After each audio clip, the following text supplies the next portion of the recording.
What up, Jadu? How you doing, Doug? I'm about to run some ads. I'm just waiting for the ad like loader is always so goddamn slow. There we go. How you doing, Doug?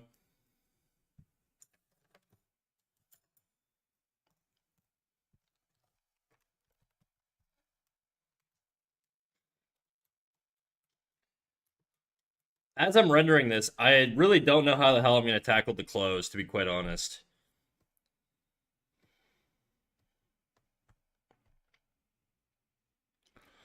Uh, shit. I'm good. You good? I just ate a whole bag of chips like literally 5 minutes before stream, so I'm a little full. It does look quite dramatic. You mean like the rendering style? Well, that's good. That's not a bad thing.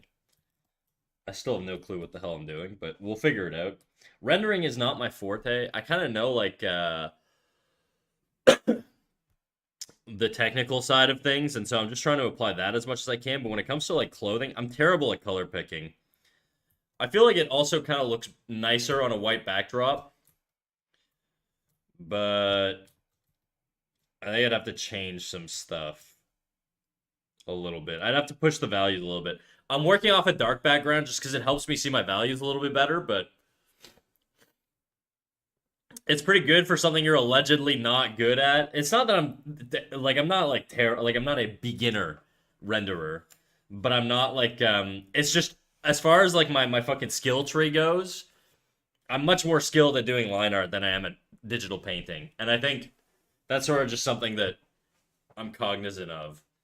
So it's not that I'm bad at it. I'm just worse at it relative to other things I can do. Also, how you doing, Otter?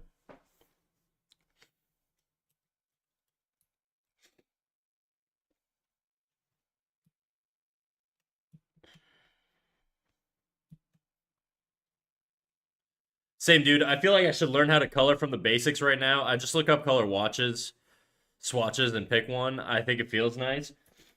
I don't really know what my process. I don't really have much of a process right now.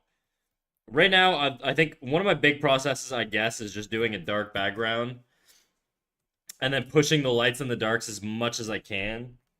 Like going like if I went in here and I just sort of like pumped up the light here up at the top and really just sort of making sure it reads from a distance. Like I think these legs here can honestly be a lot darker, so it pulls away from the face.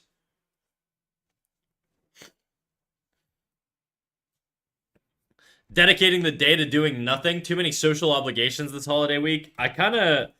This might be controversial. I don't like holiday periods because both my parents are divorced. Well, both my parents are divorced. My parents are divorced, and so I have to do multiple households, and then I have to do to like my aunt's place. There's just too much, and I don't like it. It stresses me out. Let me add some color dodge just to bright punch that up a little bit. Maybe that's too much.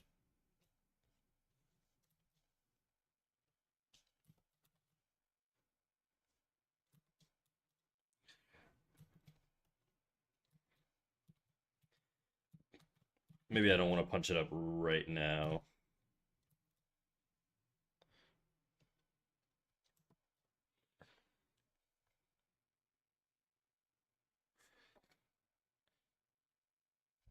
By the way, I did think about what you said when you gave me the critique the other day, and I realized I did do the basic posing for two of the other characters. Do you mind looking at the rough sketches and telling me if I should just change out the poses while I'm at it? Yeah, sure, dude. Have a good stream, big dog. I'm gonna go play some games. See ya. All right, peace, dude. Thanks for coming in. Enjoy. Wait, what game are you playing? I say this like I'm gonna know how it plays or whatever, but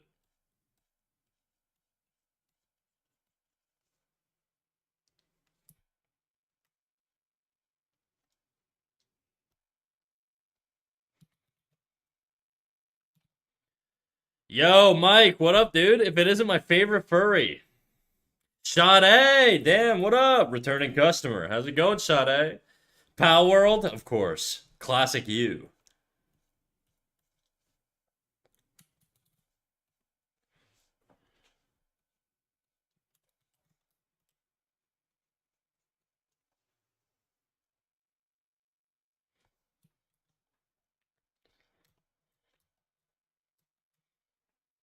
Okay, I'm gonna call this overlay. Overlay, whatever. Fucking what are the color dodge? Glow dodge. Is it glow dodge or color dodge? Oh, they're two different things. Okay, so that's what it would look like with color dodge. This is what it looks like with glow dodge. I think I like glow dodge more. I'll call it glow dodge then. Maybe I'll start using glow dodge as a layer. Glow dodge. And we'll lock that because I don't think I'm gonna do much. Where's the music? Oh shit, I forgot to turn it on. Okay, well I'm listening to music right now. I just forgot to set it up in Spotify. The Spotify executable is kind of fucked. I have to reset it every stream, and sometimes I just kind of forget. An anonymous gifter gave Sade a tier 1 sub. Thank you, anonymous gifter. I wonder who the anonymous gifter could be. Thank you for the sub, Otter. Spotify. Right. There you go. Now you guys should be able to hear.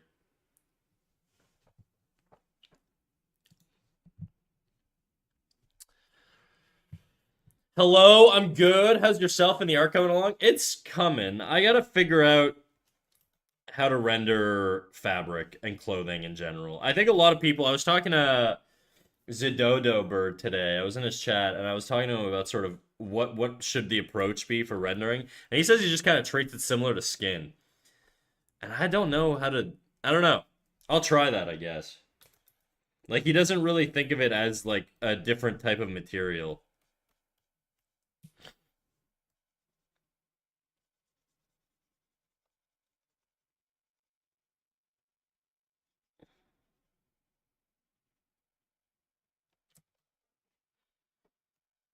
I think the issue right now is everything looks very washed out, so I gotta start committing to some values and colors. Thanks for the gift sub. She does that. I had an art revelation. I can hide my taskbar for more workspace. Yeah, how do you I don't really know how to do that. My taskbar is on my screen. I just don't screen capture it. Part of me was wondering too if I should stop screen capturing like all these settings over here because I never actually like talk about these much. I do use my layers and I think there's a lot of value in using layers. I just don't know that viewers get a lot of value from seeing my brushes because I really just kind of toggle between like two brushes. I don't know. Because I know some streamers, instead of having all this filler shit on the side, they just kind of pan in on like the actual drawing, right? But yeah, Jadu, I'll take a look at your thing. Let me know when you've posted it, and I'll take a look at it right away.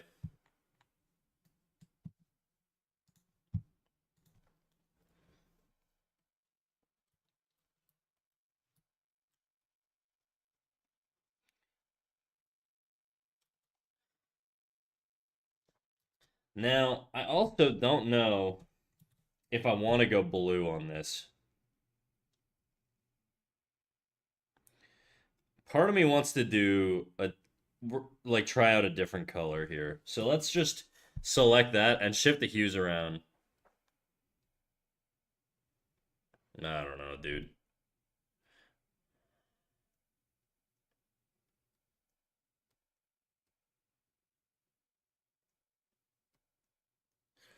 How's it going? What up, Sid? How you doing? Oh shit, I gotta drop my Discord notification. What up, Pat, over on YouTube? I see you. How's it going? I completely forgot to drop my live notification. This is what I get for manually dropping live notifications. Right click, taskbar settings, taskbar behavior, automatically hide taskbar. I'm gonna be honest, I kind of want to keep my taskbar. It doesn't distract me that much, and I just don't want to. I just don't like the Mac style of having to like fucking hover over like the bottom of your screen to get the taskbar to pop up. I'd rather just have it be permanently there. Can't the live notifications be automatic? That's a good question. Yeah, they can be. They can be. I can make them automatic. The reason I don't is because at the start of every stream, before I notify everybody that I'm live, I run 3 minutes of ads. That way, the first hour is essentially ad free for everybody tuning in. After like off of the notification. Whereas if I did them automatically, the second I click live, it would automatically trigger everybody to go to my stream, and then they would immediately just be hit with 3 minutes of ads, which is just kind of whack. I don't like that.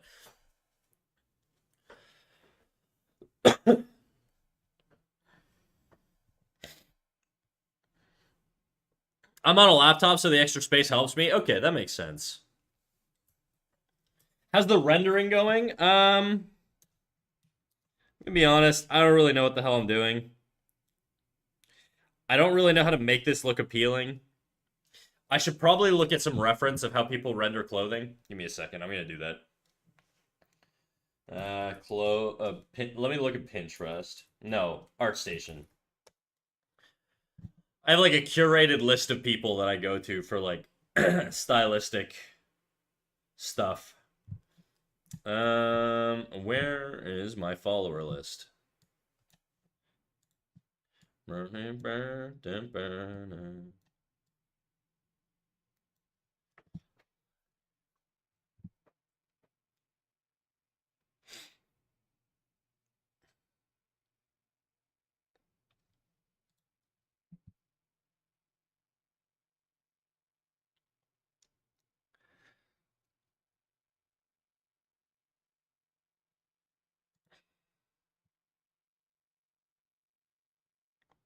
Give me a second here, guys. I'm just looking for a reference to grab. Did you finish the drawing? Did you finish drawing her hand and shoes? I certainly did not. What do you think I am, Sid? You think I do things properly? I just kind of skip to the fun parts. Found my new fave emotes. Those people love those emotes.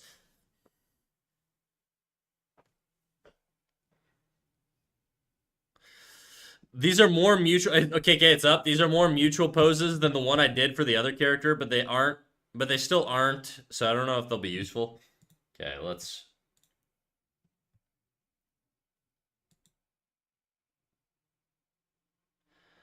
I still think you're doing too much. Looking at it, like the thing is, you don't want to do a hand where all the fingers are foreshortened, because it's like if I'm a modeler, I should pull it up on screen so people can see. Come on, there we go.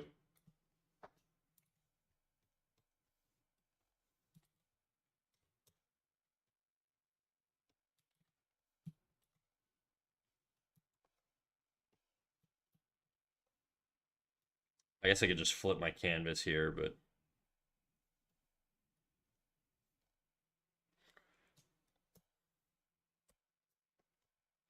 come on.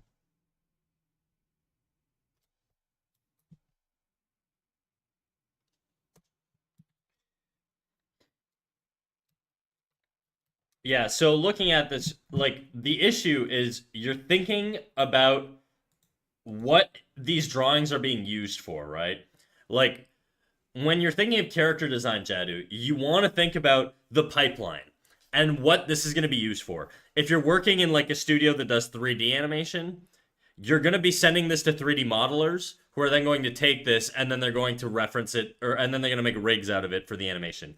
If you're doing it for a 2D pipeline, then you're going to do the same thing. And so having a foreshortened pose in a character turnaround is just kind of a general no-no.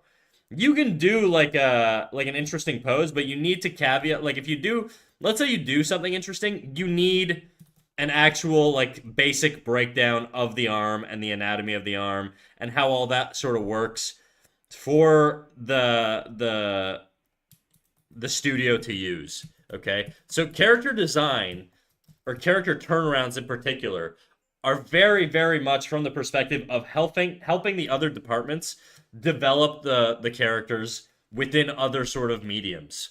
Okay, and so you need to be able to convey as much information, and you can't have confusing information. So if I did a character design and like my character, like for example, if my character had like, what the fuck? If my character had like a hand like this in my character turnaround, this doesn't help a 3D artist at all. How are they going to tell the proportion of the forearm? How are they going to tell like what the forearm looks like at rest? How are they going to tell like what the like if there's any jewelry or bones like back like what the forms of those are?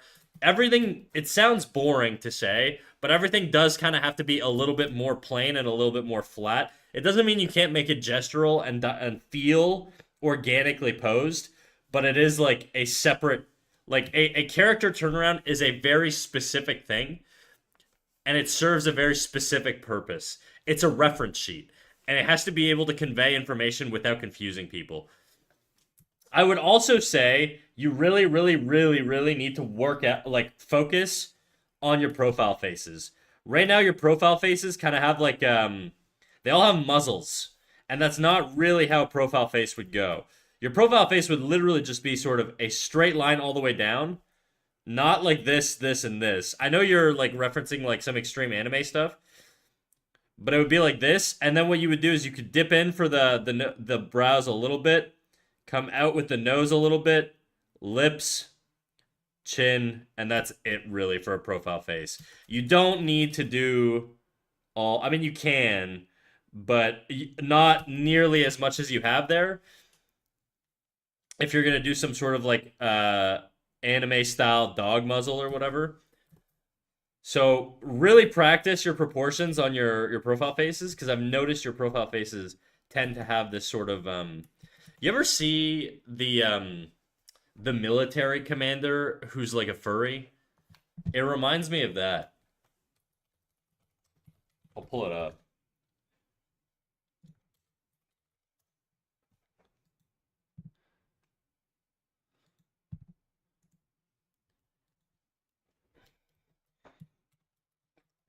It reminds me of this guy. Okay? This guy's an actual American soldier who's also into like puppy play or whatever the fuck. And and so avoid doing these sort of big muzzles here. You can stick it out a little bit, but only a little bit, okay? And also watch your proportion on the length. You're going very long with these. It does go a little hard, I'm not gonna lie. It's kind of sick, but like, I know that's not what you're going for.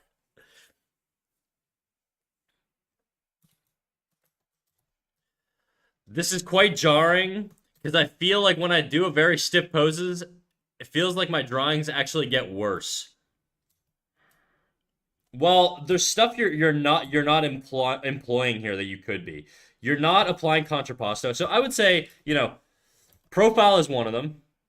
Something that I want to see, and this is genuinely something I want to see implied or done on your next approach to this.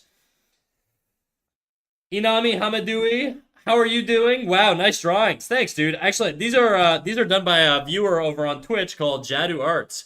The stuff we're drawing today is this lady here, which I'm in the middle of rendering. She's not fully rendered right now. This is kind of what she looks like without all of the brush strokes and stuff. But we'll get to that in a bit. Right now, we're just going over a revision for a chatter here. So, okay, so the number one thing I want you to work on is profile faces. The second thing that I want to see applied on your poses is contrapposto. What is contrapposto? I think I've explained it before, but I'm going to explain it again.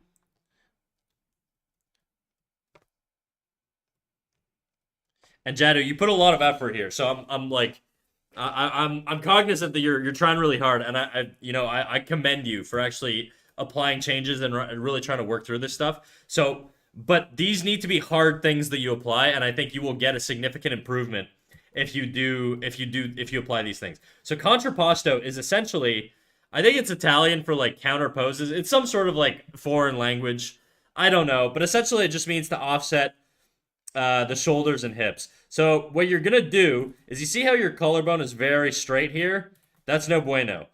What you want to do is you want to elevate a shoulder and lower another shoulder, okay? So you're gonna add a tilt here, and then you're gonna add an opposing tilt on the hips. And the hip that's elevated, is the hip that's going to be the load-bearing hip. I don't know how to spell bearing. Bearing? I don't know.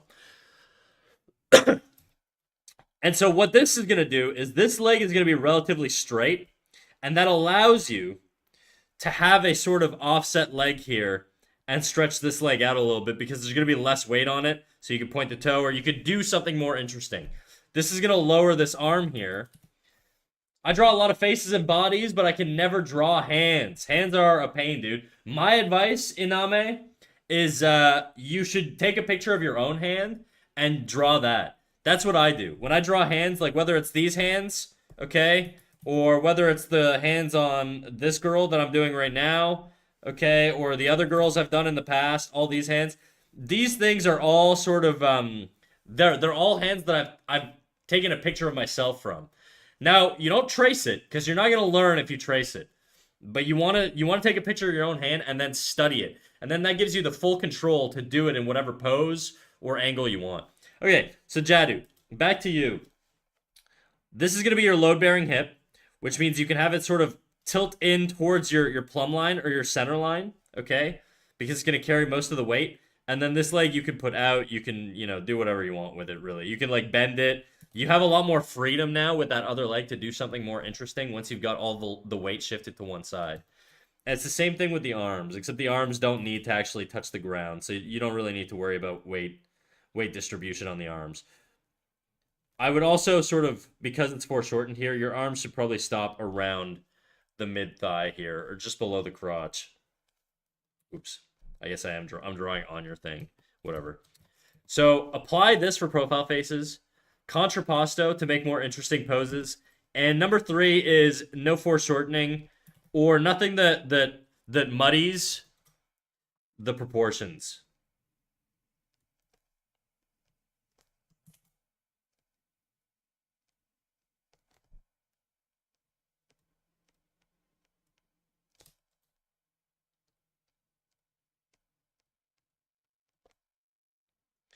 Okay, I'm going to send you that. That's going to be a good starting point.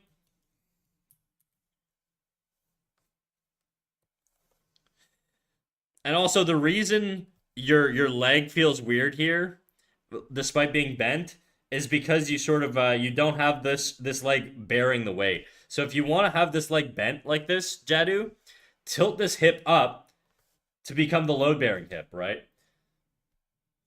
I'm currently drawing my OC right now. I'm going to listen to your tip. Hell yeah, man. That's the way to do it. By the way, Pat, I missed your message. Painting's cool, man. I would say try the classical approach. It may be a good process for you to do it. I can go more in depth if you want. Please do, because I genuinely could use all the advice possible when it comes to rendering, especially like fabrics and clothing. Faces I'm pretty good at because I've done it enough at this point, but... Does this also apply to the other sketch of the female one? Oh, I'll look at that actually right now. Mike says, can I also get a little critique? Yeah, dude. Drop it in the Discord and I'll take a look. Okay, let's go over Jadu's other drawing. So I'm just going to minimize this here. I do actually draw clothes. Also, I'm a designer. Hell yeah, Iname. That's dope. Okay. Did I paste it? Okay, there we go.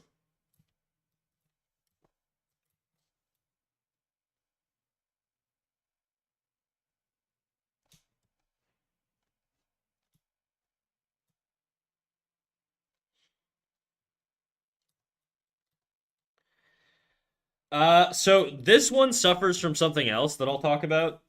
So it's not, it's better. It's definitely way better. Way, way, way better than the other one. You're still missing a front on, which we talked about yesterday. I don't know if you did this before or after I gave you that feedback. If you did it before, like you say front here, this is not front. This is 3/4. Look how much space there is on this side of the breast and then this side. They're like very clearly different proportions. This is a 3/4 pose. The head might be front on, but the body's 3/4 here. Every single part of this body is 3/4. This is more like profile than like, I mean, it's a little bit 3/4. It's more extreme. You don't really need these poses. You don't need that. You don't really need that. You need a proper back one. This is not a proper back one, but you do need a proper back one. You need a proper front one. You need a proper profile. So you need a side view, but this isn't it. So profile is really going to be like, you know, like if I'm doing a profile of this character, it's going to be like that. Oops. I'm going to flip my canvas. I meant do. Oh, I know what you meant. Don't worry, dog. Do a jiggle. Oh, you know it'd be jiggling, dog. You know it'd be jiggling. We learning today. I'm not artistic or draw at all. I just love watching the art. Is that true, Shotty? You just watching me despite not drawing? Interesting. I don't think a lot of my chatters are non-artists. I think a lot of them sort of come here for the art tutorials. But hell, that's pretty dope. I love branching out. Okay. So here's the jaw. Now the relationship here is going to be like this. It's sort of, you're going to have this sort of S-curve coming out here. S-curve coming in, or then it's going to curve in like this. It's going to tilt down like that. You're going to get sort of the rib cage. Hips. They're going to have opposing tilts to them. I'm going to do this in blue so it's a little more obvious. This is kind of pushed. It's a little nerd necky, but I'm just showing you the flows here. Okay? Then you're going to have the legs. The legs are going to come down, and they're going to basically be an S-curve. Like this. Okay? So that's essentially how you do a profile pose. And now profile poses are awkward with arms. So what a lot of people do when they do character designs, how can I send pics of my design? Okay, well, Iname, the first thing first is we are an 18 plus channel, but if you are over the age of 18 and you want feedback on your work, you can join our Discord. I'll send you the link in 2 seconds if you are over the age of 18, and you can post to the critiques channel, and I will give you feedback on your work. We don't always do it, but we do it every now and then on stream. So here's the Discord.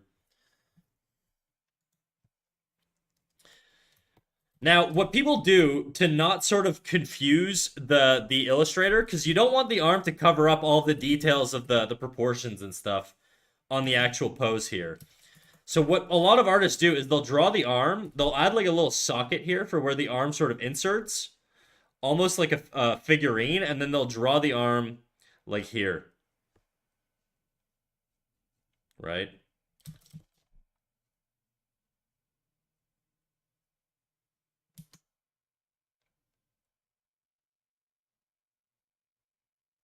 Something like that, right? Now this is a massive arm relative to this character, and I think I drew this on the thing, so this is going to be very ugly, but, you know, we're going to shrink it a little bit. But this is essentially how you would set up a character sheet for a profile. This is exactly it. There's no need to do fancy stuff. You don't need to reinvent or stylize a turnaround. They're as good as they need to be. The artistic drawing genes skip me, but yes, I don't draw. I like watching people draw. You don't need to be, you don't need to be an artistic, gifted genetic person. I was a terrible artist when I started out, you know? You can improve no matter what. Okay, so Jadu, so that's gonna be, this has to be your profile poses, okay? Has to. You need a profile pose that actually conveys the information of what the body looks like in profile. This is basically your 3/4 pose, okay? And or this. These are both acceptable for 3/4 poses. Okay. This is a little less 3/4. This is a little more 3/4. If you were to ask me which one is better, this one. This would make a much better 3/4 pose. Okay.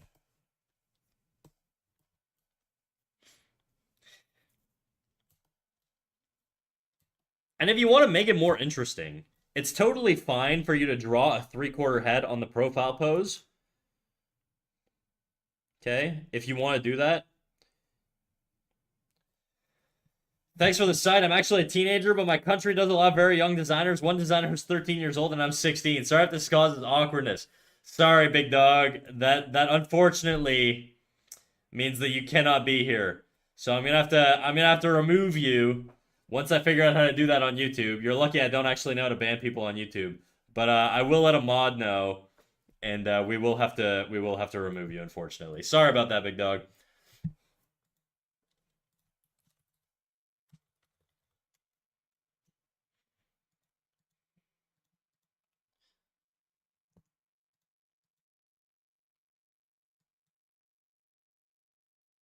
Oh, that's not what I want to do. I'm still trying to figure out how to ban you. One sec. This is very awkward.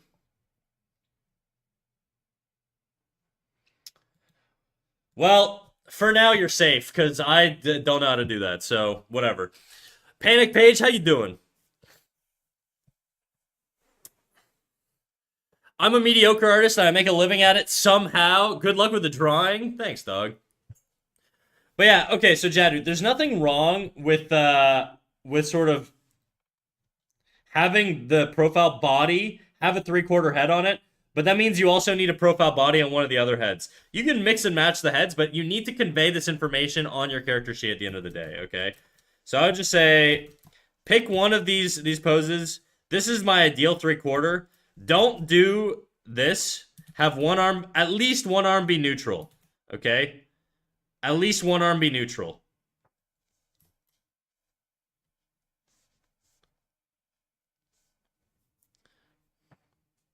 Cult have opening? Oh yeah, we've got openings, dude. You trying to worship? Snack saying how Snack used to be a terrible artist using past tense. That's right. I'm still a terrible artist, obviously.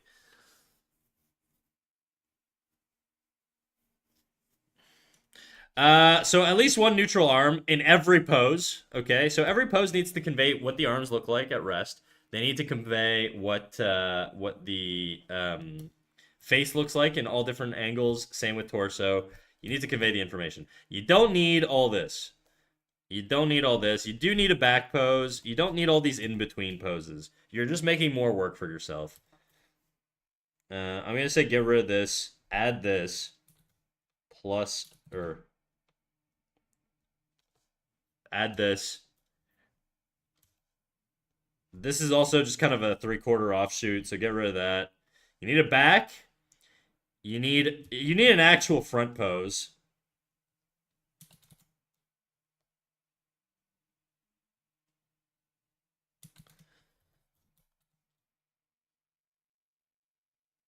So if I'm doing a front pose here, let's tilt the shoulders like I said, just to make it more interesting.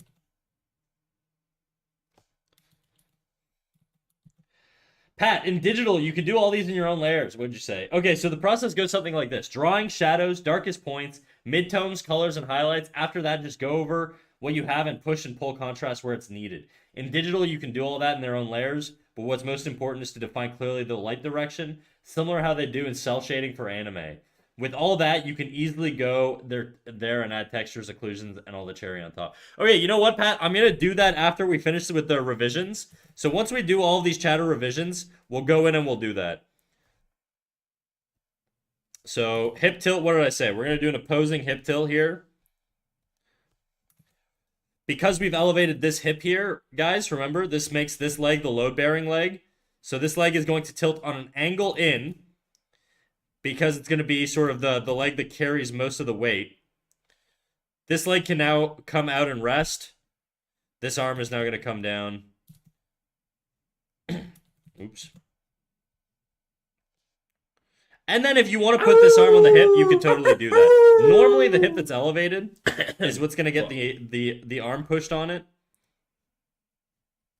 Something like that. But that's how I would do my front on pose, okay? Obviously, it's a little larger than the proportions here. I just kind of banged it out real quick.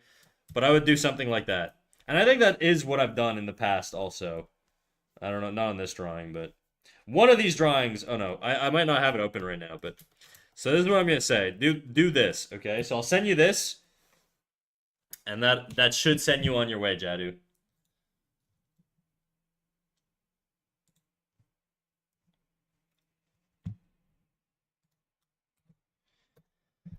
Okay, Mike, let me pull up your thing. Let me pull up your thing. I'm going to say I'll allow one more critique after this, and then I'm probably going to cap critiques just because I want to get some progress done on my rendering. This is why people on the internet lie. That's right. But I do appreciate the honesty. Hoyo, what up, Mythical Malaki? How you doing? Thanks, I very much appreciate that you're direct with what I need to approach instead of necessarily focusing on my feelings. Don't worry, I'm not bursting out into tears because I need to do it differently. The thing I learned today was I tried way too hard. Yeah, I think, well, okay, I'm going to be real with you guys. This is literally how your supervisor is going to talk to you in studio. So you'll get desensitized to it very quickly. Like, if you get really, like, if me sort of talking this way, being like, get rid of this, do this, hurts somebody's feelings, it's going to be a tough road. Now, I don't think, I think like 95% of people are not going to have their feelings hurt by that style of, like, feedback.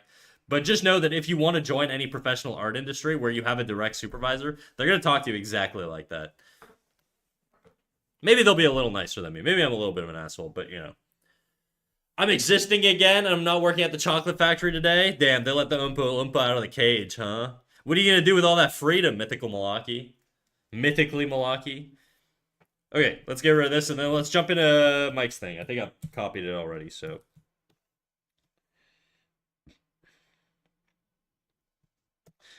So, Mike, one thing I'm going to talk to you about a little bit.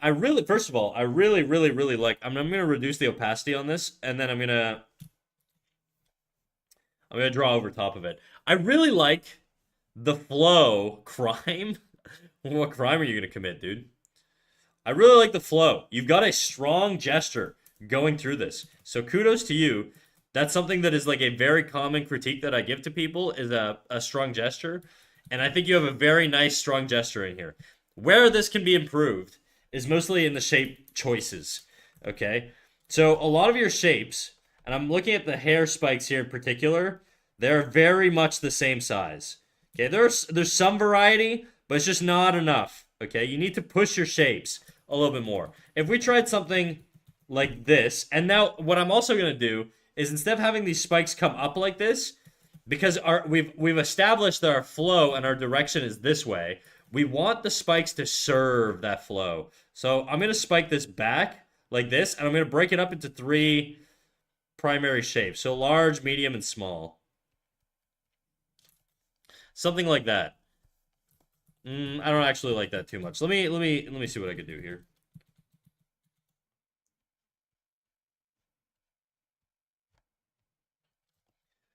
Now, you don't have to use these specific shapes, but what I'm saying is you need more shape diversity, okay? And I think right now, this sort of, like, head shape is too even. I would rather see it be, like, broken out into something a little bit more interesting, you know?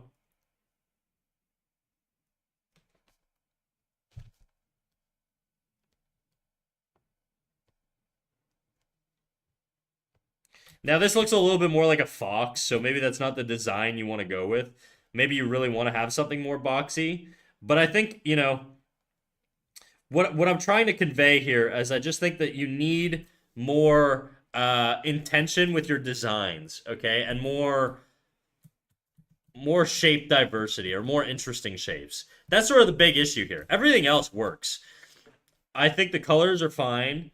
I think, you know, I just think you could work on your shape design. And what you could do is you could look at like reptiles. Because I get this my sense is that this is sort of like a hybrid, like lizard type wolf thing. So I would look at like those creatures, and I would look at like how their snouts are shaped, okay, how their mouths are shaped, how what kind of teeth they have. Are they sharp and jagged? Are they round and sort of like canine-y? You know what I mean? Like, do they have like the weird like deep bottom of the sea type fangs, or do they have more like a combination of like dog style teeth, where it's like this or whatever? I would look at all that stuff, and then I would, change my shape design based off of that using primitives like square cubes, cylinders,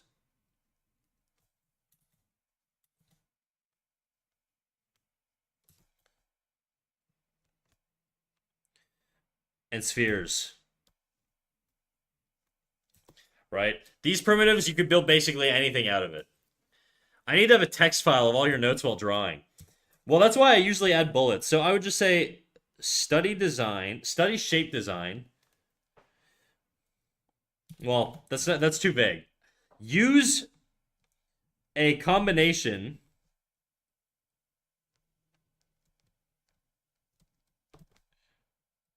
of large,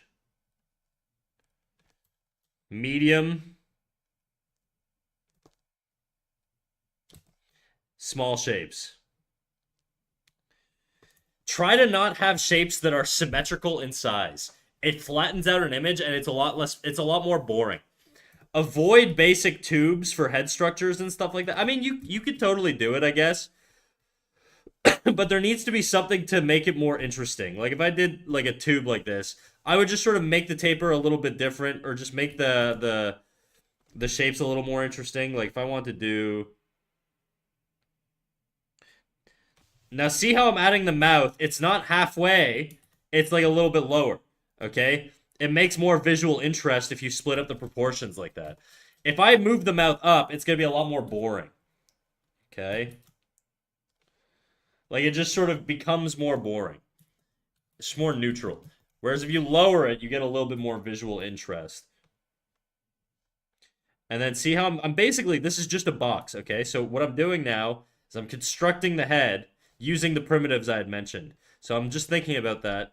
Doing a box here. It's a unique shaped box, so it's not like a perfect cube. That's not what I mean when I say use primitives. You want to use variations of those primitives. But essentially, like you're still constructing everything that way. And then maybe I want to do like a big giant mandible here, right? So so this is gonna be like a box cube hybrid, right?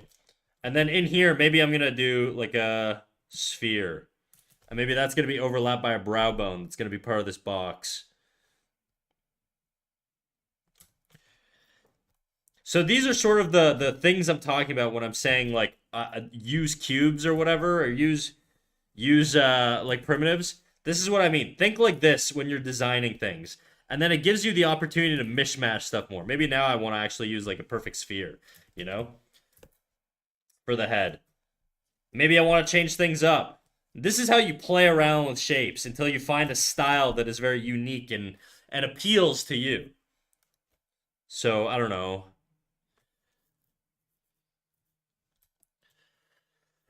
You can hit transcribe on his stream on YouTube, and it'll give you subtitles of everything he said and find your critique through search. Oh, that's pretty smart, actually. I never really thought of that. If you want to make him look like cocky, I don't know. Maybe you do like the anime mouth or whatever. The hmm. You know, I don't know, dude. Whatever you want, really. It's your drawing. But I'm just saying, this is how I would sort of vary things up. I made him maybe a little bit too cartoony, but see, and then now I'm just gonna do that. Maybe now a smaller spike back here, then maybe a really small one here, just for more shape variety. Then maybe, for the neck, I'll just do a cylinder, right? See how I'm using these primitives to basically create whatever sort of creature I want. Kind of struggling with this primitive here. But essentially, like, this is sort of how you should think about design.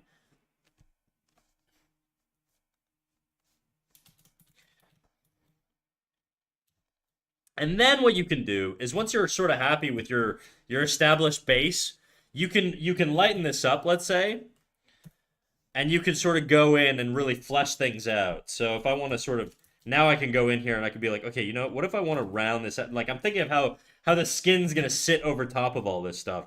So maybe now I want to round this out. Maybe this should be smoother. Maybe here we'll add some wrinkles. Maybe the nose, I actually want to break it out and I want to make it a little bit bigger. Bring the mouth down here, have it a little open, whatever. This was like a 1 hour quick art, so I don't really think much about it.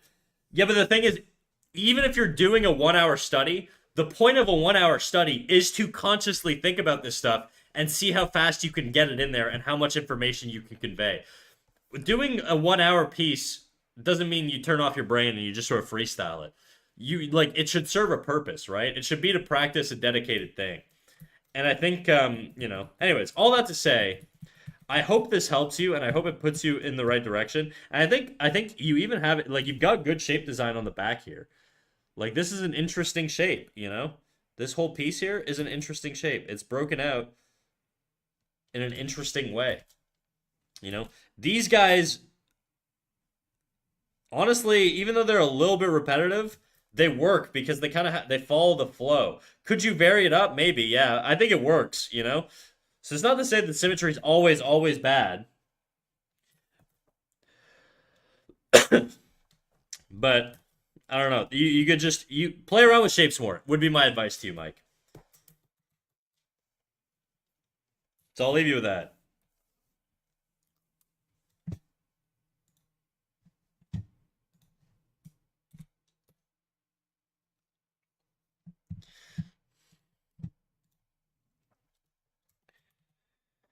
Okay, we got no more critiques for today, it looks like. So I'm gonna jump back into rendering my beautiful babe.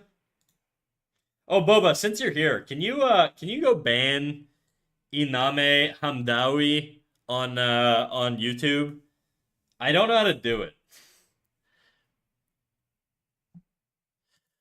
You've also said that before that I should practice overlap. Yeah, 100%, dude. I also think you should probably look at like reference of actual creatures because you've got sort of the joints here a little weird.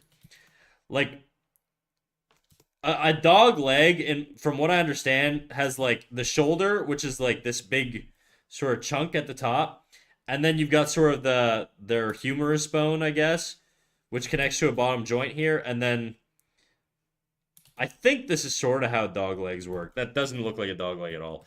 But I just think you should reference actual animals if you're going to be doing a lot of creature stuff. It looks like you can't ban people on YouTube, only hide them. Oh, wow.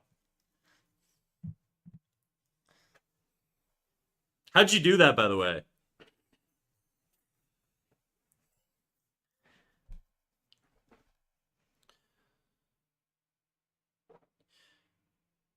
I feel like that doesn't sound right. What doesn't sound right? But yeah, overlap essentially is just something that adds depth to a figure. So an example of overlap on this drawing is if you look at the forearm here, or the wrist here, it overlaps the forearm, which overlaps the back bicep here. The head overlaps the bicep. This shoulder overlaps the knee and the collar. All these things add elements of depth. This leg here overlaps the freaking, why am I forgetting the name of this muscle? The gastrocnemius, the calf muscle. You click the three dots on their comment. And then what?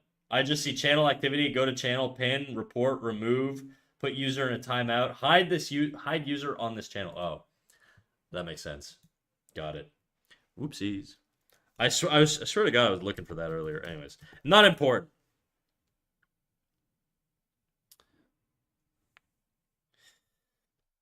So overlap is really when you want to show depth in an illustration. That's sort of when I would apply overlap, Mike. But if you're doing a profile character, you don't necessarily need overlap all the time. But don't be afraid of trying it.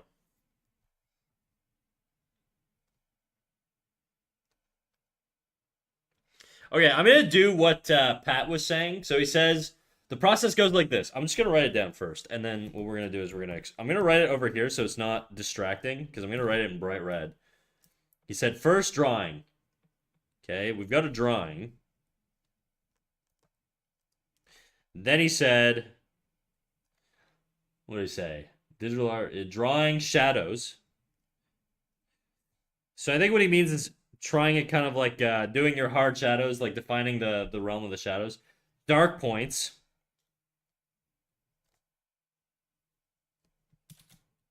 Darkest darks, probably. Darkest darks. Yeah, I'll send you a good rep. Okay, please do. And then after that, we're gonna go. I'm running out of space here. I'm just gonna get rid of this. Darkest darks.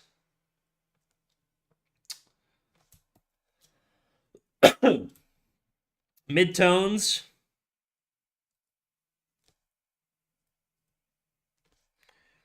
Plus colors. Uh, Highlights.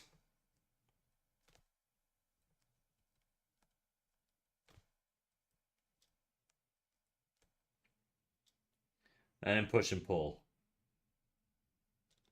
Sent you on Discord. All right, cool.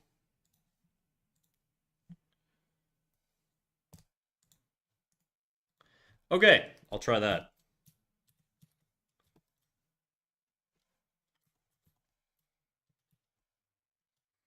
So I assume in order it goes from this side. We kind of got like the manga, the anime style of reading, where we're starting from the right and then going to the left, like this. So we're starting there. Just kind of got a base tone. Define the shadows. Clean up. Define the shadows a little bit more. Apply a midtone. These are basically this, and this are all basically one step. Then this is like one step. And then from there, sort of blend, push, and pull. Okay. That's what we'll do. That's what we'll attempt to do.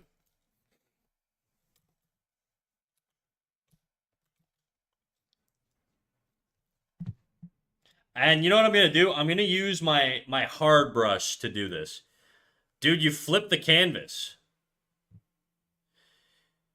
You know you're writing this in all of this in reverse, right? Oh, on fuck. On this shit? What do you mean? Did I send it to him backwards?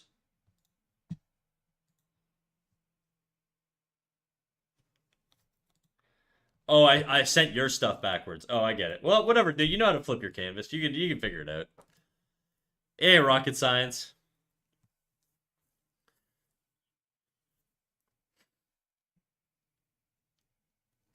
Okay. Back to this. So I'm just gonna use a flat brush here. I gotta go. I'm gonna go. I'm gonna define my colors here. We're gonna go dark and saturated. No, on the art piece you're working on, your canvas is flipped. The girl is supposed to be facing left, like this one. I mean, I don't think she has like a set direction. I'm just kind of drawn.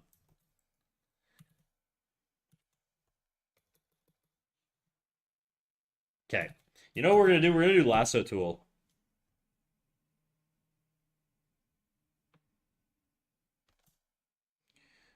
Her boob.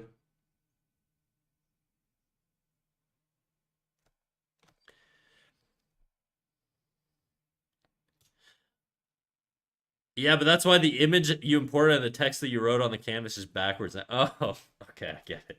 Okay, yeah, yeah. Okay, I get what you're saying now. I get what you're saying. Okay. Yeah, I thought it was like fucking. I was like, this is we're like this is like an Arab tutorial, dude. We're just doing it Arabic style, Nihonjin style.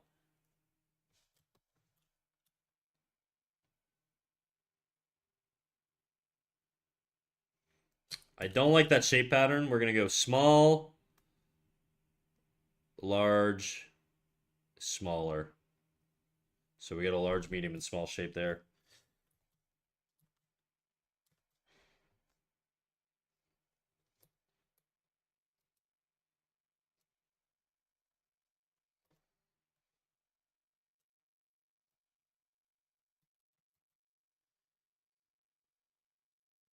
I think, you know what?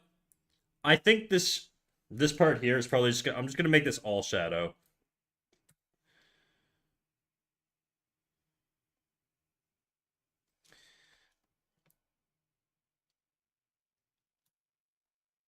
Oops.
Okay, let's try that. See how that looks. Do you have a blue sky snack? I do. I do have a blue sky. I don't know if it's tied to my socials link. I think it's somewhere there.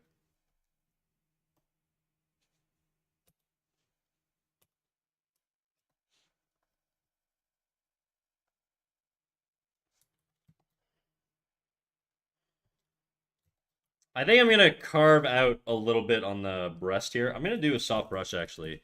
See if we can get a little gradual transition. Nah, I don't like that. We're just gonna leave it for now. No, we're not. We're not. I am gonna cut out.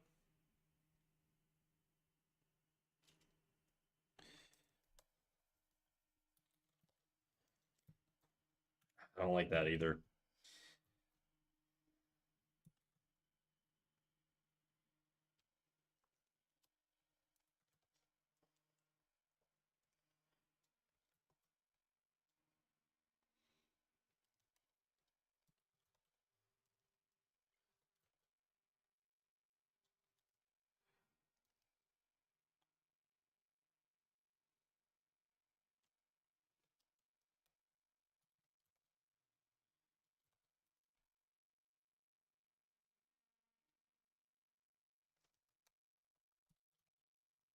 I want to show more roundness to her form, you know?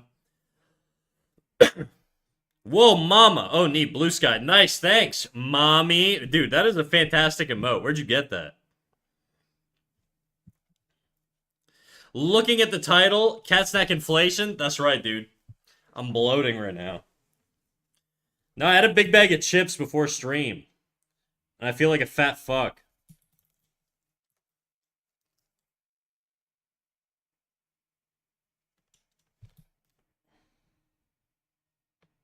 I don't think it would go that deep there.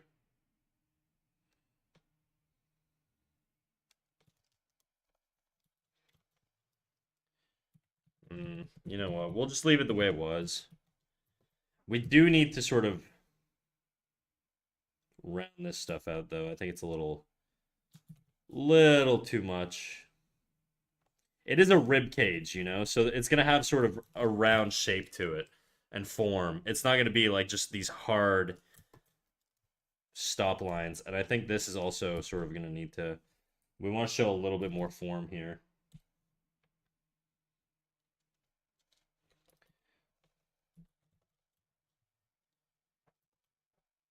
I still don't really like the breast area. I'm not exactly sure how to change that. Must have been a potato amount of chips. Damn, dude. I fucking ate the whole bag, okay? It was a salt and vinegar Miss Vicky's.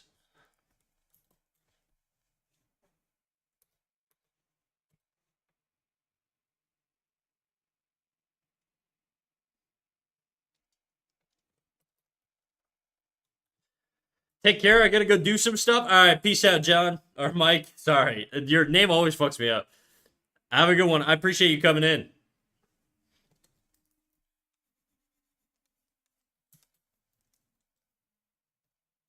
I don't want to do my edges yet. I don't want to do my edges yet.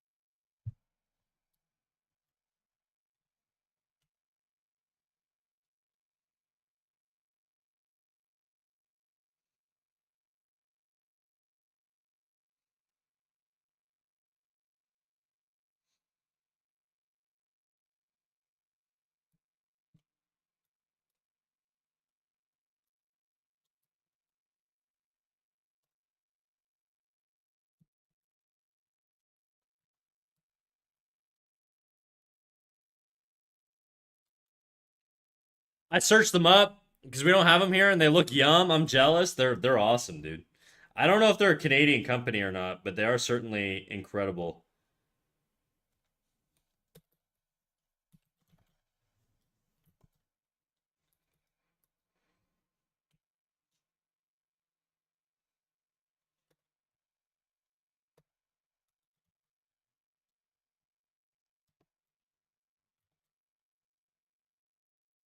Did I do this on another layer or no?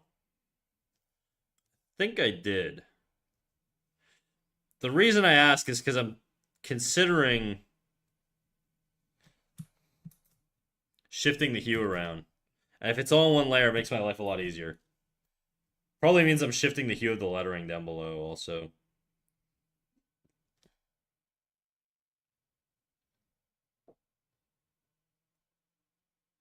I think it's a little too dark. Actually, I just think the top is a little too dark, not the bottom.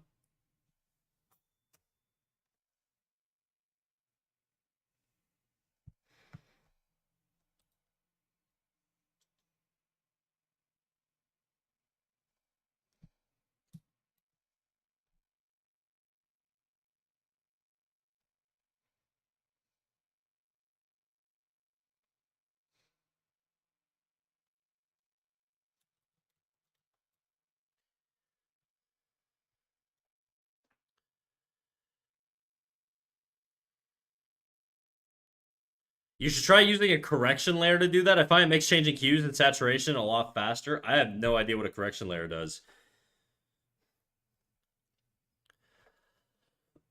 They're like kettle chips. We get them in the Pacific Northwest too. I don't know if they're nationwide though. Miss Vicky's? I think they are.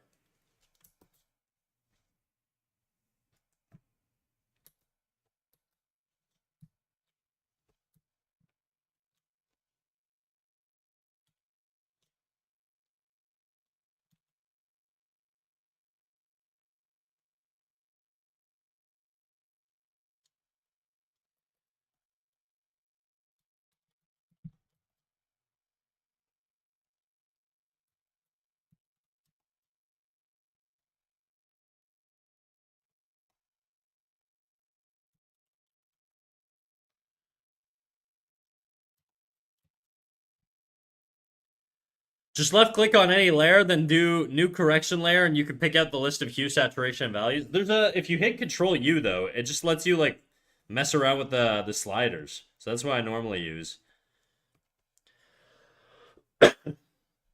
Is a correction layer not just like the same thing? Let me see. New correction layer. Hue, saturation, luminosity. It's just the same thing. It just does it for the whole piece, I guess.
It's the same, but it's different.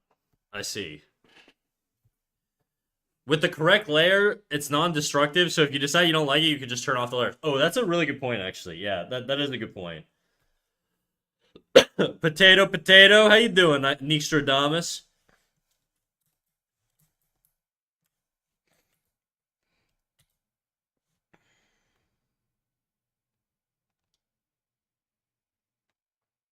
What the fuck is that?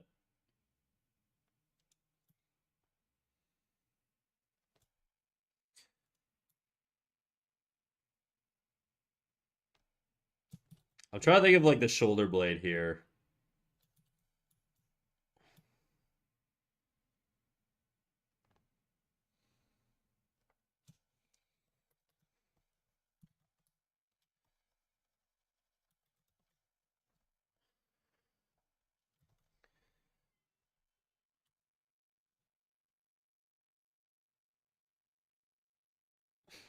Honestly, think I should do a bit more.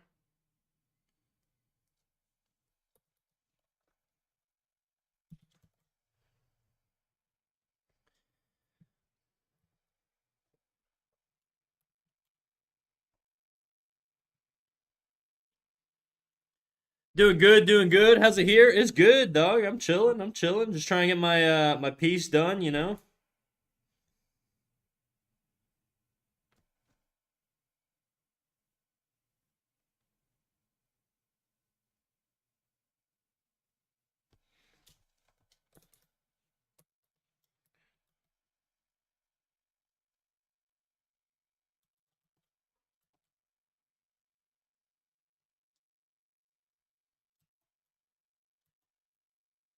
Have you tried just drawing all of the shadow shapes and then filling it all to see it all in context? Have you tried just drawing all the shadow shapes, then filling it all to see it in context? I don't know what you mean. I feel like that's kind of what I'm doing, is it not? Or do you just mean like all at once? Yeah, I guess I could. I like iterating though, you know?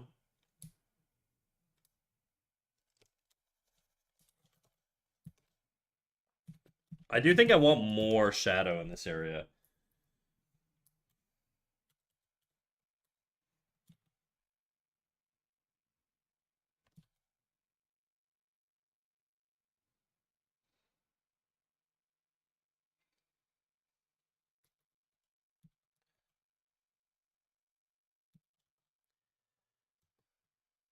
Just looking at it from a distance here.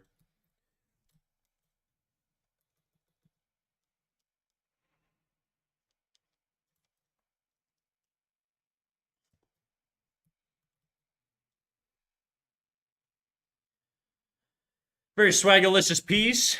Thanks, dog. I'm trying.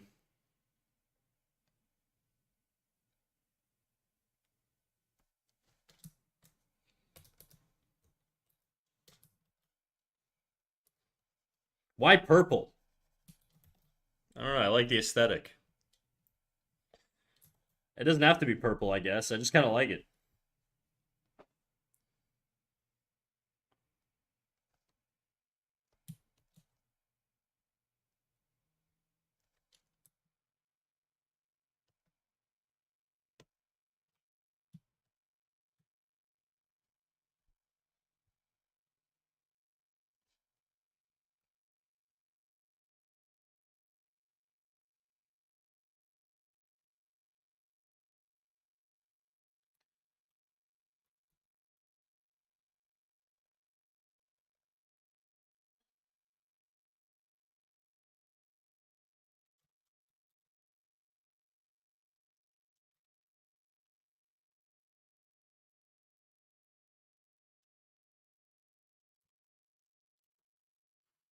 We love purple.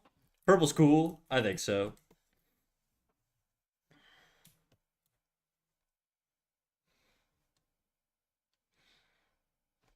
Let me invert this this layer again. Where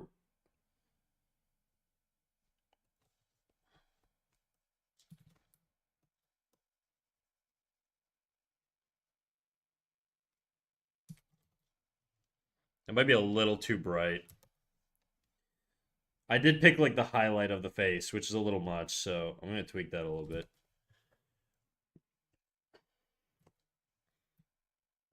Let's go more of like a mid-tone. I'm just saying go big to do the small shadows on the entire body, then you can find the perfect color, value, and shape.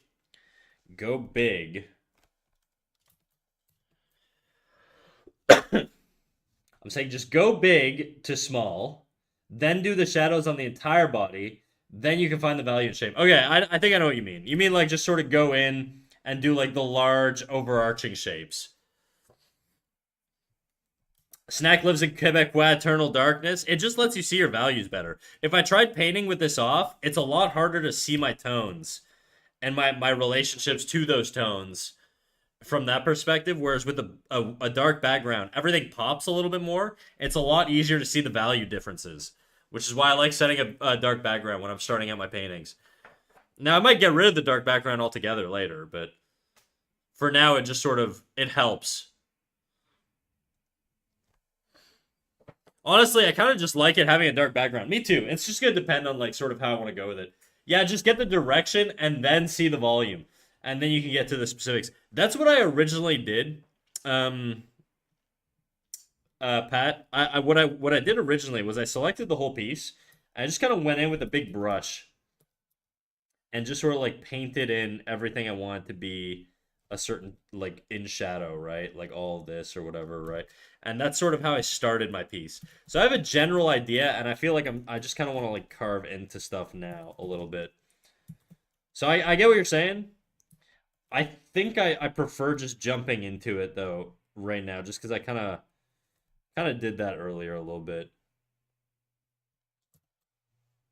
I don't really like how this is shaped.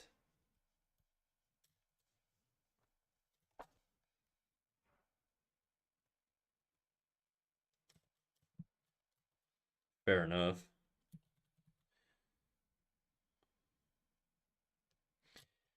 I do think a lot of those edges need to be more rounded out though.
Mm,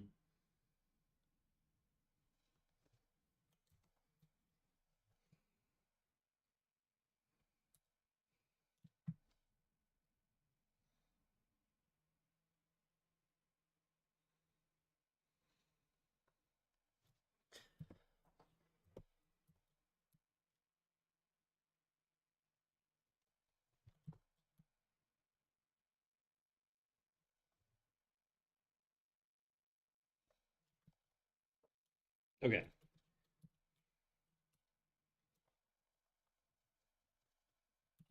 Nope.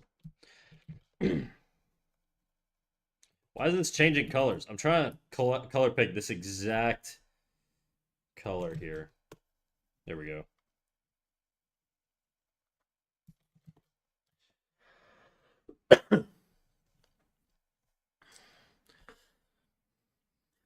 Dark background makes it even more Drain Skeen color pop.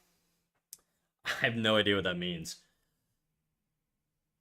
Right now, it seems like one of those big street art stickers. Does it? This is normally just how I handle most of my processes. I like to work from dark. It's just sort of how I've learned. When I started out painting, when I was younger, I was very into Wizards of the Coast. And a lot of those guys will start with really dark backgrounds to get their values right. And it's just sort of a habit I formed. I don't like how.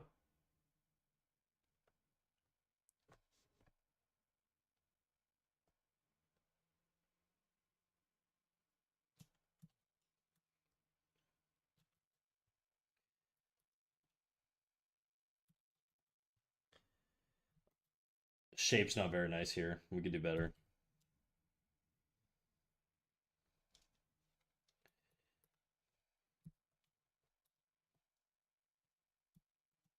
Oops.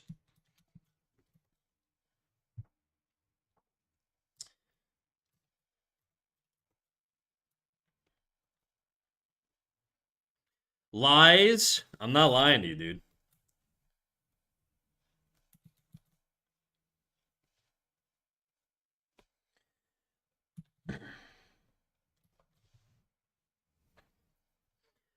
Nixtradamus, what up, dude? Oh wait, you've been here. I don't know why I said that. I'm very brain dead right now. I know you've been here.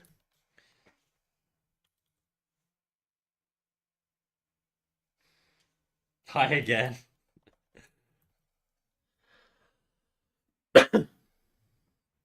Rebecca Gay never drew anything not azure or pink. I don't know who that is.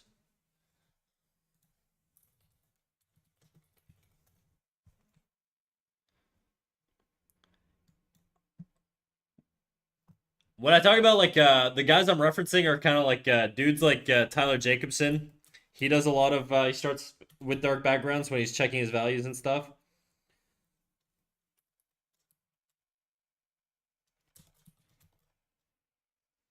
I think I need to push this a little bit more. I think right now there's still too much light.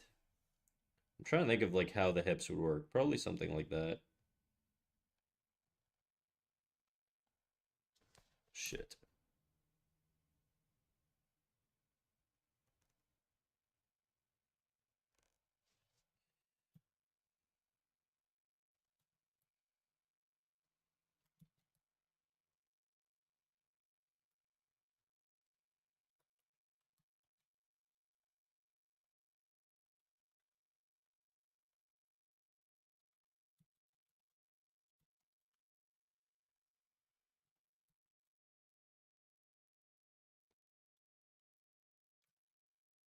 Hmm. I actually think I liked it before.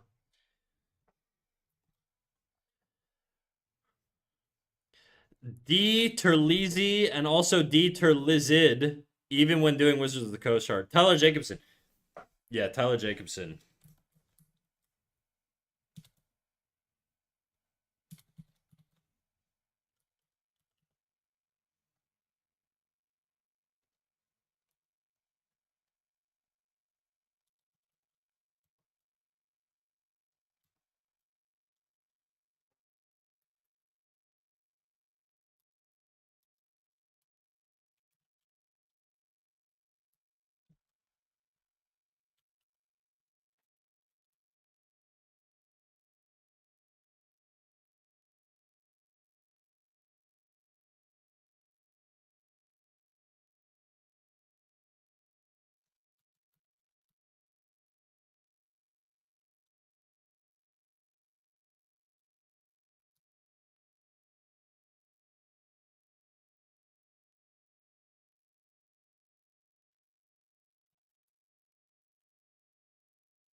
Not really digging this song. Not really feeling it.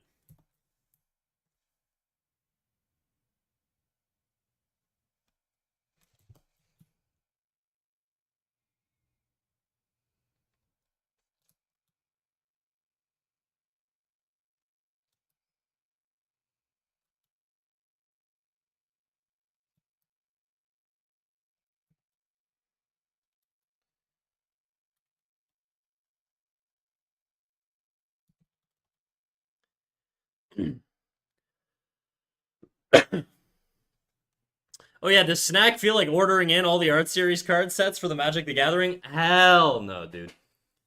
I ain't got the money for no Magic cards. I don't play Magic, so it would just be expensive for the sake of being expensive. I gotta look at my reference for this actually.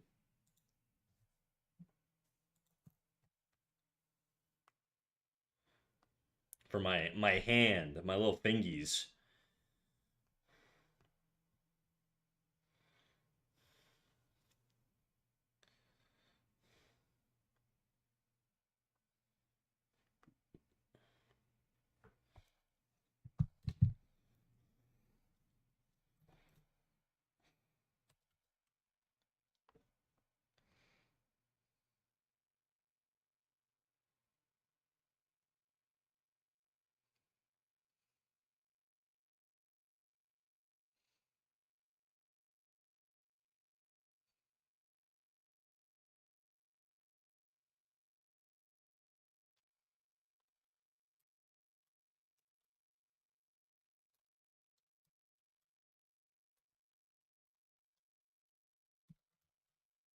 A little bright. A little too bright, I think.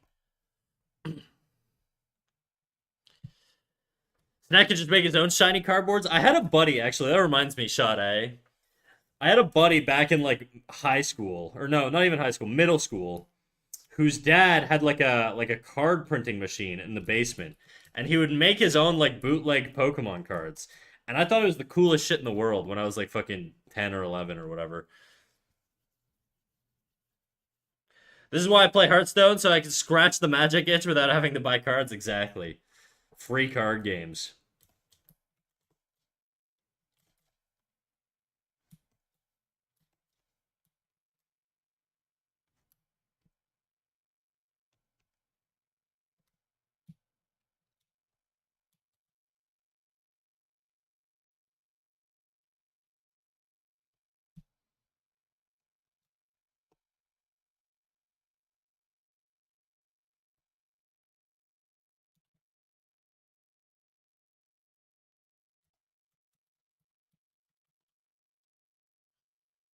I don't think I like that. I like the tone I had before, actually. Not on the back here, though. I want that to still be a little bit more saturated.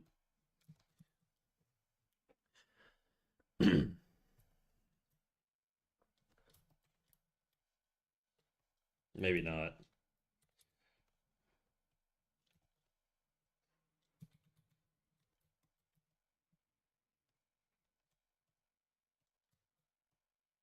Shit.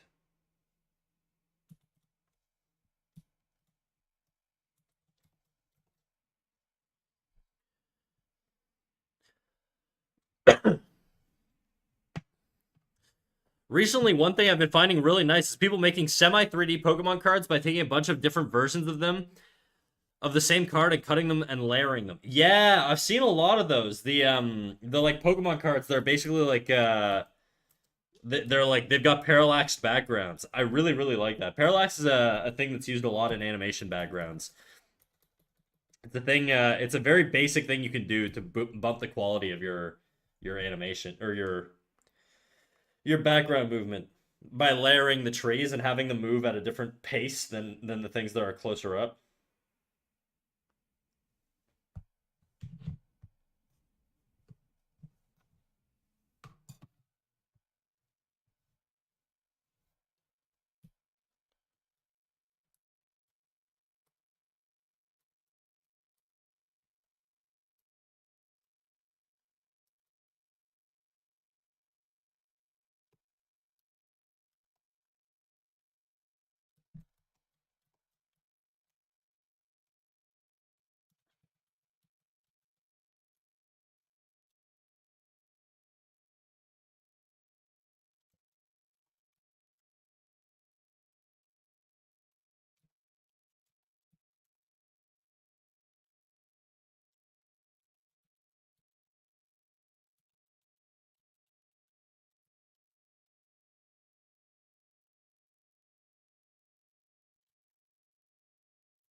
Samurai Champloo Banger. I love Champloo, dude. Honestly, some of my early style inspirations were big time Magic. Or not Magic, sorry. Samurai Champloo. I fucking loved Samurai Champloo. Top three anime for sure. Yeah, kind of, actually.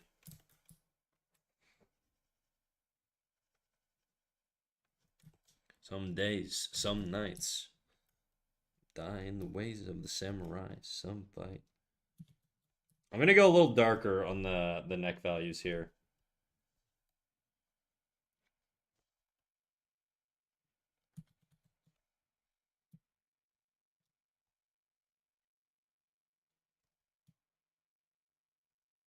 Where have I been painting this? I've been doing it on this layer. Yeah, I've been doing it on this layer. There we go.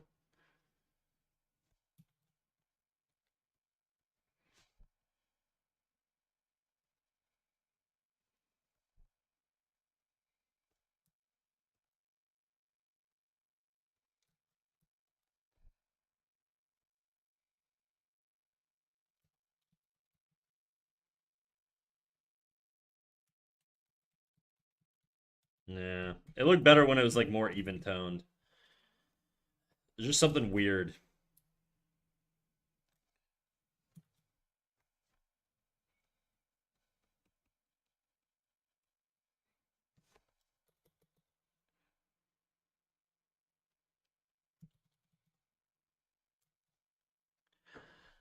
Some nights, some live, some die in the way of the samurai. Some fight. Champloo and Cowboy Bebop. I never finished Bebop. I watched a couple episodes. This was way back in my stoner days, and I could not get into Bebop. I don't know why. I fucking love Champloo though. Layer Roulette, always a nice game to play. I mean, the layer I was picking earlier is like locked, so I shouldn't be drawing on any other layer. I've been locking my layers because I need to basically treat myself like a toddler and put safeties on anything, on everything, because otherwise I'm just gonna fucking accidentally draw some shit I didn't mean to draw. Or on a layer I didn't mean to draw. I gotta figure out what layer that's on though.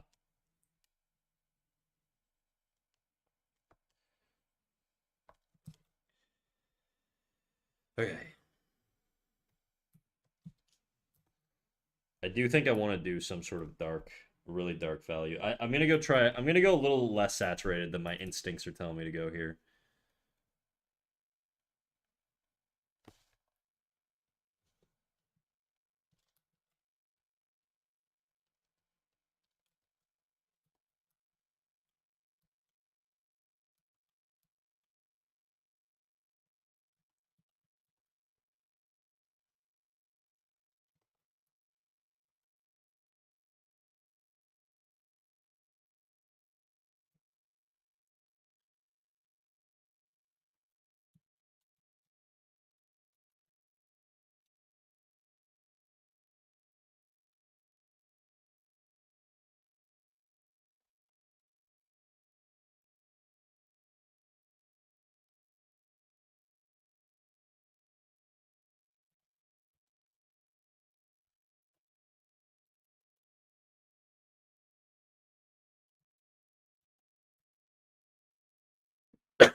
Space Dandy was very cool. I like trippy looking anime. I never watched Space Dandy, but I do like Yutaka Nakamura. He's one of my favorite animators. I mean, he's like a lot of people's favorite animator.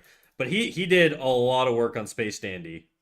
So I assume I'd probably really like it. He also did, I mean, he also did most of the work for Cowboy Bebop. Like that was like his debut like anime that like put his name on the map, you know? But I just could not get into Bebop for whatever reason.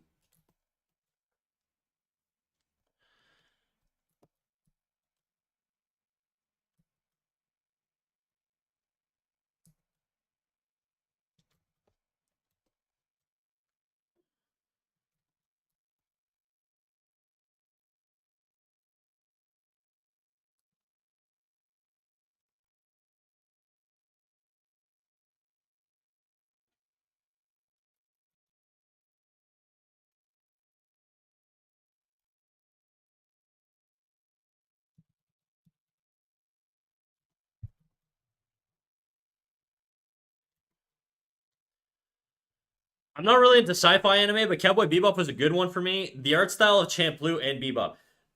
Champloo just has like such swag, dude. That's what I loved about Champloo. It was just such a fucking swaggy anime, you know? It was just so dope for that. All right, I'm gonna do shit on another layer now. I'm gonna call this shadows. I kind of overdid it on the hand, but we're just gonna say this is the shadow layer, and we're gonna lock it, and we're gonna do some blending up here.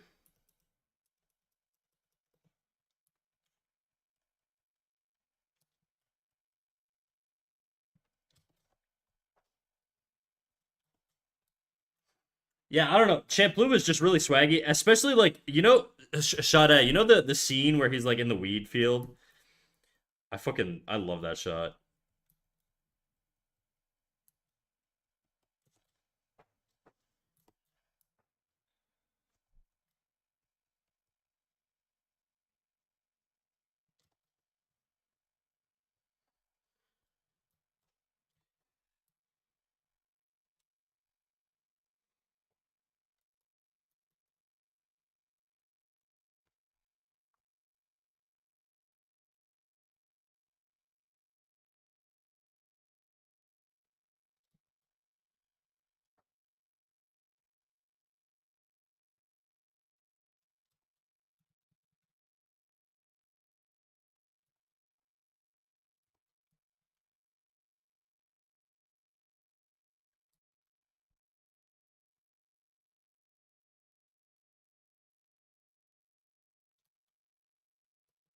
I gotta use a bigger brush here.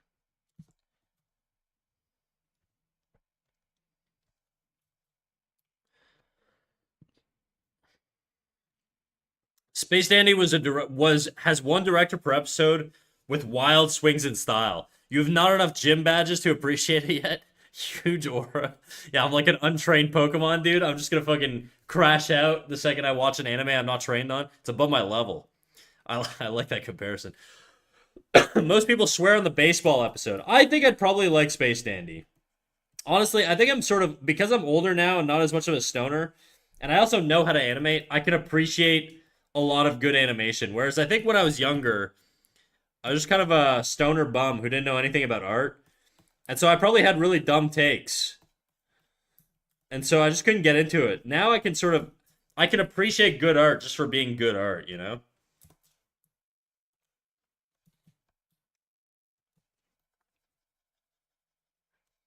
Where's my freaking glow dodge layer? I'm gonna.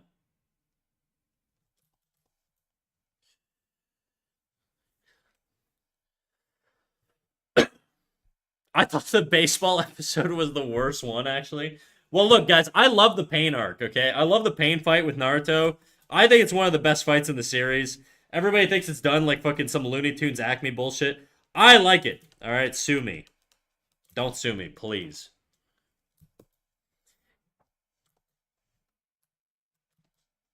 I think for the back here, I'm gonna have to paint over top of the line art. I think it's that time.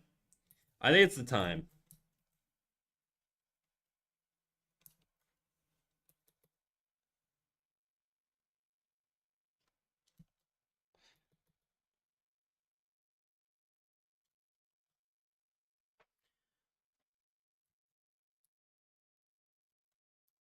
I don't think I like the hatching I did on the line art here, so I'm just gonna paint over it.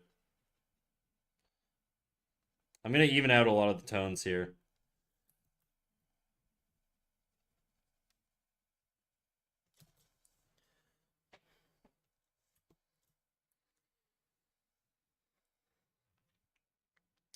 When Tailender watch party on Discord, you guys can watch whatever you want, dude. You don't have to wait for me. Honestly, the gym badge analogies is such a good one. I always thought it was so dumb the Pokemon wouldn't listen to you if you didn't have enough gym badges. But thinking about real life, there's definitely some things that I had no comprehension of properly until I reached a certain level of understanding. There are a lot of concepts in art like that. There are just like a lot of concepts. Foreshortening, like hand foreshortening and stuff like that, is one of them. Where it's like you cannot understand it until you understand geometrical like space rotations and stuff like that, and then it just sort of like things click a little bit better. And I mean, there's other avenues to getting toward to understanding these things, but I'm just saying like there's a lot of stuff in art that's like that. where it's just like makes zero sense until you've reached like a certain proficiency or understanding of the medium.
Oh, I was like, why is my brush not working? It's because I'm using the wrong brush.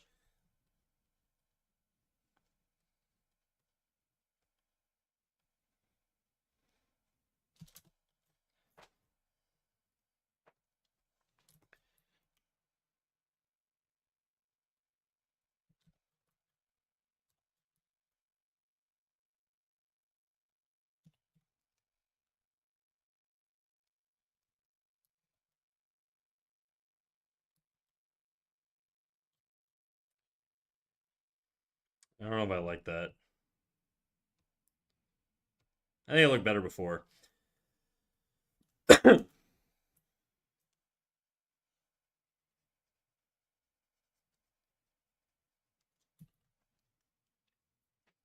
Do a jiggle. Oh, it jiggle, dude. It be jiggling. Lurk, enjoy your lurk, Sade. Thanks for coming out. I appreciate you, dude. Jiggle Gang Unite. Hell yeah. Smudgy Lefty, how's it going?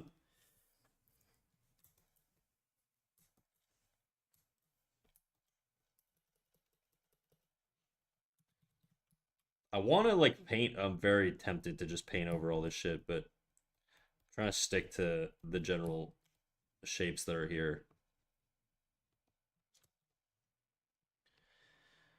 I just don't want it to get like super muddy, you know? I don't know if that shoulder really works there.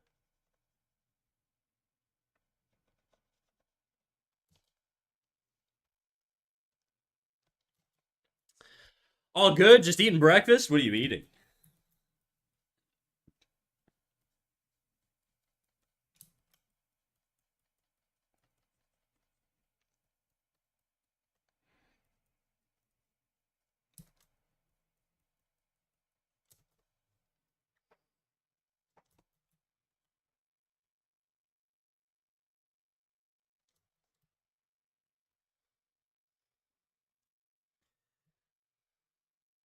Burger King croissant with sausage and egg?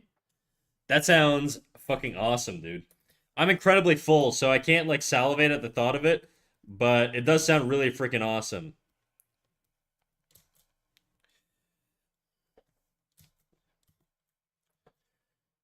Super muddy equals smutty, smutty. Smutty equals slutty. You call me a slut, dude? It's okay if you are.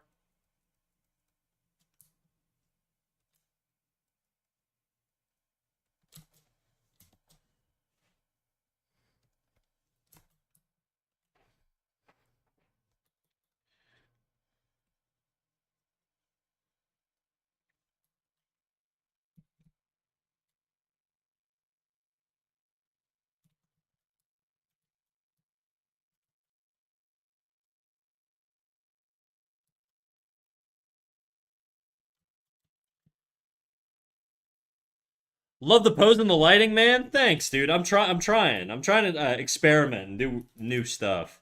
So hopefully it turns out well. So far, I like it.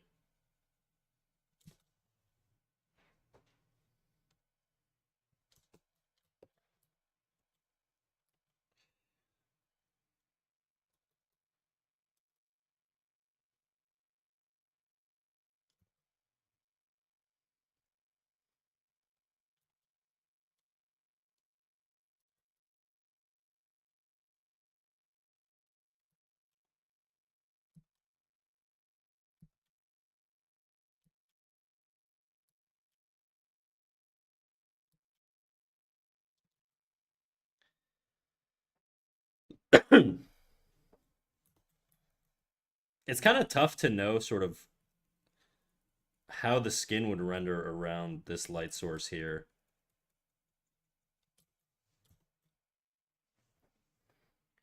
When you started streaming, did you already set up Night and all that other gizmo? I set up OBS and started figuring out how to piece things together, and it does feel a little overwhelming. I literally screen shared my canvas and had a mic. That's it. No bots, no nothing, no Discord server, nothing, dude. Just fucking raw dogging it. Okay, and I did that for a long ass time until I started getting chatters that were like, Snack, give us a Discord. And I was like, fine. Enjoy your lurk, Smudgy. Thanks for coming out. And then I had, eventually I did that, and then I added Nightbot so that we could do commands. But no, I did not have anything, dude. We went real raw with it. Low budget as fuck. I think if you don't do that, you're at risk of sort of overthinking and then never taking action, right? So that's sort of how I treat it, but damn it, my landlord just told me that my rent's going to increase quite a lot. I'm very sad. I don't know how it works in the US. I'm fairly familiar with like landlord and tenant law in like Canada though. And usually you should look it up, Sid. Usually, I don't know if you're in a rent controlled state because I think you're in the States, but typically they have there are caps on increases. And what you can do is you can file like a contest to the landlord tenant board court, and it'll stall basically for like 6 months if it's an illegal rent increase.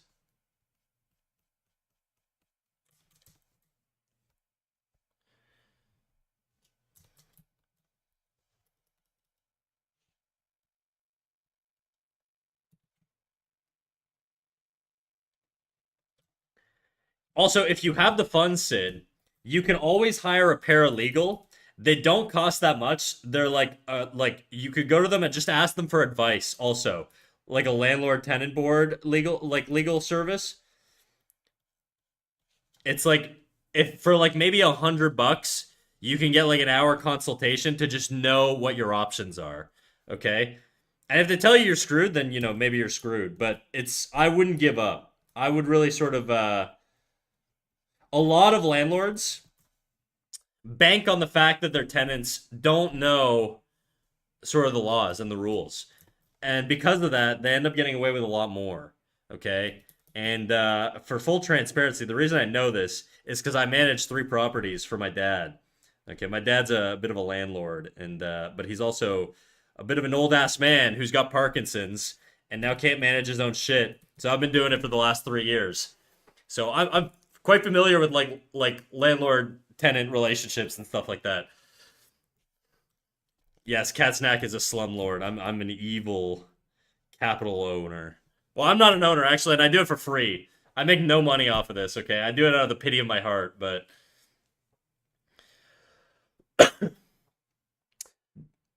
can you draw Sui Ishida style? I could draw my style. I don't know what Sui Ishida is. Sui Ishida. Oh, the guy from Tokyo Ghoul? Probably not. I'm not a big watercolor guy.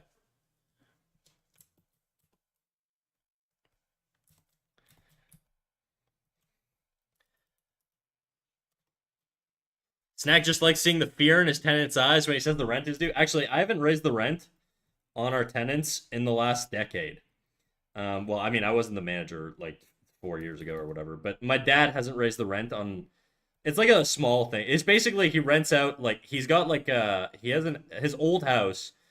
Instead of like selling it when he moved, he just rented out like 2 units or whatever. He split into 2 units and just rents it out. And then he's got one other property, and I manage those. And we haven't raised the rent on those tenants ever because they're fantastic.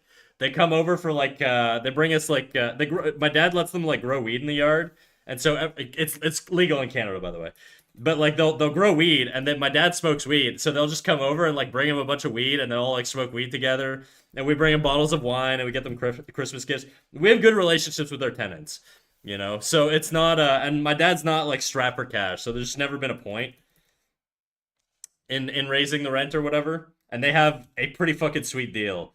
But because my dad bought the place like years ago, like over a decade ago, more than a decade ago, there's just no profit incentive to like raise the rent. Like the monthly costs are low enough because most of it's paid off.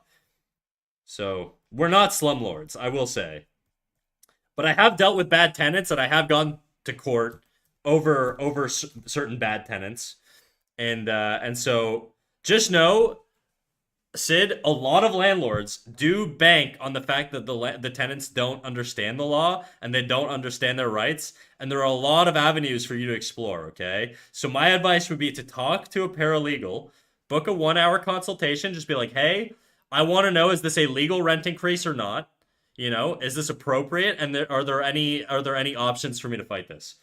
And if your paralegal says no, then maybe you eat it, and then maybe you look for another place to live if that's an option for you.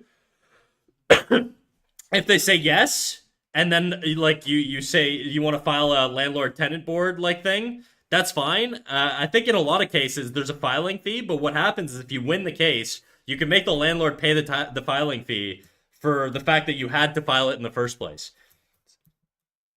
So you can recoup your filing fee. So it's not all doom and gloom, okay? Just don't freak out. Talk to a professional. Okay, thanks. I'm making a manga. Do you think you could find me a new character? What do you mean? Do you mean like can I make you a new character?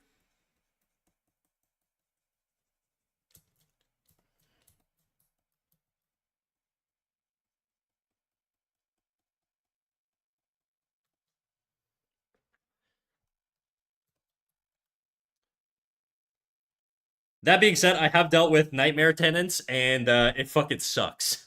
It is the most stressful thing you will ever experience in your fucking life, dude. People who literally just like damage your property because they're just like just not good people. Just fuck with you, don't pay rent, like all this stuff, even if it's like super low rates. Blame you because like it's look, I get it's very easy to blame landlords, and you probably should blame landlords, to be quite honest.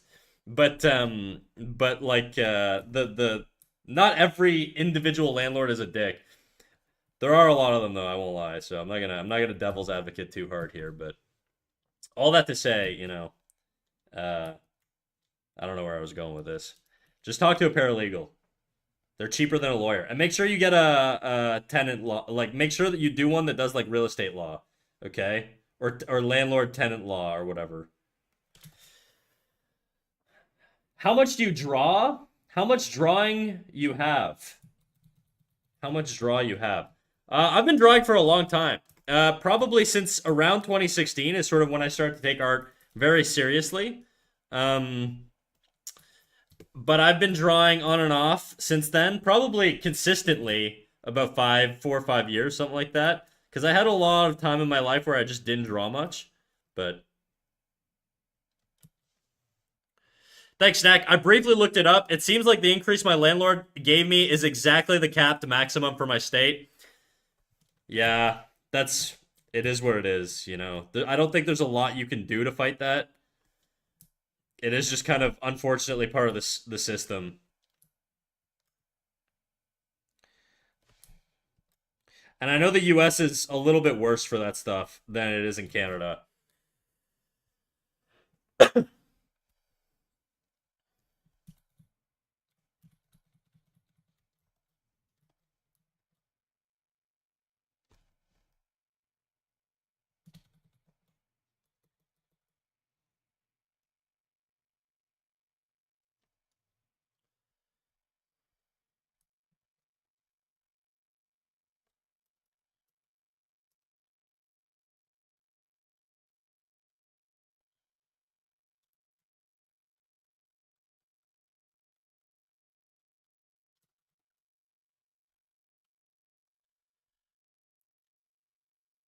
Yeah, I'm thinking about moving, but considering my job situation is very unclear, I don't think I should move before I get a new job and know where the location is.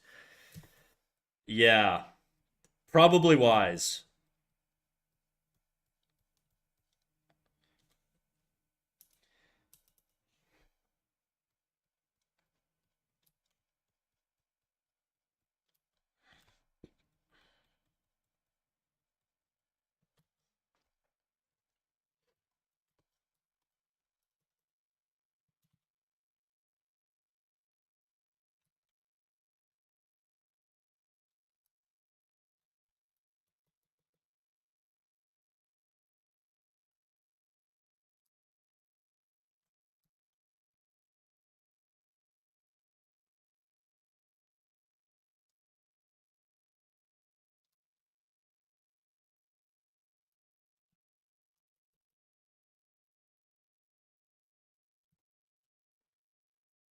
I'm just trying to make this feel like her stomach is like pinching here. I don't really know how to do this, but I remember when they previewed this song for Fire Force, and I was like, this is the perfect song for that show. Then the visuals for the OP came out, and it didn't really live up to the hype. I love when anime uses like metal. Maximum the Hormone is one of my favorite like Japanese bands, and the one thing I will say, I did not like their Chainsaw Man opening. I really, really, really like their like what you call it, Death Note stuff. That stuff was dope.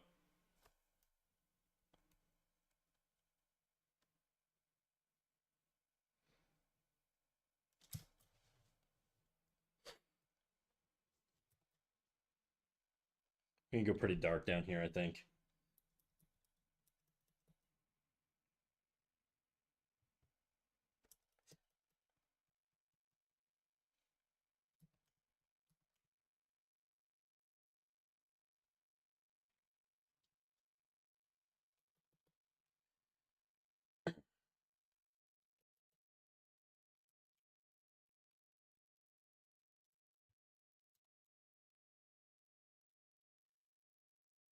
I do like the Fire Force show. I've never seen it.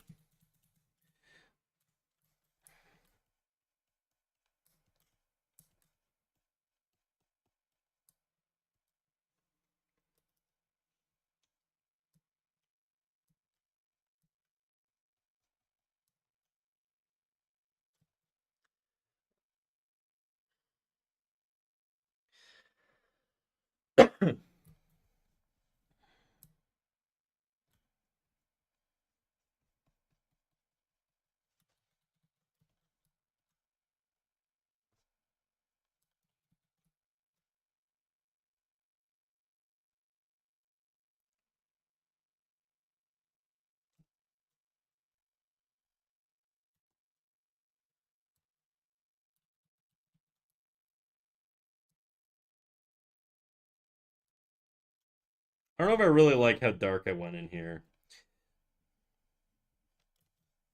I think it's fine on the pinch. I just don't know if I want to do it the whole way through. Have you seen Soul Eater? Oh yeah, I've seen it. Basically, if I feel like if it was popular in like the early 2000s, I've seen it. If it's a new thing like Chainsaw Man or Jujutsu Kaisen, odds are way lower on me having seen it. That's sort of like the metric I would go with.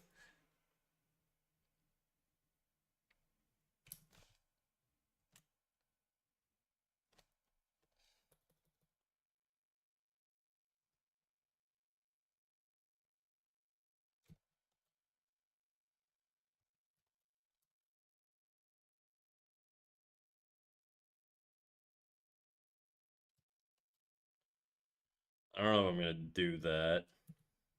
We'll see. This model does kind of give Soul Eater, kind of, eh? I do think, to be fair, I think a lot of my style is very inspired by like early anime stuff. It's just stuff that I gravitate towards. I really like it personally.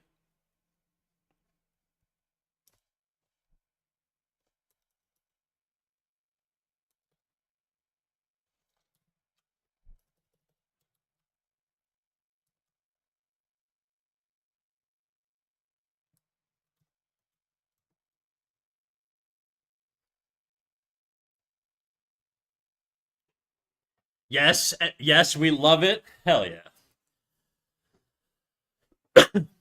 You know, Fire Force is a very similar art style because it was by the same creator of Soul Eater, really, eh? Huh, that's interesting. I didn't know that.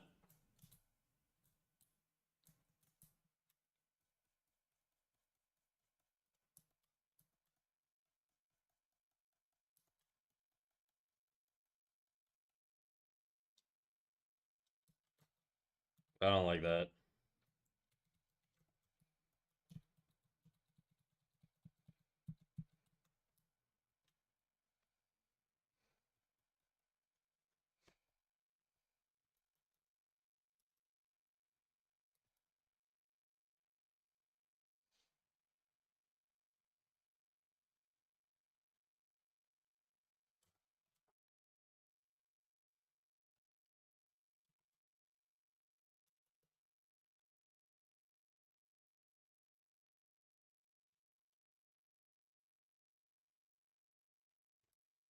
I think this needs to be a little bit softer here.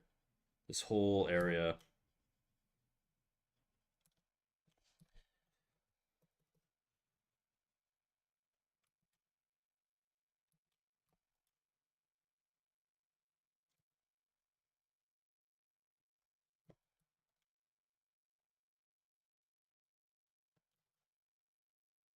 Hmm.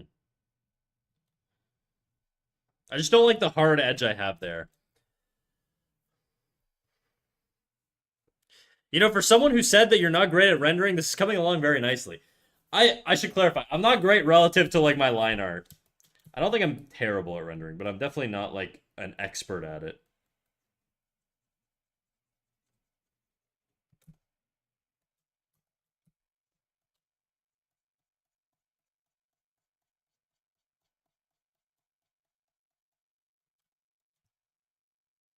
It's just sort of picking the shapes right now. I don't know that I necessarily like how much light there is back there.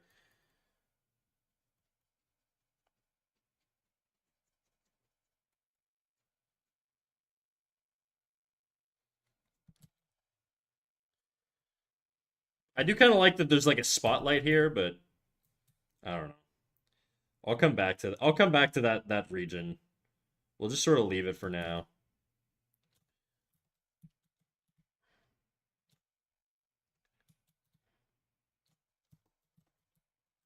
I say that, but then I'm gonna fuck with it. I know I will.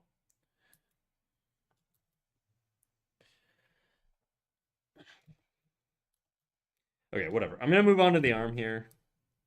I don't think I actually did shadows on the arm. We're just gonna copy these tones. Actually, I could clean up in the neck area too.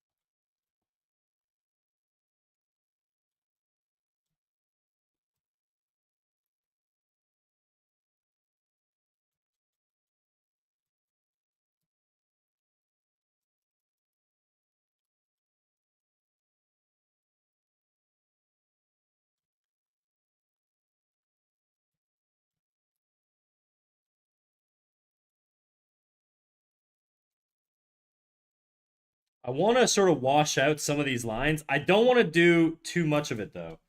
I don't want to wash it out too much.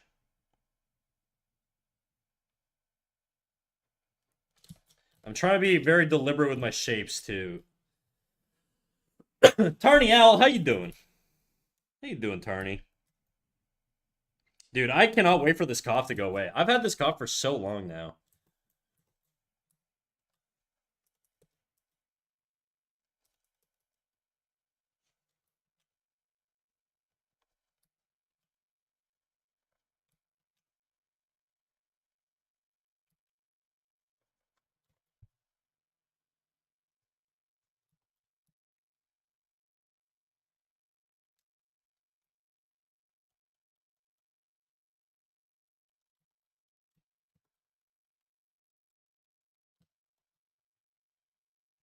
That versus that. The values are pushed way more if I remove this corner here. I need it to go a little darker. It's too much. It's too much. I'm gonna leave it for now. We'll be stealing some songs. Go for it, dude.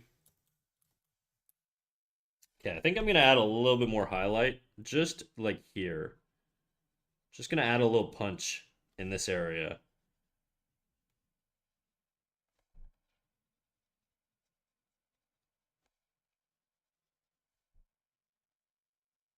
Just super subtle. You probably can't even see it, but there's a punch there. There's definitely a little punch. See? You can like feel it a little bit. I don't like how much of that is there though. And I don't know if I want that. I am gonna leave that sort of messy, scratchy. I kind of like the aesthetic, I guess. a big part of sort of the way I draw these days is I'm trying really hard to find the balance between going like really really messy and really really clean, and finding that sweet spot between something like looking messy but appealing, because I feel like if you overdo it on the cleaning, you can get really stiff really fast and you can lose a lot of the appeal in a design. It's a hard line to balance. Not to be rude or anything, but your voice doesn't really line up with the bosom mouse vibe. Would you prefer I go what if I do this and I look like a blind man? Does that help? Oops, wrong button. There you go. Now I can't see shit. I don't have my glasses on.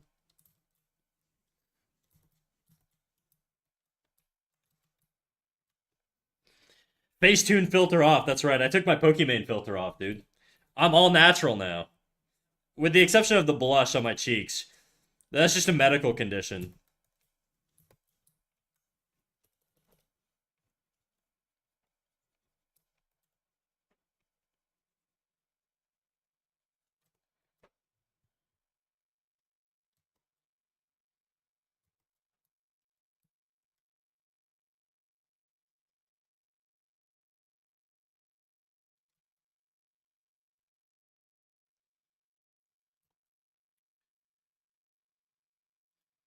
This is why you need a tiny eye, big booba model. I don't even know how to make my model, dude. I have people for that, and by people I mean boba. I'm saving my CP up for the ASMR. Don't abbreviate channel points, dude. Don't do that. Yeah, it's just the glasses now. You sound just right. Thank you.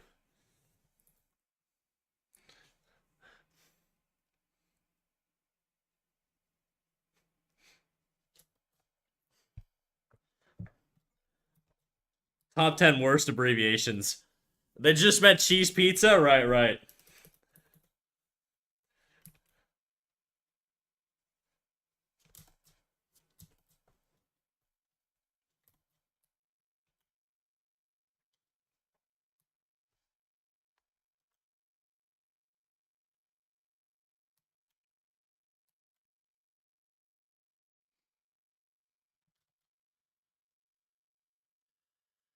Cyberpunk? It's funny, I'm pretty sure the Cyberpunk subreddit on YouTube has banned people from making comments on people shortening it to CP. I'm gonna go do horror things to my mental state. I'm playing League with friends. Uh-oh. Y'all have fun with the art. I hope it goes well. See ya. Alright, dude. Have fun. Enjoy. Enjoy raging out and crashing out with your boys. And or girls. Did you see that new CP show on Netflix? Guys, you guys are killing me right now. For legal reasons, I don't know what you're talking about. And for like legitimate reasons, I genuinely don't know what you're talking about.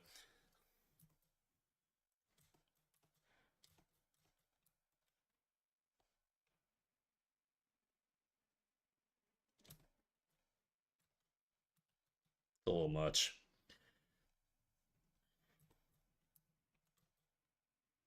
Oh, you're talking about Cyberpunk still. Oh, okay. No, I haven't seen it.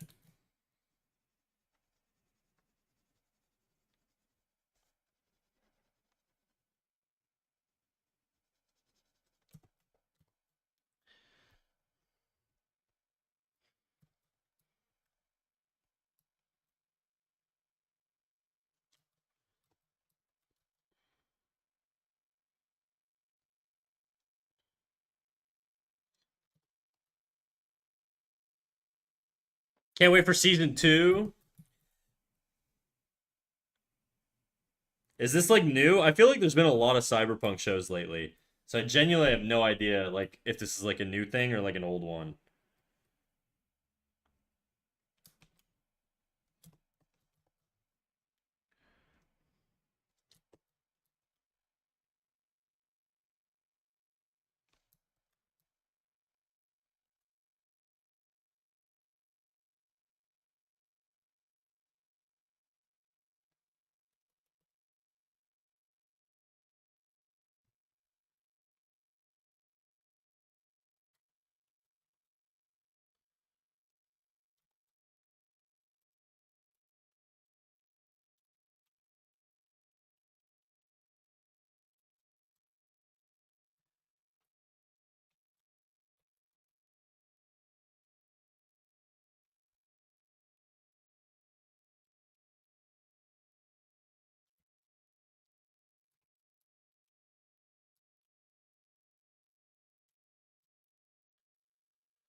Apparently, the appropriate term is now CSAM because calling it porn implies consent, which is something that can't happen. I think it's CSAM actually. Anyways, I'm gonna just say we're gonna change the topic on this one. You guys can keep talking about Cyberpunk, but no more. I'm doing the Reddit mod thing. Okay, we're no longer making allegories to horrible things in real life.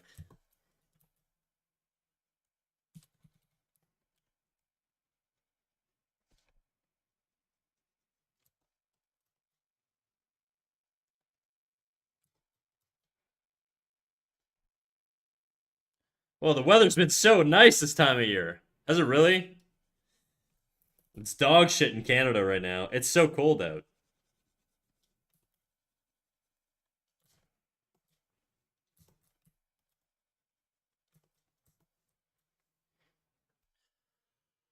I love unicorns. Hell yeah, dude.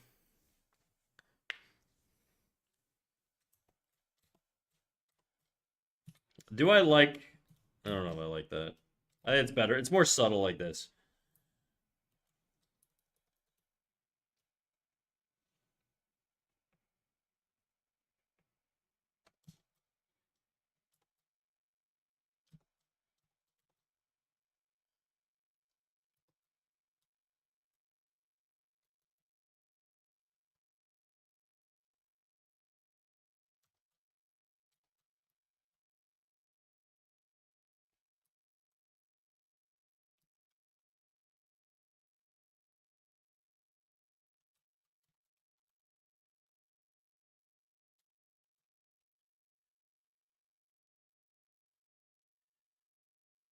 It's bipolar ass weather here in New Zealand. Sigh. Damn, New Zealand. I really don't know a whole lot about New Zealand, other than it's like an island, I guess. And you guys are kind of Australian, but not. My new pre-build should be coming in today. Cyberpunk and The Last of Us 2 are the first things I'm playing. Oh, you bought a PC, dude? Hell yeah. I tried playing Cyberpunk recently, like a month ago, and I just couldn't get into it. I did it for like a couple days, and I was like, eh. I don't know what's like. My brain is kind of broken on video games. I don't know how to fix it. I genuinely like cannot enjoy video games. I'm too like productivity brain. I feel like guilty if I'm not doing something productive with my time. But it's a weird dynamic because the reality is I don't actually end up doing anything productive. I end up just like watching people have like political debates on YouTube or whatever, and then fucking. But it feels like it feels better than video games. For some reason, video games in my head are so poisoned, even though I know that's not true. Reset your brain with some Minesweeper. I'm trying to like video games again, Tarniel.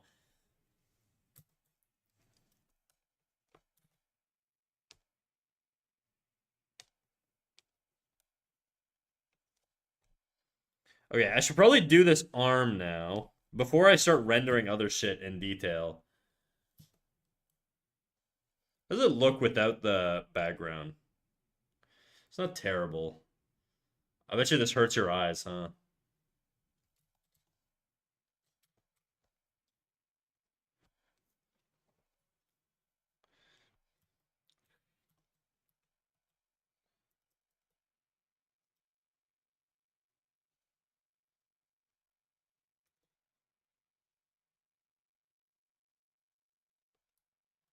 And then as we get down here, I'm going to decrease the values. It's going to be like a gradient almost, where most of the lights are up here. I still think that's even like too much.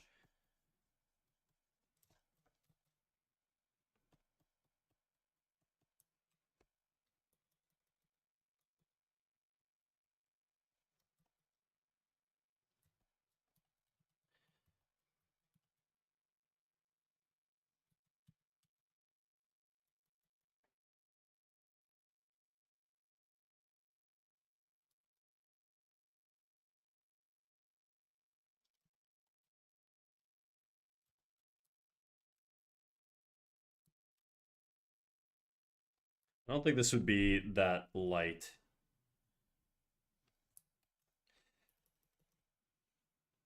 Up here, though, maybe.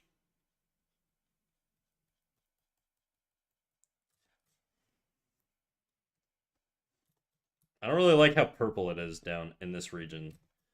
Just want to get rid of that.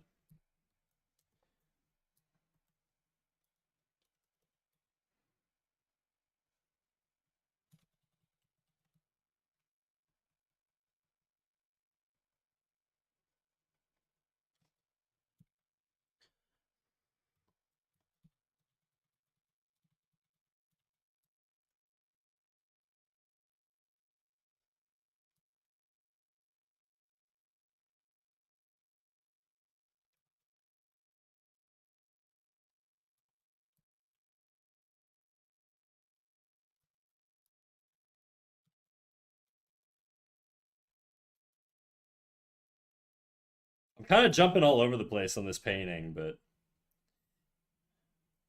it'll get there eventually.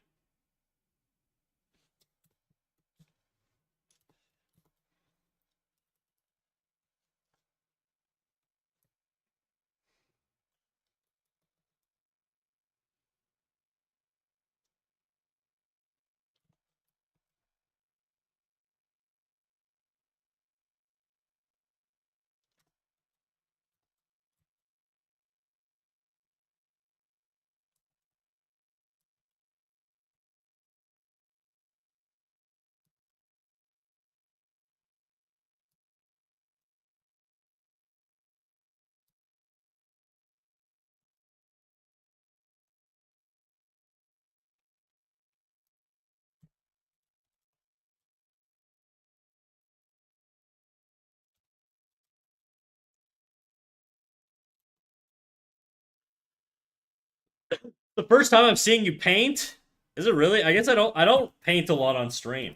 I don't actually paint a lot at all, to be quite honest, but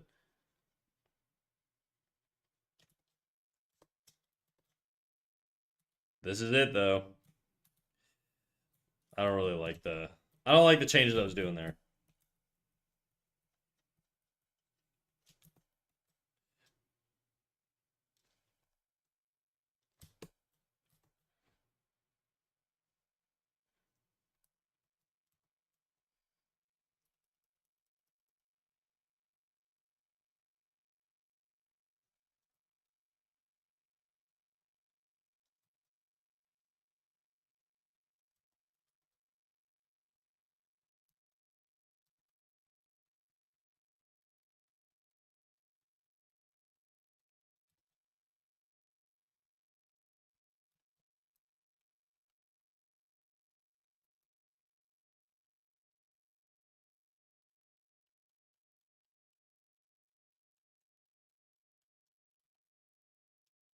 Might be too light here.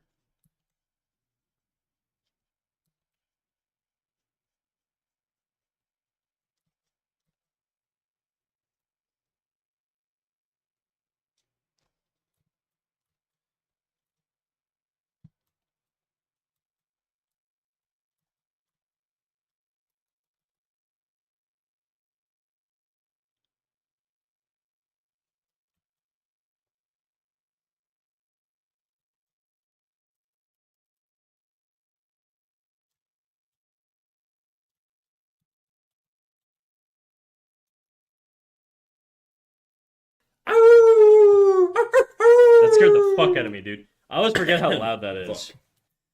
Sometimes it doesn't startle me, but Princess Trash Rat, thank you for the follow. What a well placed name for a stream with a mouse. Ow! Ow! Fuck. Tarniel, thank you for the follow. How you guys doing today, by the way? It's been a lot of silent drawing, which is not actually that normal for this stream. Normally I'm yapping all the time, but I feel like when it comes to painting, I gotta have my whole brain active, you know? I don't like how... Lighten that up.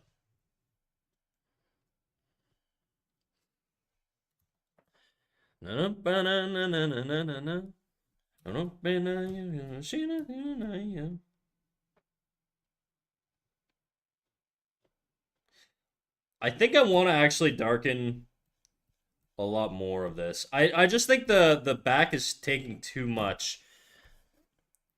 And I like how this follows up with like sort of the stripe across the face.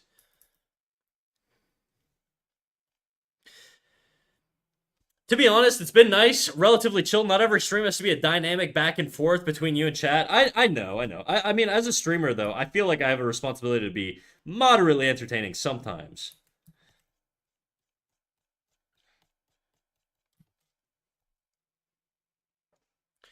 Dun, dun, dun, dun, dun, dun, dun, dun, dun.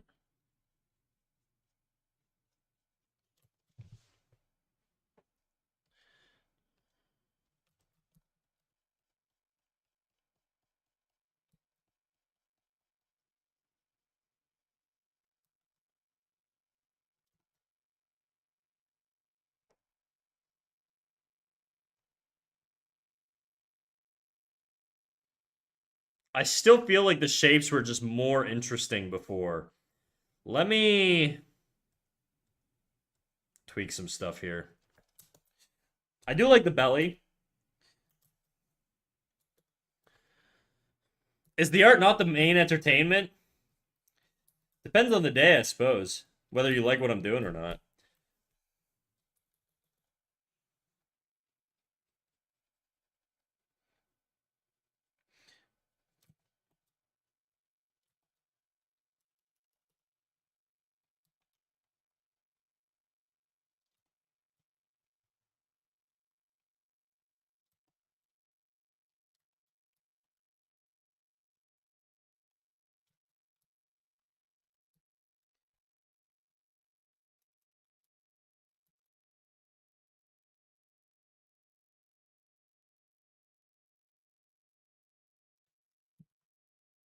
I'm trying to get this to feel more like a rolling belly, you know?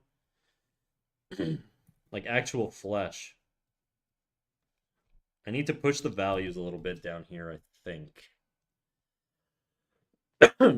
Your stream's great for something in the background as I draw? Hell yeah. That's right. That's what we like to hear, baby.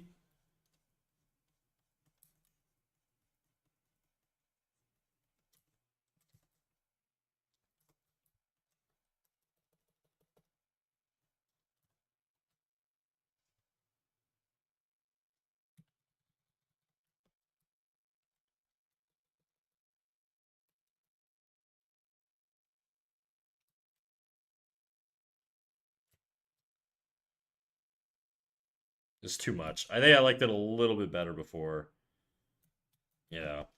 Maybe I just do need to be a little subtle with it, you know?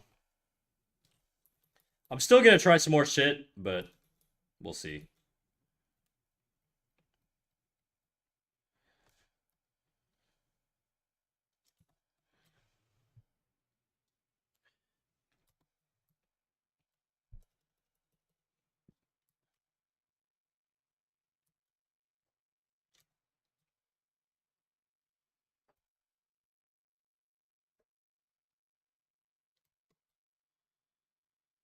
I think this is one of the few streams I actually haven't been drawing while you were in the background. First, I had to clean up some crazy muck to find me get rid of the fruit fly issue, and then immediately I got talked into doing all the legwork for cooking that my mom wants to do.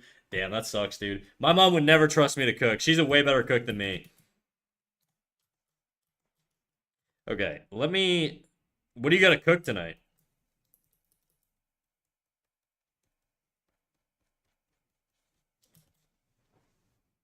Just more interesting shapes in this area is what I'm trying to get.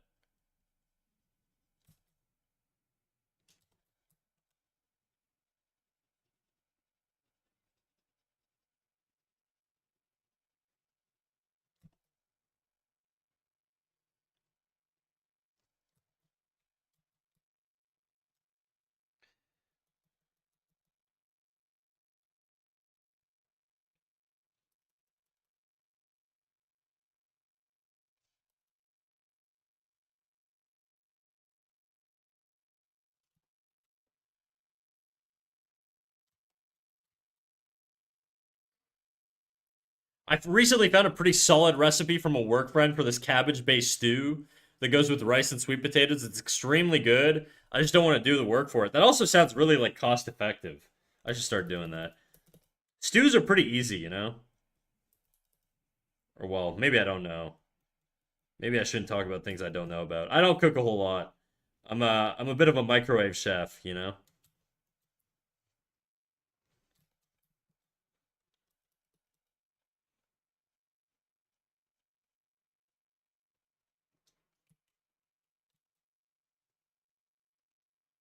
Nah, I ruined it.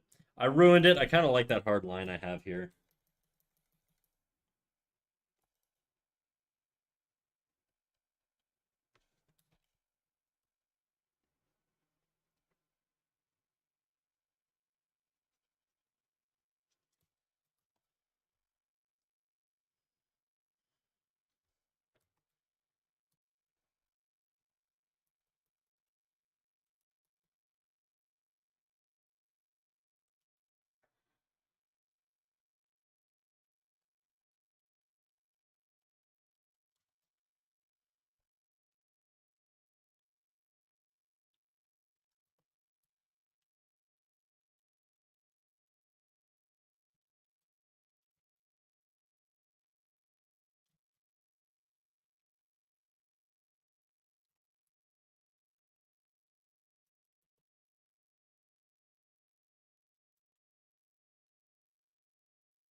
I don't actually think there'd be a lot of shadow here, just because the shoulder just kind of comes right out of there. So I don't see why there'd be a shadow or a form change there.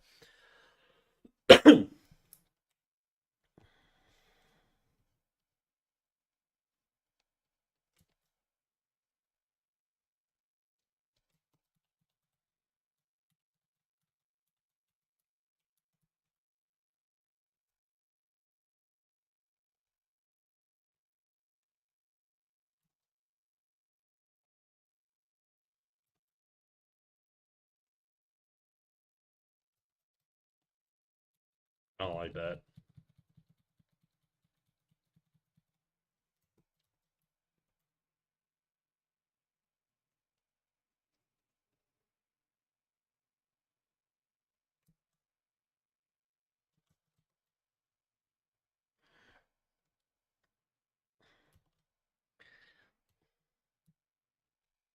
Yeah, let's take a darker, more saturated shadow here.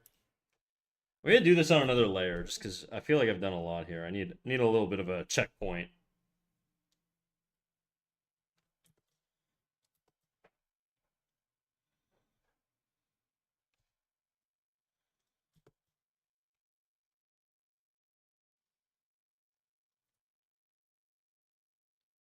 I'm a great cook, but only specifically for other people. If it's just me by myself, then I'll make the fully easiest food and laziest food. Yeah, that's kind of me too. I like I mean I can follow like recipes and stuff, but in general, I really like just sort of quick and fast. I'm not a big fan of effort when it comes to my meals. I just don't have time. Well, I do, but I'm too impatient.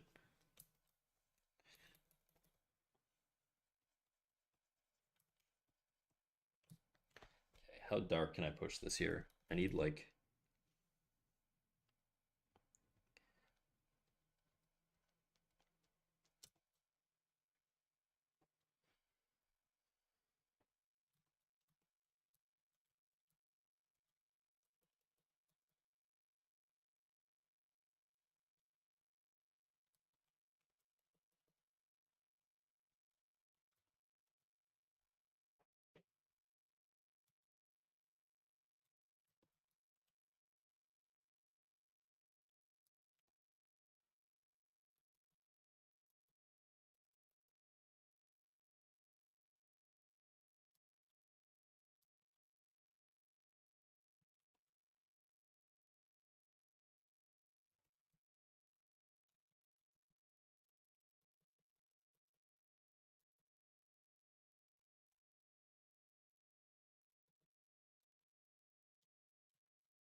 Okay, I'm gonna take this and I'm gonna try and push some of the values a little bit more. And so what I'm gonna do is I'm gonna do another overlay layer.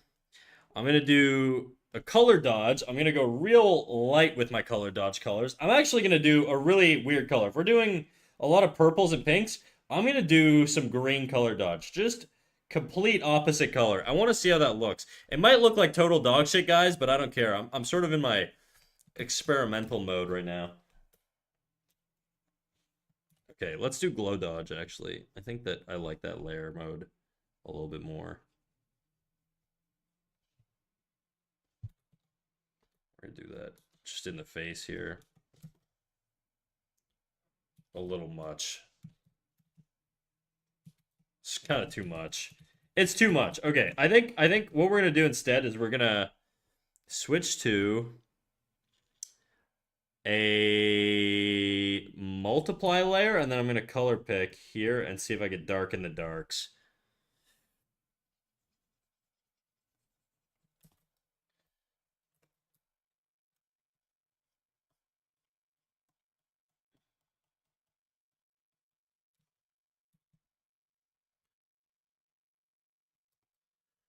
You could just try turning down the capacity a bit. You mean the opacity, or what do you mean?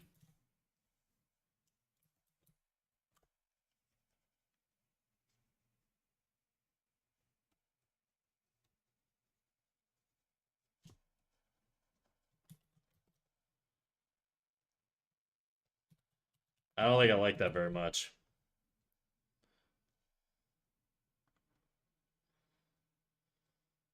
It's too much.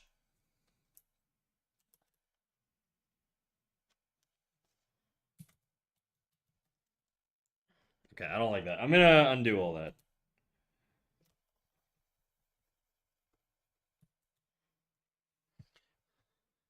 The opacity. I see. I had to take a piss, guys. I'm gonna be right back. I'll be right back.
Fuck.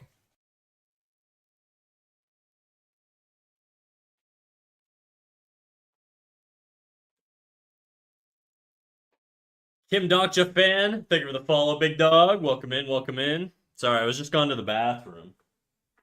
Now I gotta recharge with some water. Luckily, I have a glass that I filled before stream.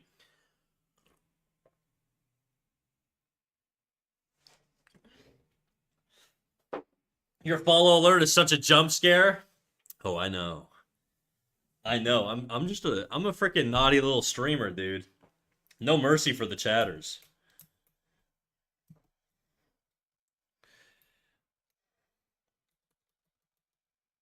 Oh.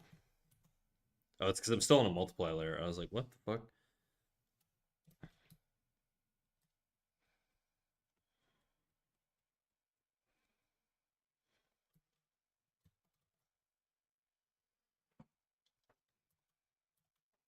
There's something weird about painting where it's like I feel like I can't see my drawing objectively after a while because I've been looking at it so long.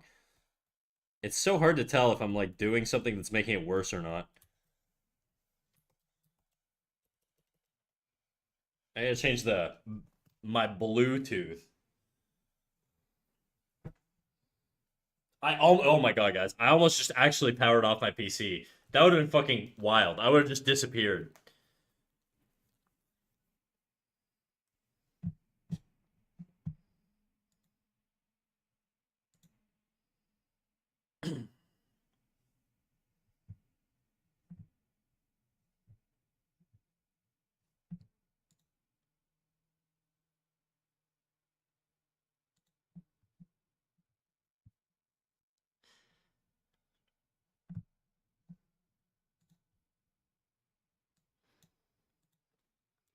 That would have been really funny. Just nuke your own stream for no reason.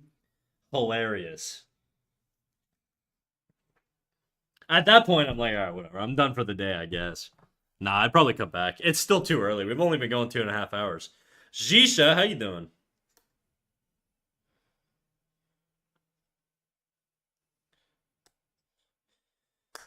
Samurmur over on YouTube says 6'7". What up, Samurmur? Suspicious name. Put the glasses on? Yes, sir.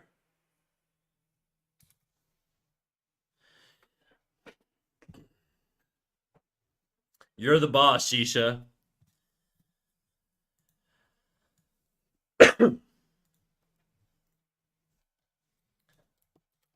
I still feel like I want more pop.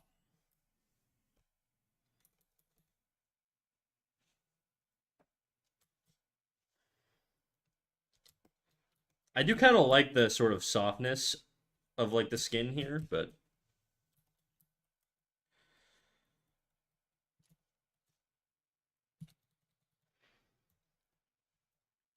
do it jiggle. Oh, you know it'd be jiggling, dude. It'd be jiggling, all right.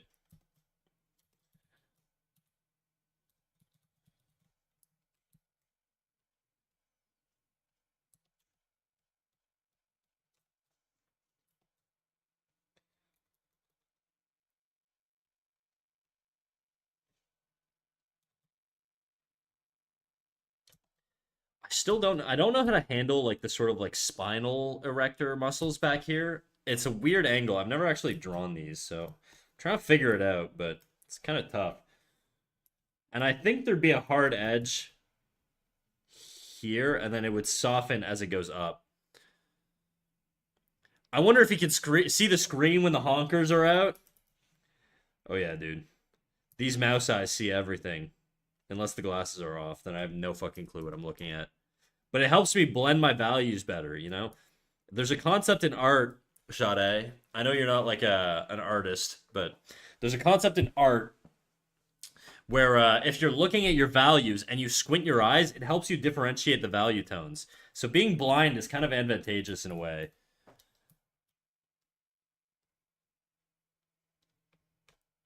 Do you need glasses IRL? Not for like I'm not wearing glasses right now. I have a really light prescription. It's like a negative 1.5 ish, so it's not that bad. So, but I do need them for like general comfort, I guess. But I'm not gonna die if I don't have glasses, you know? I only got glasses a few years ago.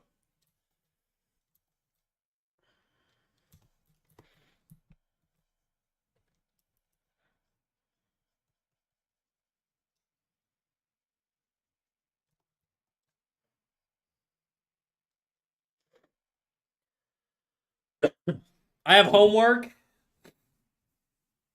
Well, that sucks, dude. I mean, that's college, though, you know? You're gonna have homework.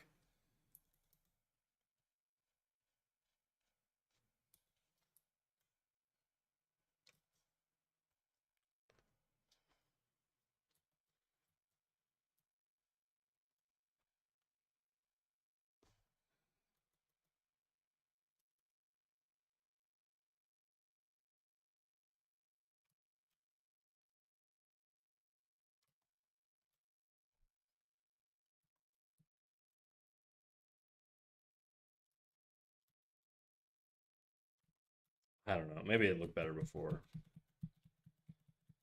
I'm sort of at the stage with the face where I'm like worried that I'm gonna be over rendering a little too much, but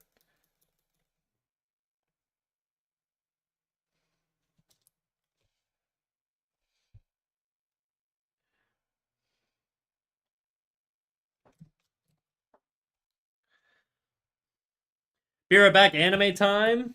All right, go enjoy your little anime sesh.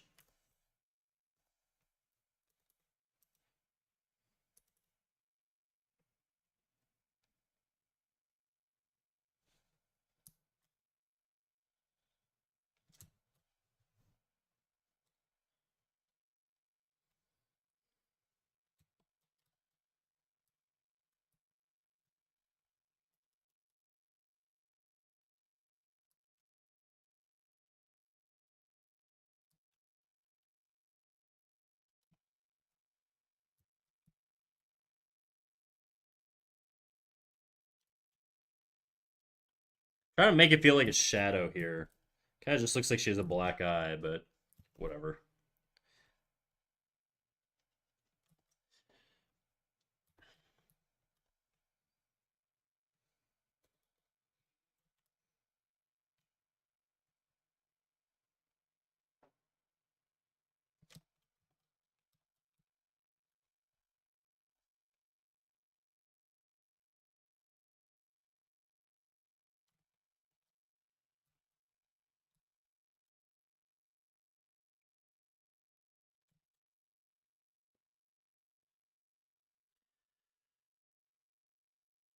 I think it reads as a shadow. Thank you, Kim Dokcha fan.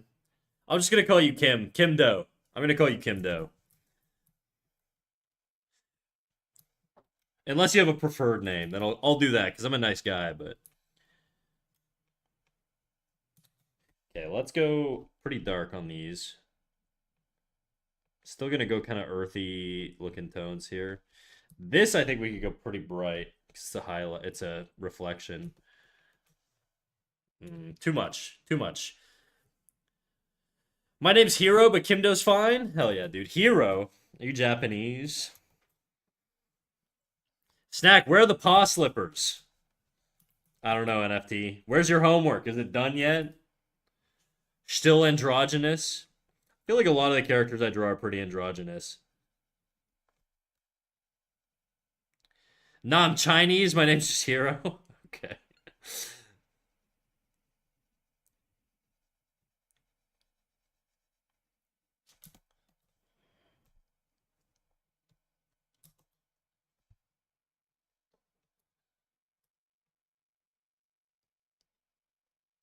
There's like a little cut on my tablet, and whenever I run my pen over it, it's like it feels weird. Like a little scratch. I can feel it like it's like running my pen over like a tiny little grain of sand. It's very annoying. Actually, you know what? I think I need.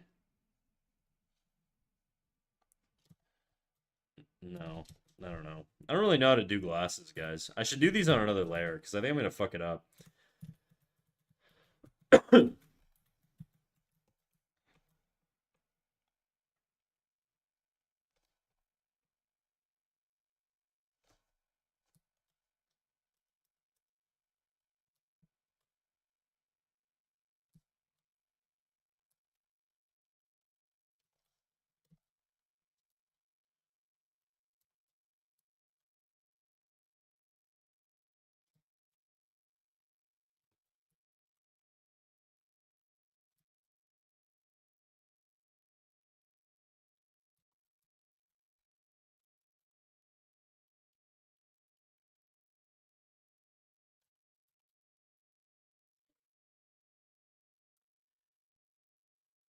It is Jujutsu Kaisen androgynous. That's female in normie land.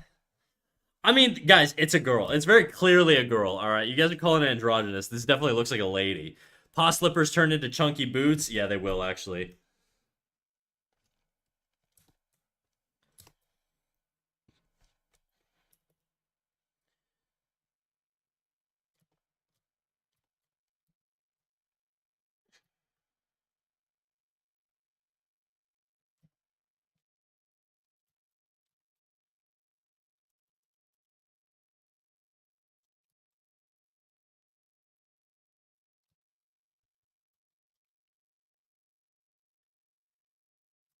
Burner, burner, burner,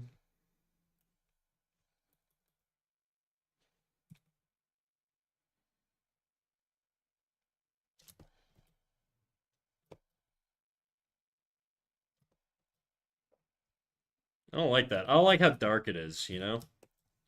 I gotta figure out a way to make this. Maybe we do like silver. Silver frames. Is the girl looking at us or behind us? I mean, clearly at us, dude. Very clearly at us. Don't gaslight me into thinking I have bad eye direction on this one. I know I don't.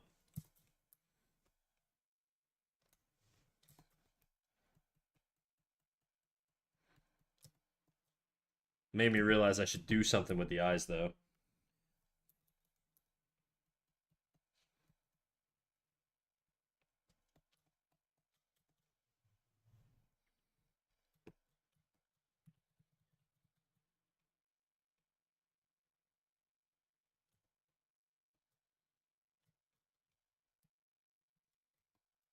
I want the paw slippers.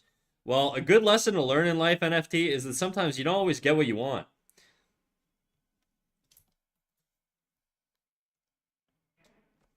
I don't know if this might be too much. I think I'm overdoing it, but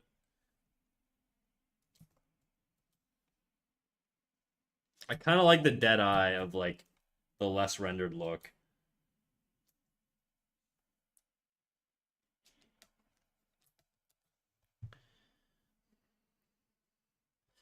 I'm going to hilariously art backseat. Yeah, I'm gonna love that, dude. Surely I will. Downgrade. Shh, otherwise you'll get called down on your homework again. Yeah, by the way, don't you have homework, dude? What are you doing here? Wasting your time chit-chatting. Go do your work. Don't make me get boba, dude.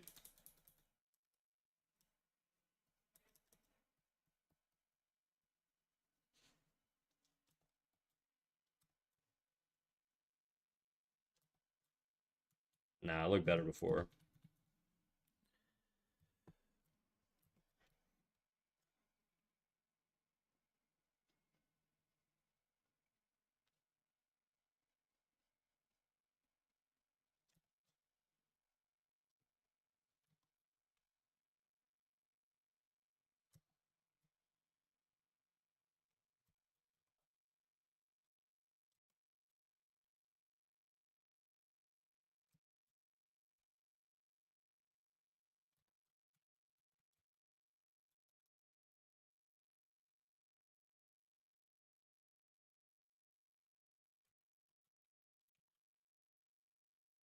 That might be too much. I think that's too much. I'm just gonna leave it dark in there.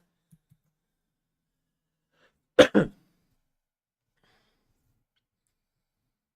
very good lesson. I could draw them myself anyway. Fine. Okay, go draw her paw slippers, dude.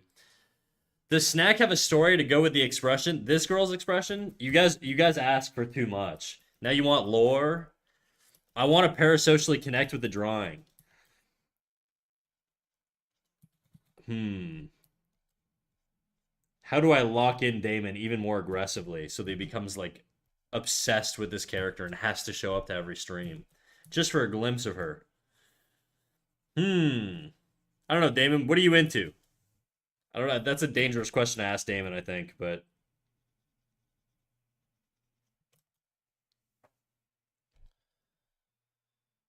it's getting ready to lunge. I don't even know what the hell she's doing. I like the pose. It looked interesting, you know?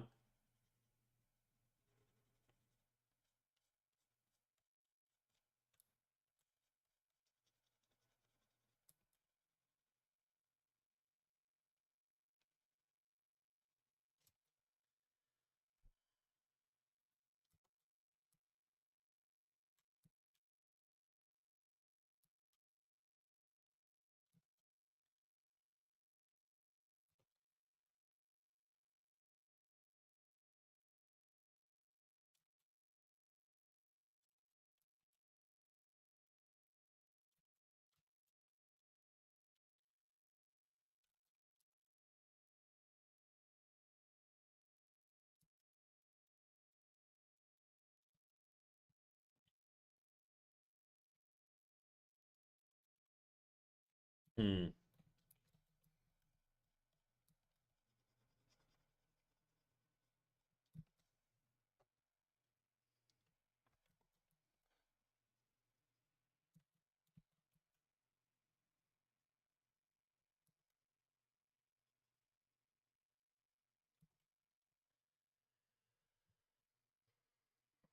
If reference for pose was used, what was the context there? I have no idea. I just thought it was a cool pose. And I mean, I used a reference as inspiration, but I made a lot of changes to it. I'll show you guys the reference. I had it the other day, actually. Maybe it's still saved somewhere here. No.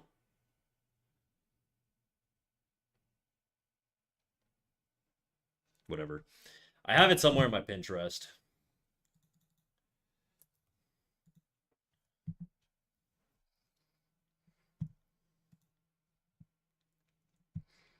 Where the hell? Here's my poses folder. There we go. Ugh.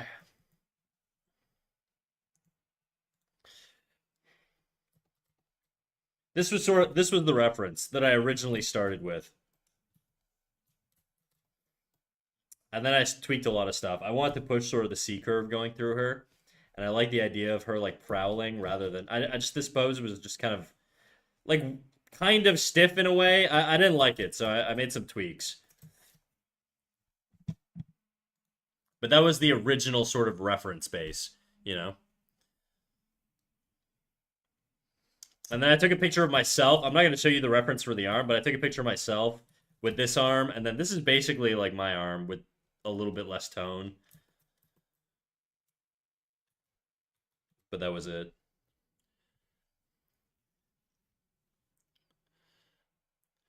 The pose is for aesthetics. Yeah, kind of. More or less. I feel like everything I draw is more or less for aesthetics. My favorite sort of emotion to elicit with my art is just cool. I like cool, edgy looking characters. That's just sort of my shit, you know?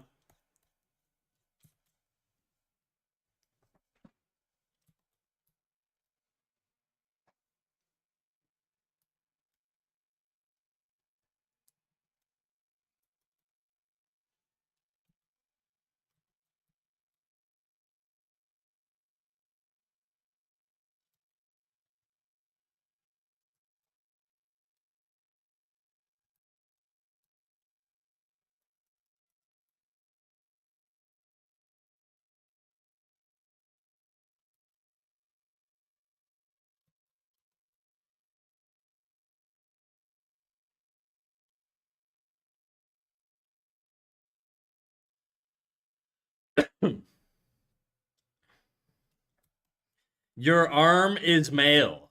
It is. That's probably why her arm looks a little bit beefier, because it's my arm. Ref is accessorized to hell and back. Yeah.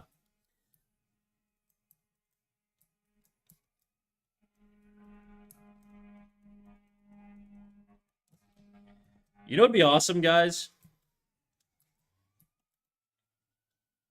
Being rich enough to travel anywhere. Wouldn't that be awesome? I would love that. Just thinking out loud.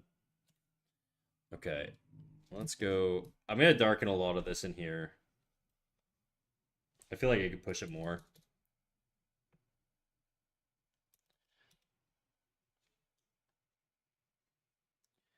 It's not really androgynous. It's no longer androgynous. It's not really spendan on clothing. Nah, I'm not really spending on clothing. Oh,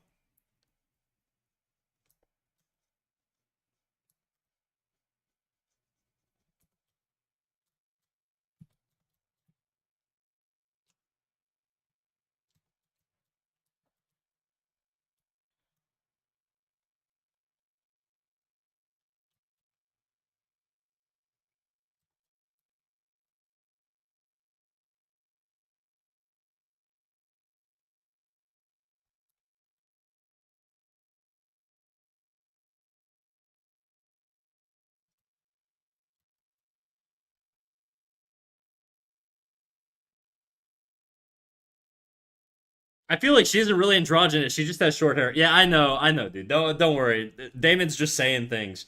She's definitely not androgynous. She's very clearly a lady. She also her hair's not that short. It's kind of like a weird bob. I don't know what this shit is up here. It just looked cool, but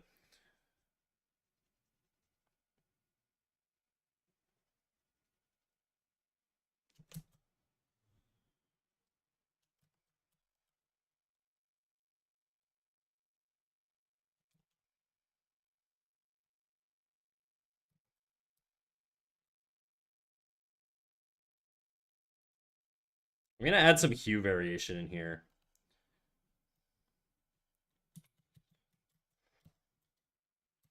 Let's see if I can squeeze in some other colors in. I'm just gonna go full yellow, and we're gonna go get desaturate yellow. I don't know if that'll work. I don't think that'll work actually. I was just gonna try and squeeze in a bunch of hues, but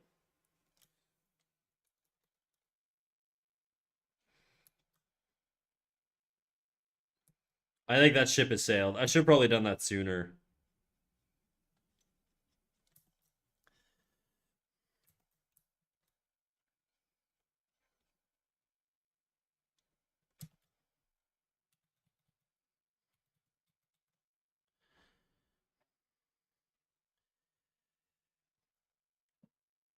So real. Androgynousness is just more about vibe, and this girl's just edgy. Yeah, also, I feel like anatomy. You could pull off like an androgynous look by just sort of making the anatomy sort of look like it could fit between both worlds, essentially.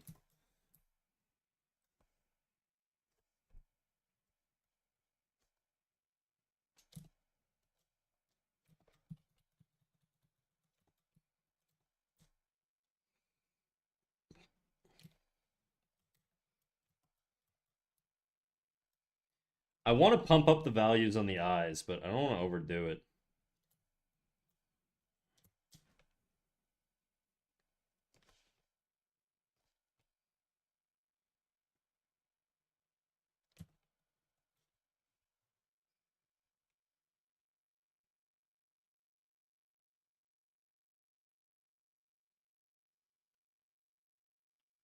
I actually think having the softer sort of shadow there works a little bit better. Let's see if I can make that work like that.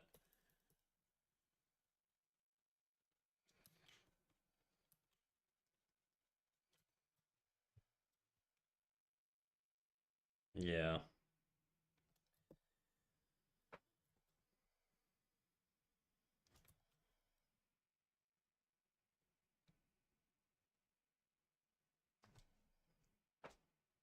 She's very shiny.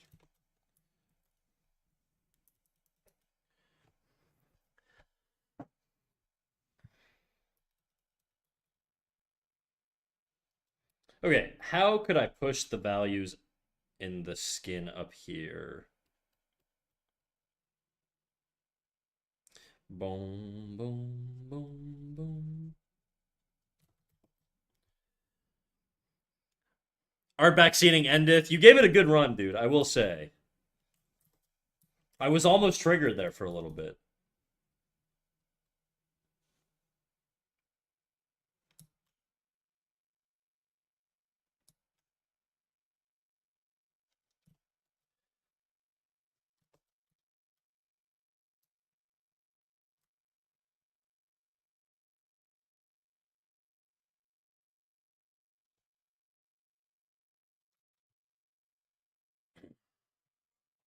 So, uh-huh. Go on. Go on, King. Let's hear it. What you got for me, Damon? Try your worst. Let's hear your artistic advice.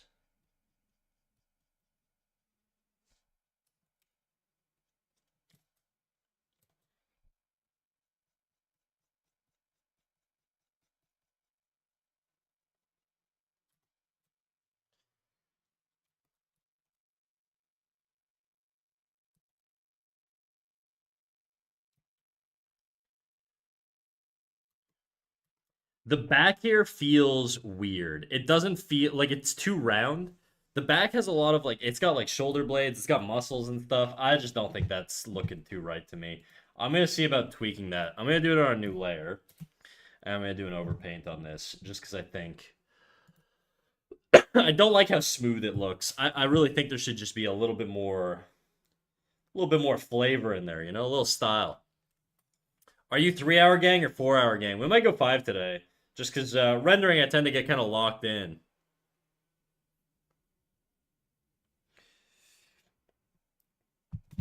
I wonder if having like a highlight here somewhere would help with that. Let's see. If I took this whole area, darken the whole thing. I'm on a new layer, right? Yeah, darken the whole thing.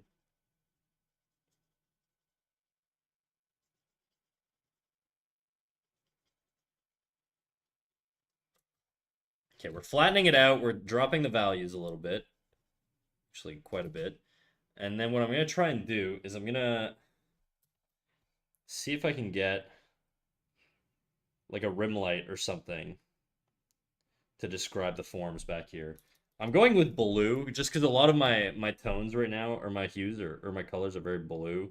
I don't know if that's the move though, but we'll try.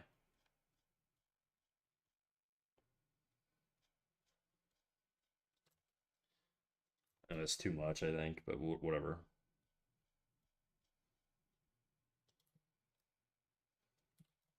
Oops.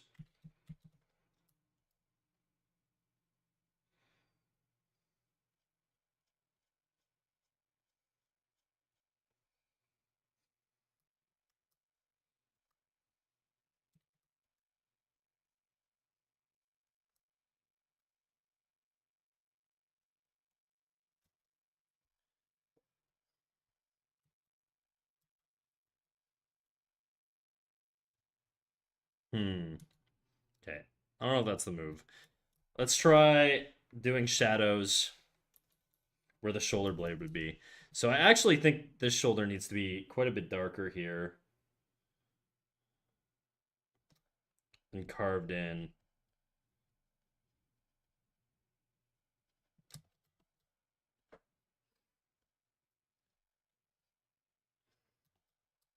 Okay, what's a dark value for this? Let's just go down here.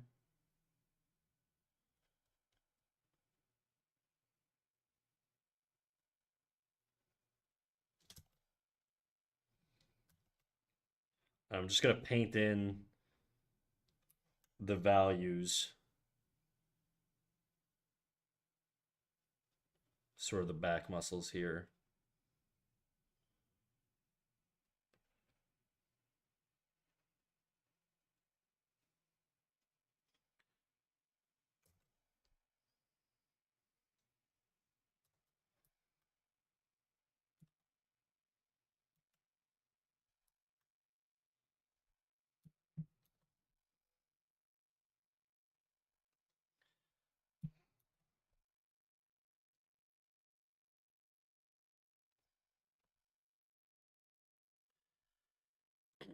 Beautiful art. It's reminding me of Orochimaru. Dude, we'll take that.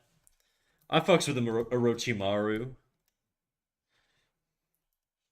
I'm an Orochimaru. I won't lie. I dabble.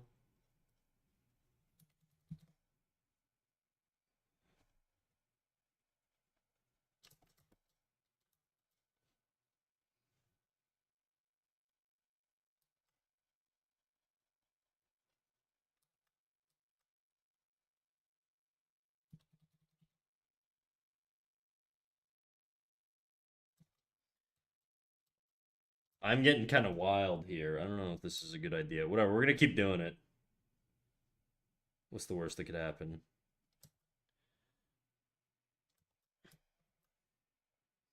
If I remember correctly, Boruto has Orochimaru boy, girl in Boruto class.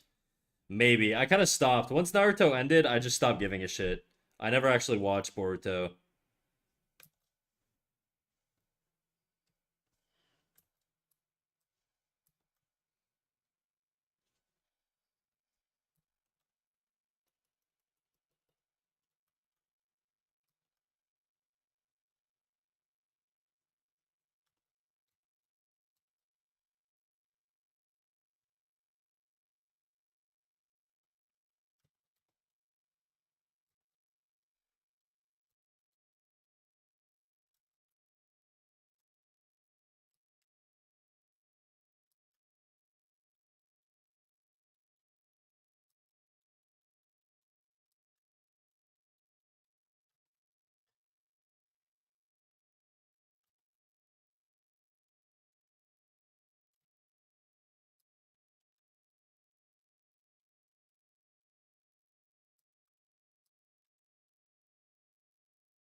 I gotta think of like the actual anatomy here. Like there's a lat muscle in here that's gonna sort of wrap. Are you using any reference for this artwork? Yeah, I'm using. I mean, I used a reference piece. I don't know if I actually have it here. Yeah, this was the original reference that I used. And then for the arm, I have a photo of myself. Same with both arms here. I have a photo of myself. Everything else is just kind of imagination, but that was sort of the. I guess this is like not really a one-to-one reference. It was kind of the inspiration, but and right now I'm just trying to figure out the like neck region here.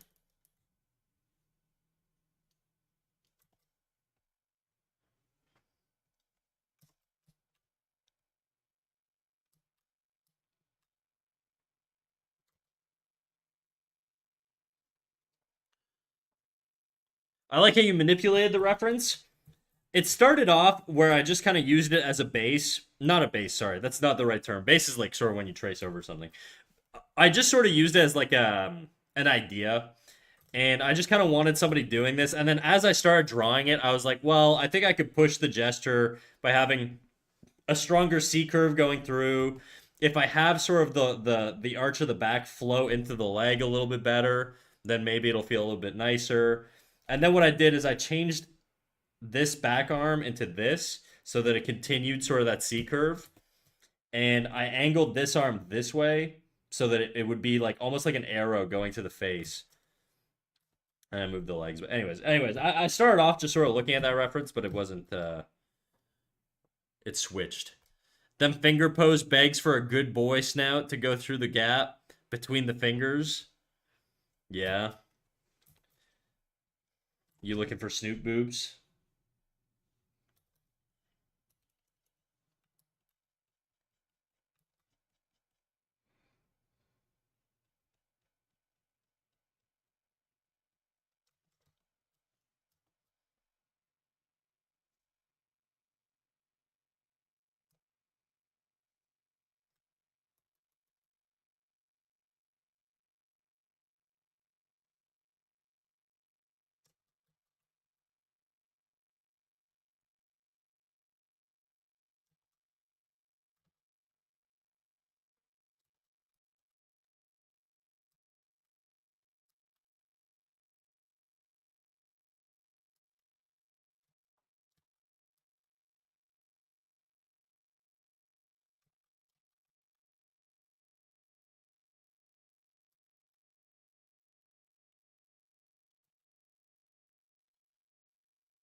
You make it look easy. Thanks, man. I appreciate it.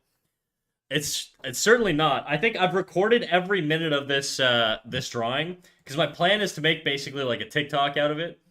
Um, and I think I've been drawing it for over 20 hours. Okay, that includes all the line art. So, you know, easy I guess is relative. There's been a lot of fuck ups and checks and all that stuff.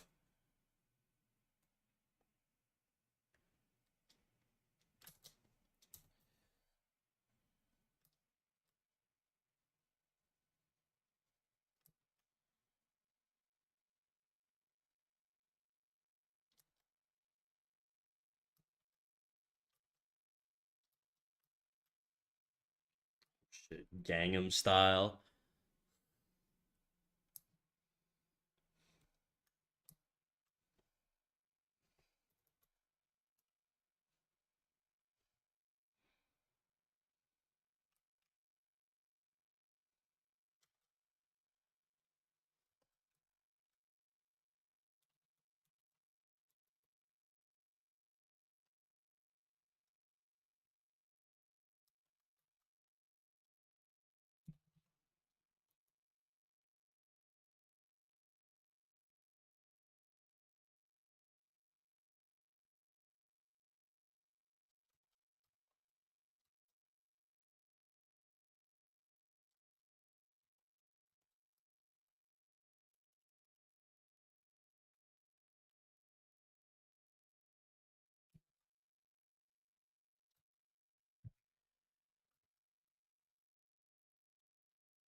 I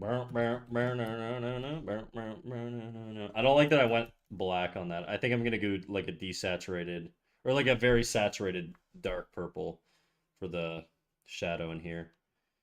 It's just gonna not clash as much visually. It's a really hard pose, to be fair. That's true.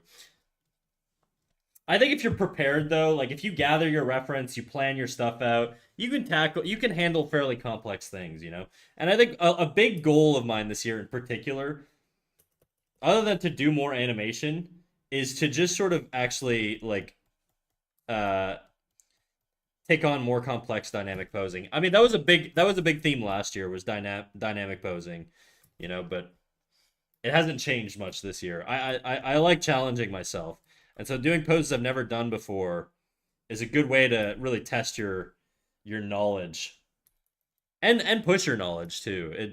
It can be frustrating, and you might want to bang your head against the wall when you're doing it, but you gain a lot out of it. So I would encourage anybody who wants to take their art to the next level to really not compromise and don't let yourself sort of slack.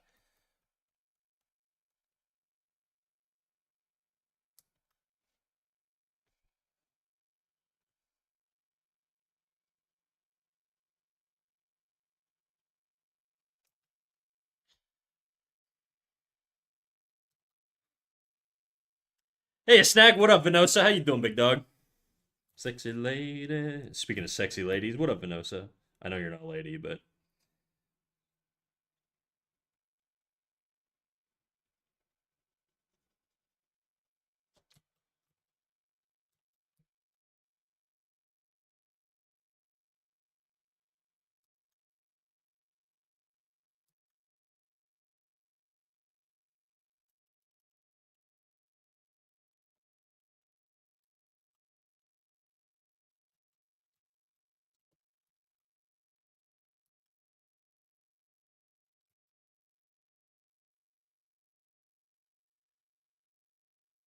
shh. I see, I see.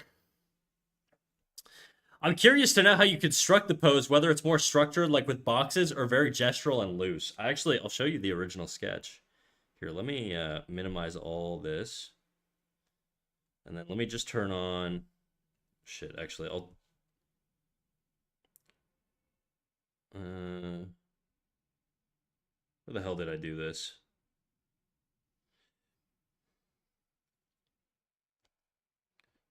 I can delete that layer. Sorry, I'm just trying to memorize my layers here so that when I undo all my visible layers and I come back, oh, it's why can't I delete this layer?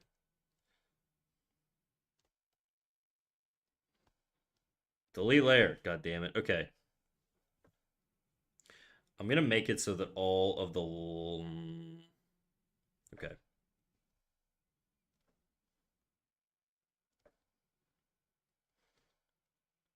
That's not the original. That's the sketch.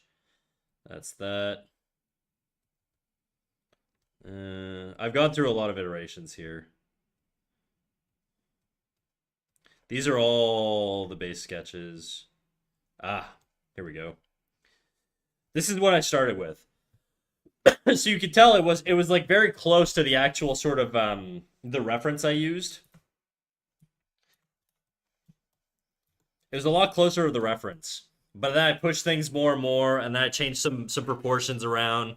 Geez, you have so many layers. Yeah, I use layers to basically try something new to see like if I want to do something, but I'm worried I'm gonna ruin the image. These were part of like a series of characters, but if I'm worried I'm gonna like ruin the image, I'll do like a new layer and then I'll experiment on that, and then if that doesn't work, I'll go back and then my layers are kind of chaotic. I don't recommend following my layer structure, but you could tell it was like a lot more like the reference. And then I made some tweaks. It was just very rough.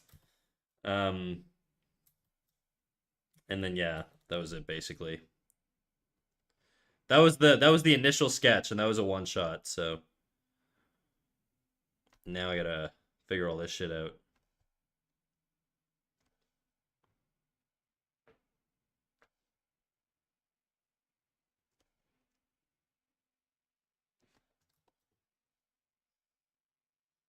Kind of like it without the whatever.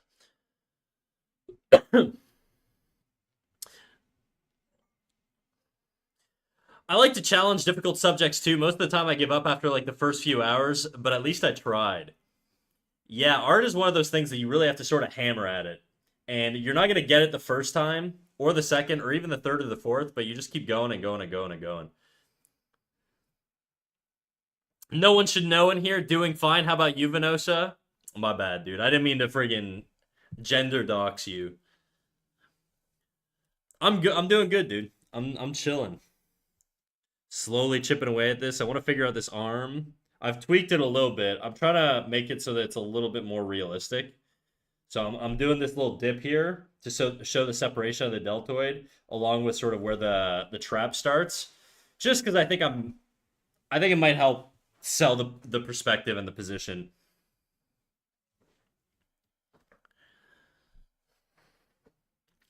Even in the initial sketch, you can already see where the art is going. Yeah, I mean, I do have ignore the this. I was making a TikTok, which is why I have these things on. TikTok incoming, by the way, on negative space. But normally when I draw, it's like very loose and sketchy, kind of like stuff like this, or even looser actually. Like I don't know if I have like older versions of these drawings somewhere in here. Hey, what up, dude? How you doing, Avail?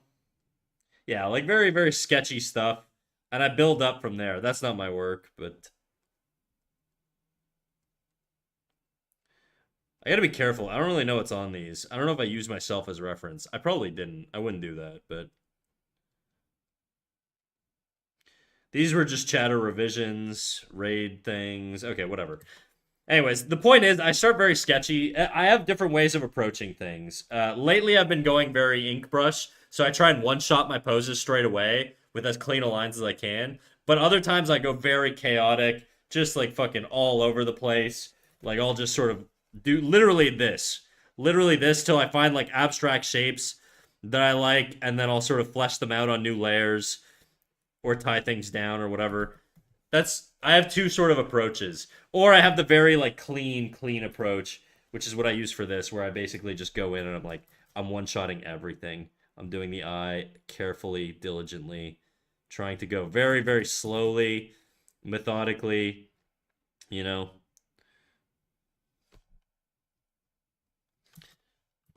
And then now I'm gonna do the nose, maybe the other eyebrow, and the other eye.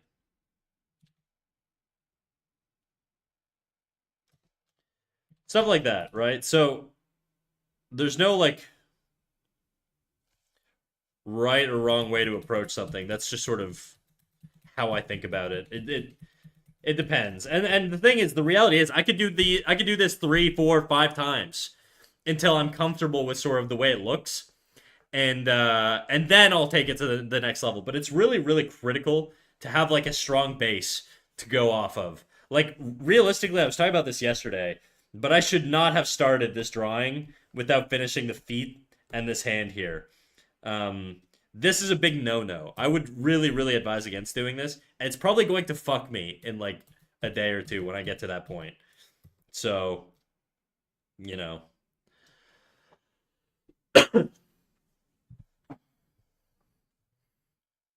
some artists have processes that seem to take longer. Some artists have very efficient processes, though. I will say mine's probably not very efficient. Mine's kind of a little bit of a mix of doing it by the seat of my pants and a little bit of like actually sort of knowing what the fuck I'm trying to do. Like right now, I'm wondering if I should trim down the width on her rib cage because she is a lady, you know. And I think I've given her a pretty big rib cage here.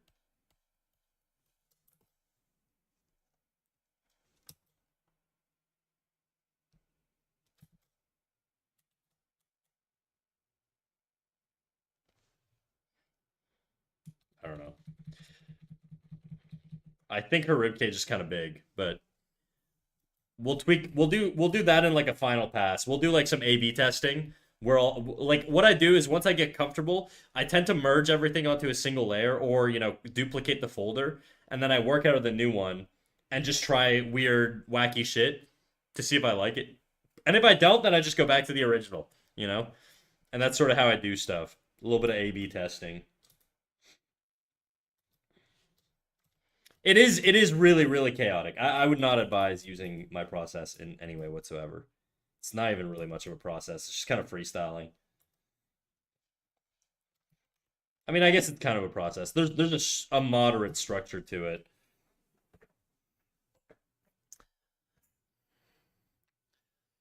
How you doing, Avail? How's life going?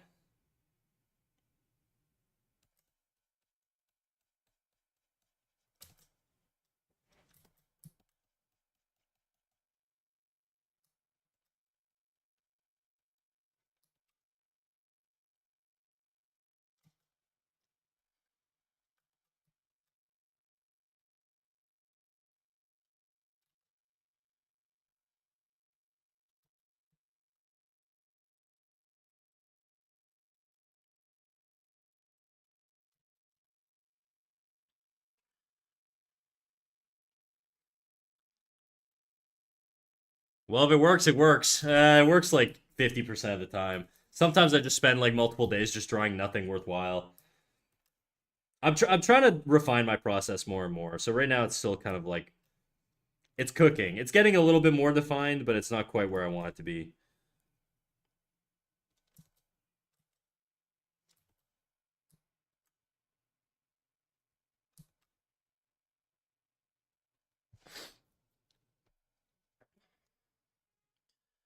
The process is something very personal. From what I know, there isn't one specific process for everyone. No, there isn't, but you can share processes with people. Like you can have there's a diverse like array of styles of drawing and stuff like that, right?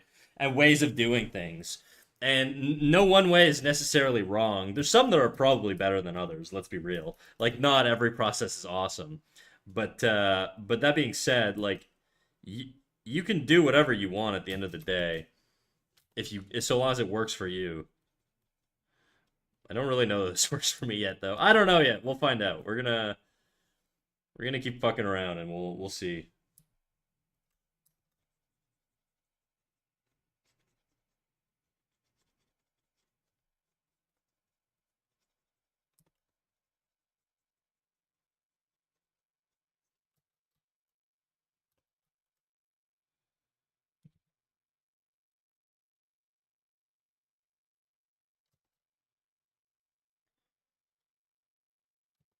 She's a little too high value here.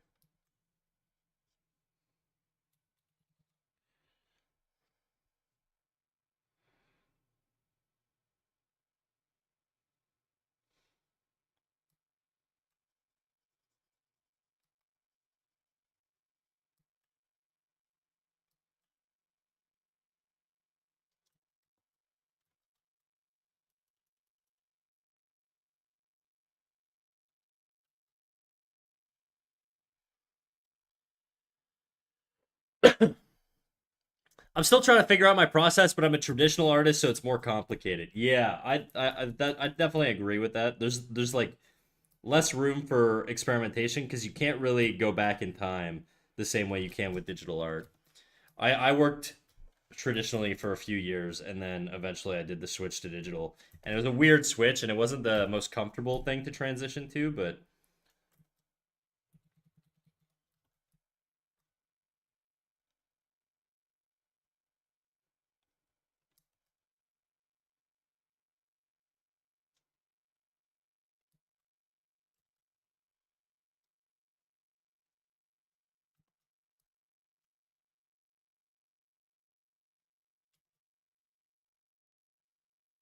hmm.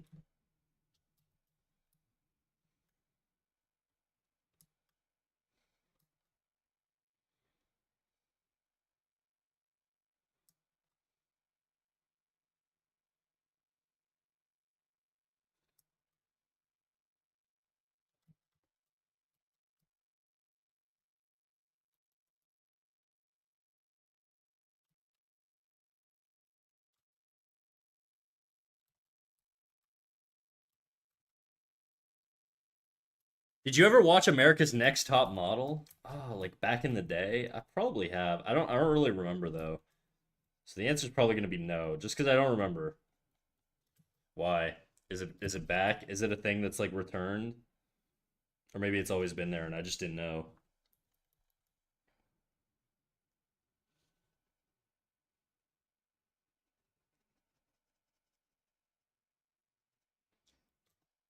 That show's crazy, is it?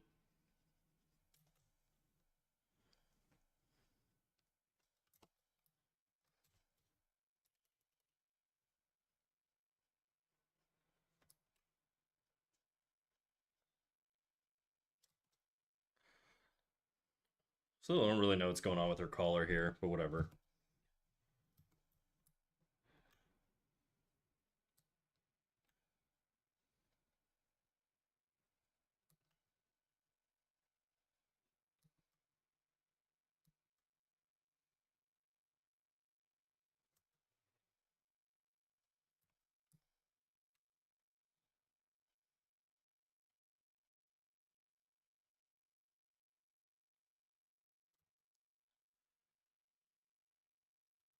It's like too bright.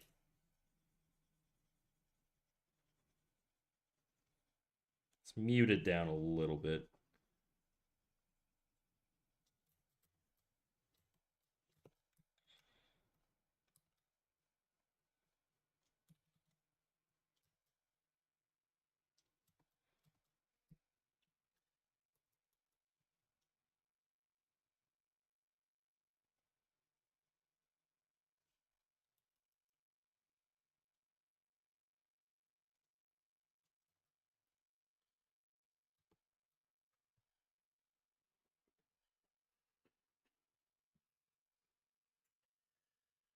I only drew digitally once, and it was some friends. I finished in half the time because I already knew the traditional process. I barely erased, and that sped things up a lot. Really, I found when I first went into doing digital work, it was like studying an alien language, dude. Things just did not feel right because you don't get like the texture feedback that you get when you're drawing traditionally, like the pen scratching and like all that stuff. It was like really hard for me to get comfortable with digital painting. Took quite a while, I won't lie. And I feel like I had to relearn my style. Like I didn't have to get a new style or anything, but I certainly had to sort of get a new or like relearn a little bit is what it felt like.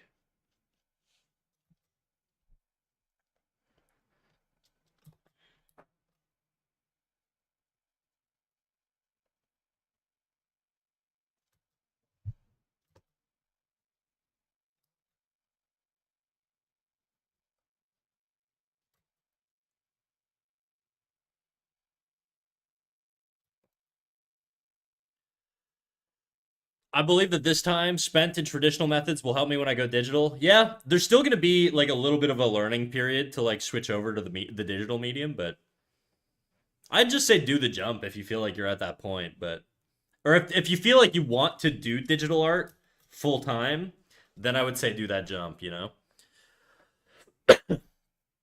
They made the girls do a homeless photo shoot once.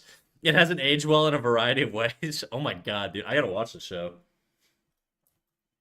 I love fucking Slop TV, dude. I don't watch it alone. It's something I have to watch with people.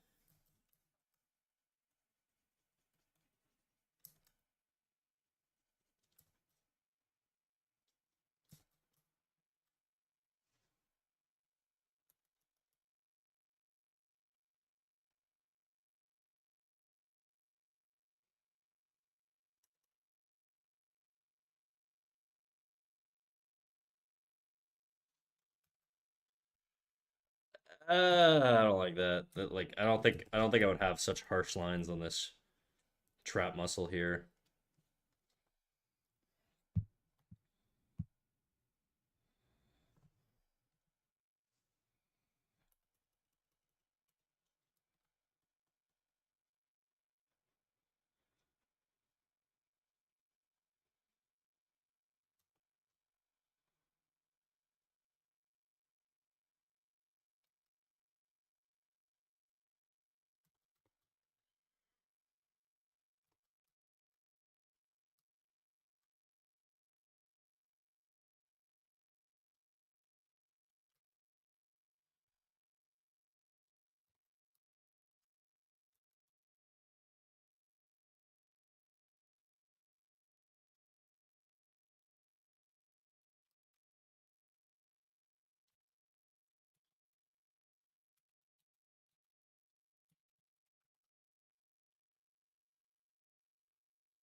They made the girls do a homeless photo shoot. If I remember correctly, they had signs that said "We'll pose for change." Kind of based. I brought it up because Tyra said the hunch pose was high fashion. Oh, really? I do kind of love high fashion. I like a little bit of the stupidity of the outfits, but I also like from an aesthetic perspective, I get why like some of the stupid shit that high fashion does is like appealing. Some of them are like absolutely like ridiculous, like just walking out like a trash bag. But I do kind of get like the shape appeal of like a lot of the designs. So I can't even be mad at high fashion. I feel like I draw a lot of weird high fashiony type stuff too. So I brought it up because I read that already. It was also very hard for me when I transitioned over to digital because of the said lack of texture. Yeah, it's weird. It's weird. Blending methods aren't as natural either. It's like, yeah, there's a lot of stuff that's just very different.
I don't like that. That looks like too muddy back there. Do you find traditional provides a really good foundation? I think you can get foundational skills through drawing in general. I don't know that traditional gives you any more of an advantage.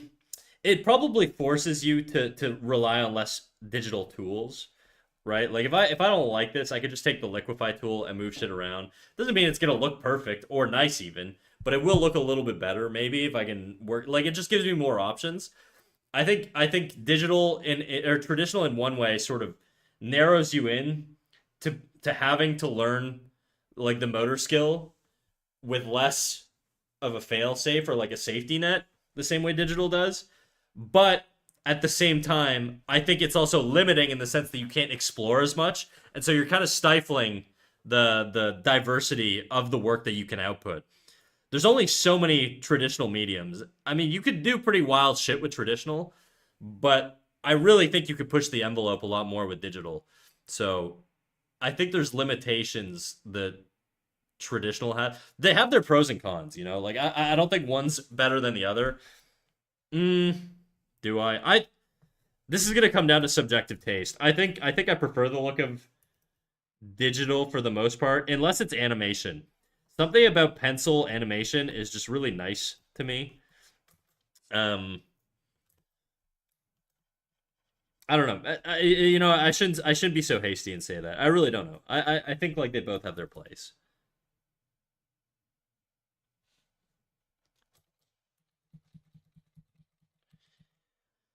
I really don't know what the fuck I'm doing with this collar here.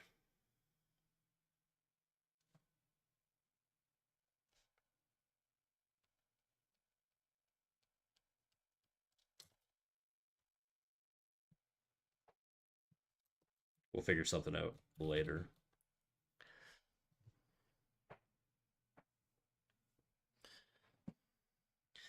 Like the reason I'm sort of I guess debating is because the term foundation to me implies like gaining skills. The medium is just sort of a way to express your foundational understanding of things. It's not that the medium is necessarily going to give you a stronger foundation in one way or another. It's more like the foundation lets you use the medium better, if that makes sense. So it's like the like if in a chicken or the egg scenario, the foundation is the egg and the chicken is the medium. That's a really bad example, actually, now that I think about it. But it's just sort of like I think foundational skills like draftsmanship, understanding of values, understanding of color theory, understanding of anatomy, posing, gesture, etc., etc. All of these things to me are foundational skills that you can develop whether you're training traditionally or digitally. Doesn't matter. Okay. And then you should be able to produce good things in both of those mediums. Like if I drew traditionally right now, it's not gonna look bad. I mean, it's not probably not gonna. It's been a while since I've drawn traditionally, so there's gonna be some learning pains there. But I don't think it's gonna. I'm not gonna look like a beginner. You know what I mean?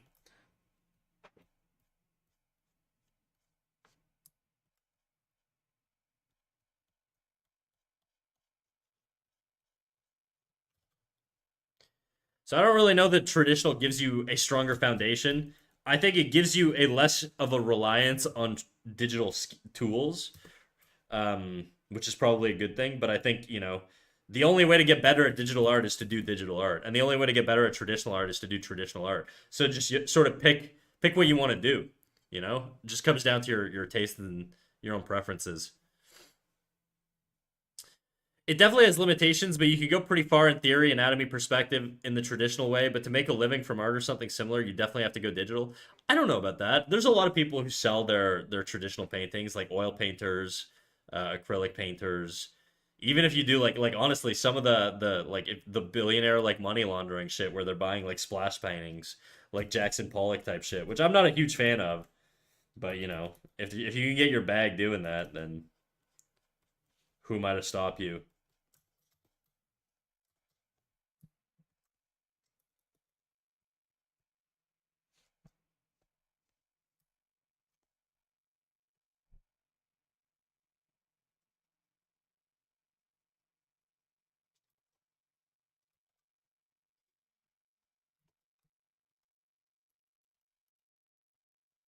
Yeah, I could have phrased that better. For my case, I feel like digitally I can refine stuff endlessly, so I don't really challenge myself that much. Yeah, I mean, I feel like that happens even with painting. Like if you do like oil painting, you can kind of push and pull the oil. I mean, it'll dry eventually, but you can push and pull the oil a lot to the point where you risk over rendering, if that's what you're sort of talking about. Okay, how do I like this arm compared to what I had before? The other one is like way brighter. I do prefer sort of like the anatomy of this one where you can sort of see the top. I just got to make it better.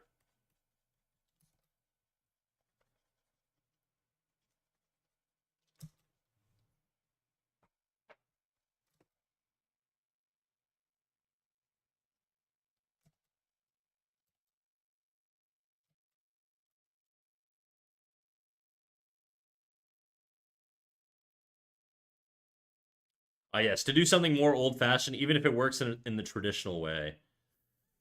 Yeah, like you said, everything has its pros and cons. Yeah, pretty much. I think the big pro of traditional is you just have like there's something tangible and physical there, right? Like if you do a drawing, and I'm a person who wants to buy a drawing, let's say, I'm gonna much prefer buying a traditional piece of media than a digital one. Like, do I want to buy a JPEG that I can print on like a fucking piece of paper, or do I want to buy like an actual like canvas with like tactile oil and like brush strokes and stuff? That to me, value wise, traditional, that's I would just charge more for that based on that fact alone, the material spend and all that stuff. Digital just has like more efficient ways of going about things, like if I'm working in a studio doing like animation or character design or whatever, I'm going digital all the way, dude. It's just so much easier for me to make changes, so much easier to work within like a quick timeline. There are just, like I said, pros and cons.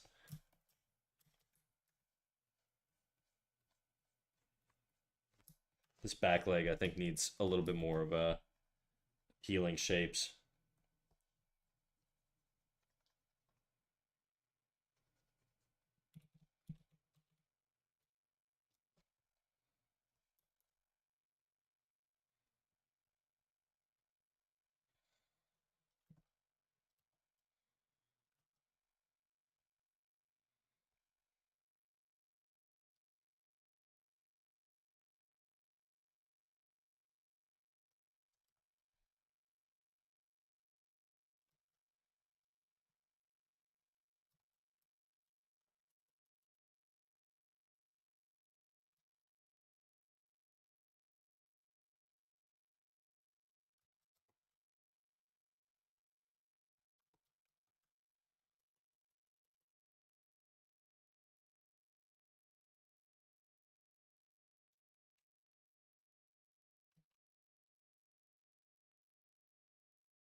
Don't want to go too bright on the leg. I think I've gone a little too bright. I just don't want to distract from the focal area, which is like the face here. So I'm fine leaving it a little bit more muted, a little less detailed.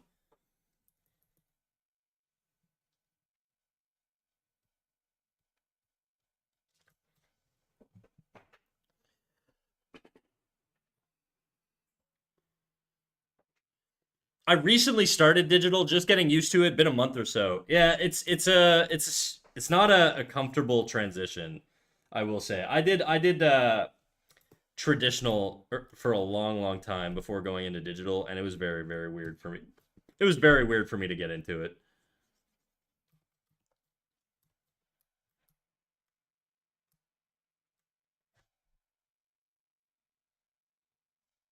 What are my sort of dark tones here? A lot of purples. I'm gonna go a little more purple.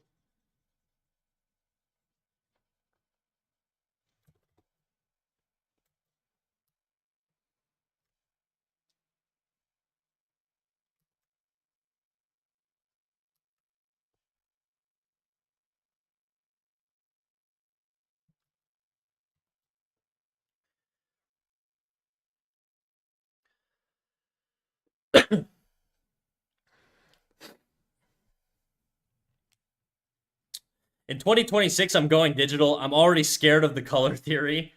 Yeah, I don't blame you, dude. The color theory is a little bit of a bitch, but it gets easier. Just take it one step at a time.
Now my thing is, do I want to tackle the hair or not? I kind of like the pencil textures and the like unfinishedness of it. I'll probably clean up the edges and stuff because that's a little crusty.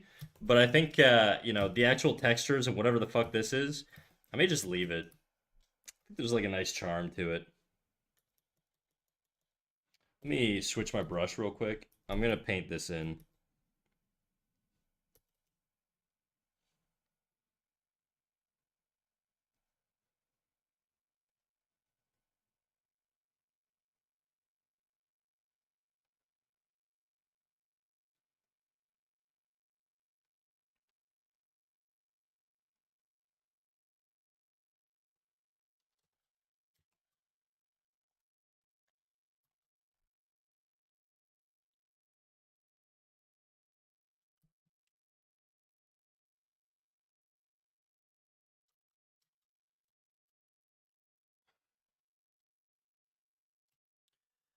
The lines are so hard to get nice and sexy on a digital canvas.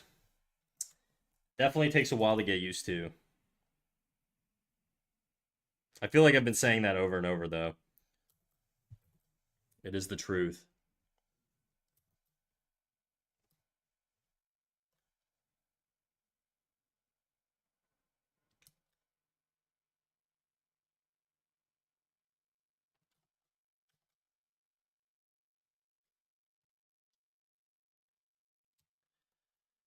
Finding good brushes helps. Yes, absolutely. I do think a lot of artists. This is kind of my pet peeve with sort of the art community, where a lot of people will say like brushes don't matter. I think they kind of do. I think they matter to the degree of the style that you want. Like you're never gonna get a certain look using like if I'm trying to get like a like nice, very sort of smooth transition. If I'm using like an ink brush like this that has no opacity built into it, it's gonna be a lot harder. I can't blend this. Like even if I manually select like a higher value here and then I put it next to it and then a little higher value and try and build a gradient, it's just never gonna look good. I need something that can blend. I need something that can. I mean, it might look good, but it's never gonna get the same effect as like a soft brush that could take these values and blend them into each other, you know, to get like that smooth gradient. So there are certainly uh, brushes definitely do matter. Okay, now do they matter in terms of making you a better artist? No. Okay, that's I think the big one where it's like you're not gonna get a brush and then magically be able to draw great. You might be able to draw better more in like a more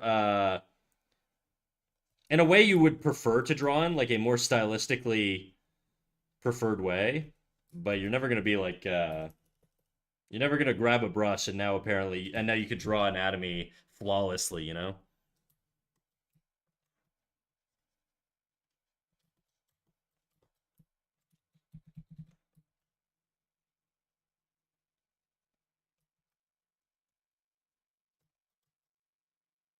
I don't like that's too soft. I don't like that.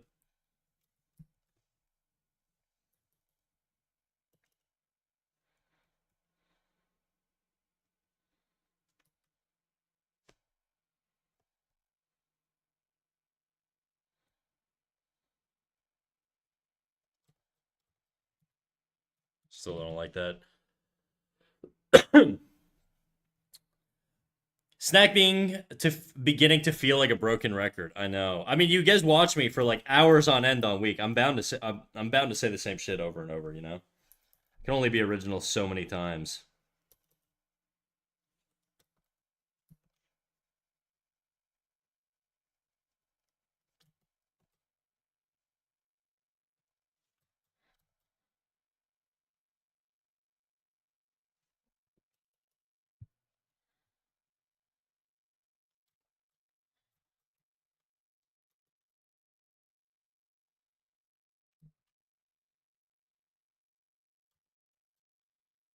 Okay, I really don't like the way I'm rendering this here. We're gonna come back to this.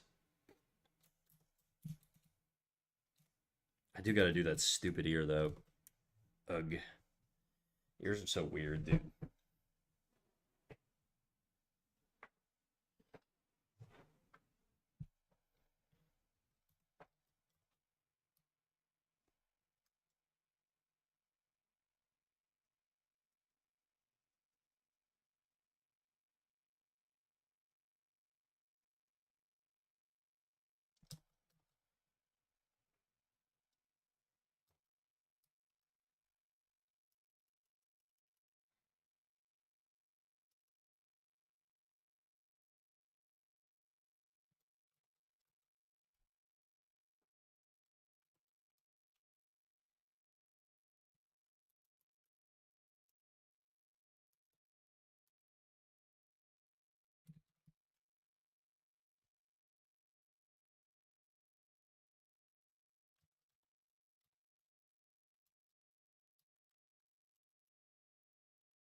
Oh, hey, you're still streaming. Oh yeah, we going.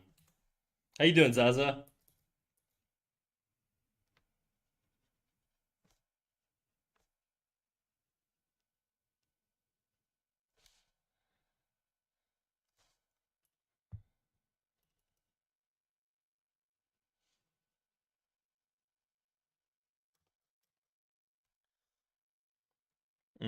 I don't know if I like that.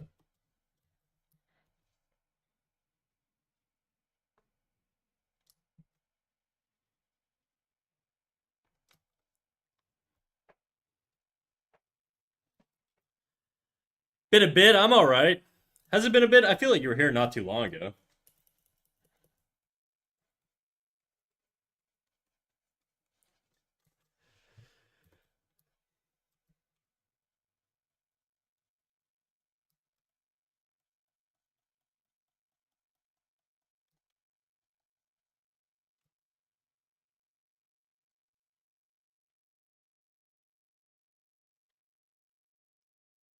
I definitely think it's better, a little bit more muted. I don't know that I fully like all of the choices I've made here. I'm all right. Might be. I don't know. Okay.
I should save this, dude. Oh my god. I don't think I've saved this shit in a while. Fuck.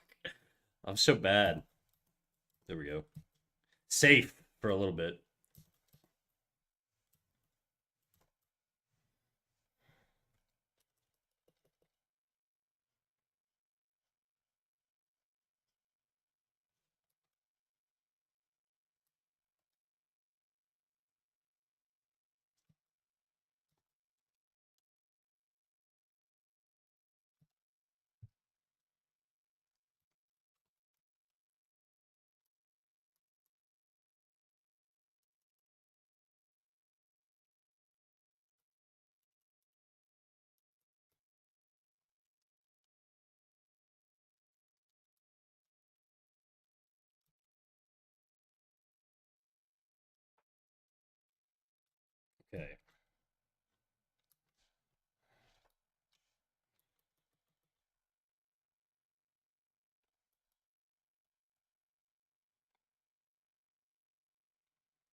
Oh shit! Almost. I hit. Why do they put the close button right next to the save button? Who does that? I almost just closed clip. God damn it, dude. Literally, if you're in clip right now, click file, go to save. The close button is right above save. What kind of fucking evil shit is that? Why would you do that? Sorry. I got a little tilted there. I'm good. Don't worry. I just almost I like hit close and I was like, "Are you sure you want to close this?" And I was like, no. What the fuck? Who thought of that? I don't know, dude. Someone very evil.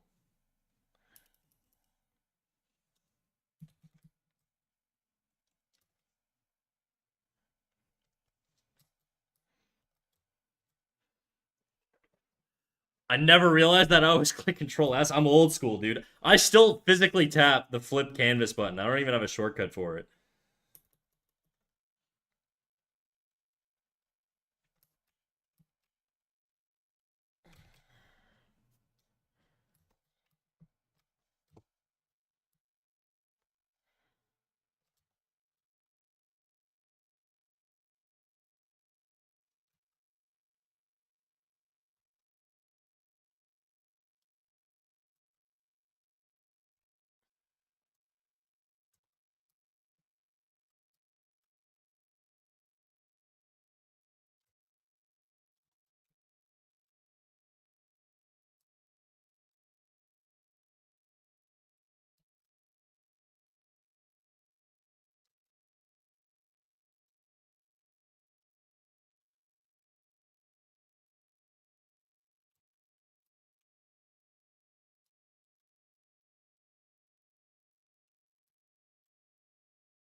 What cover is this?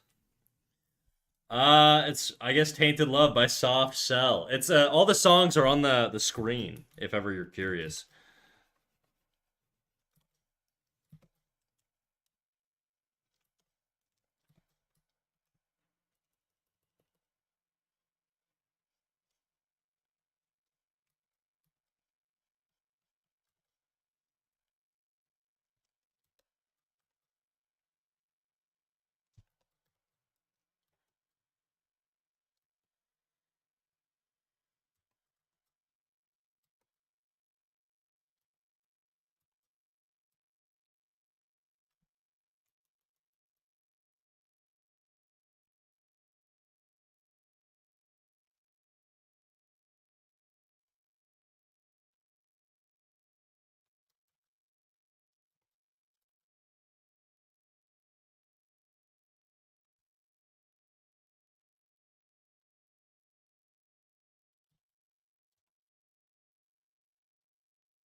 I do really like the belly. I like the little belly roll here. I don't know why. It's like very charming to me.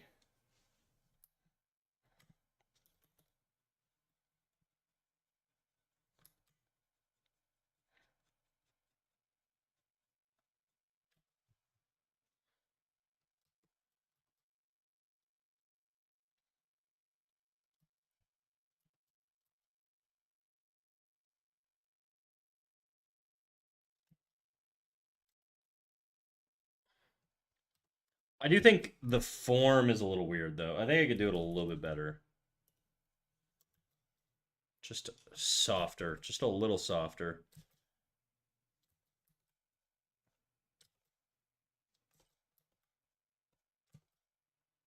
Nah, it's fine. Whatever. Whatever.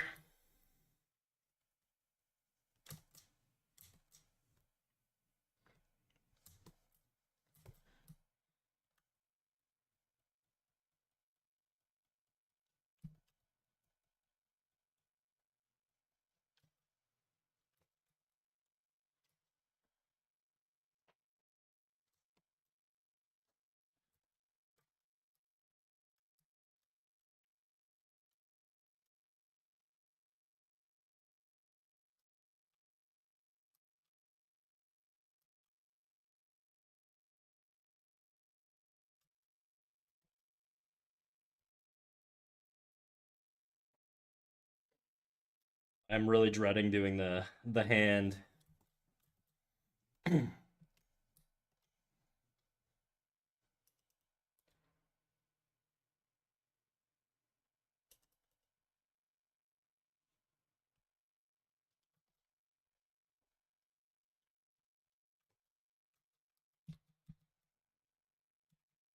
I believe in you. Thanks, Kim Do.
Moja, you got a 3 stream streak. Hell yeah, dude. Get it, big dog. I appreciate you, Moja.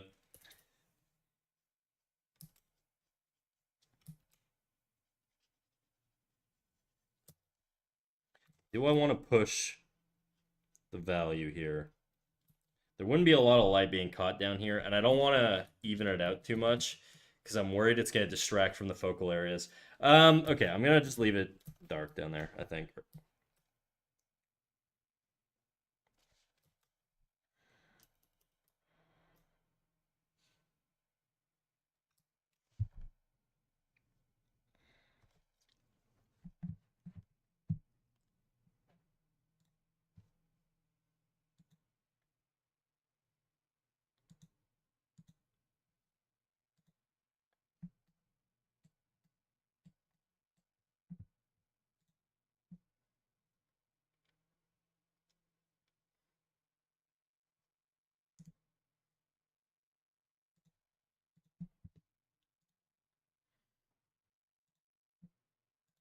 Sorry, I was checking something.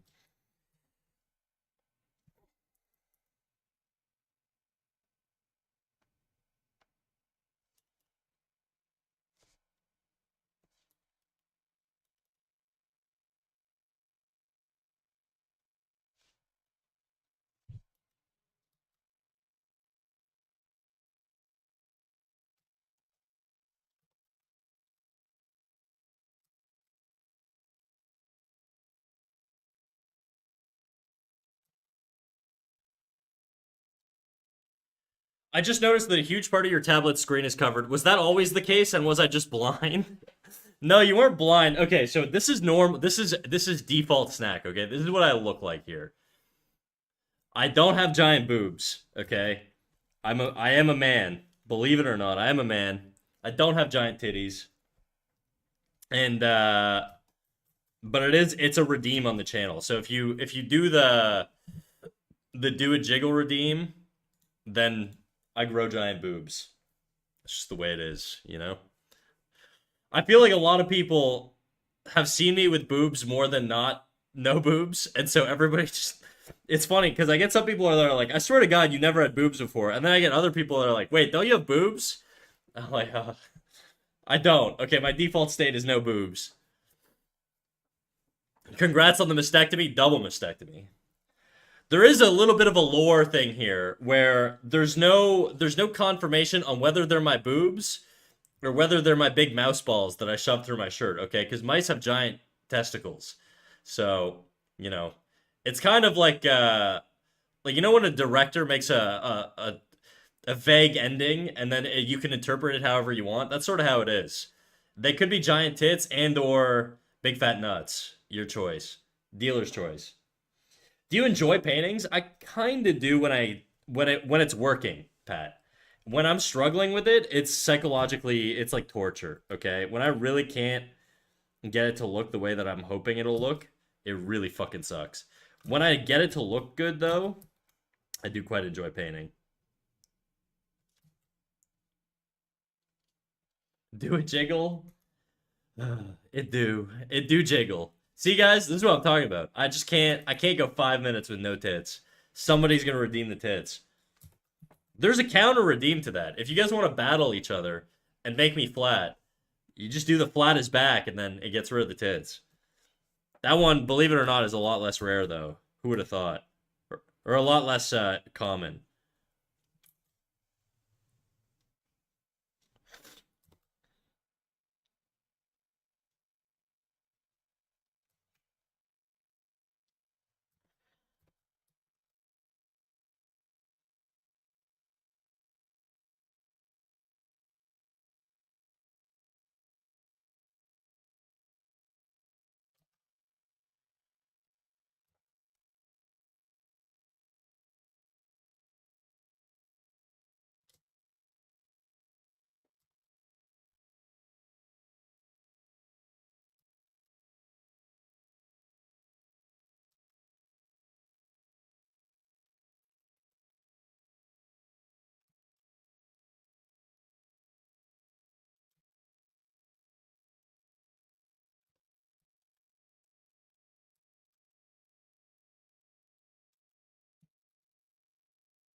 Flat is back, baby.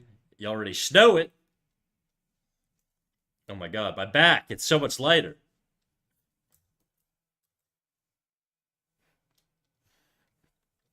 However, Malice wants the jiggles. Well, look, we're a capitalist Twitch chat, and so you could just buy whatever you want. If people want the tits back, they just buy them back. It's your points. You can do whatever you want. But just know it has impacts on others. No mercy.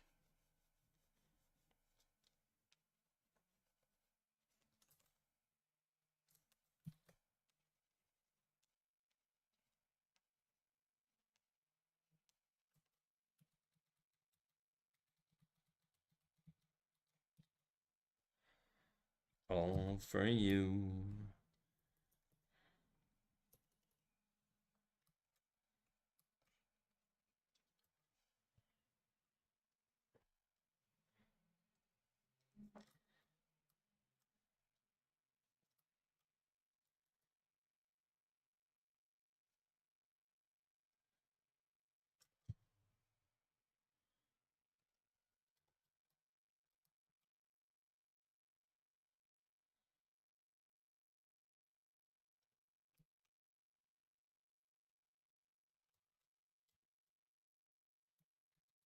I don't like that.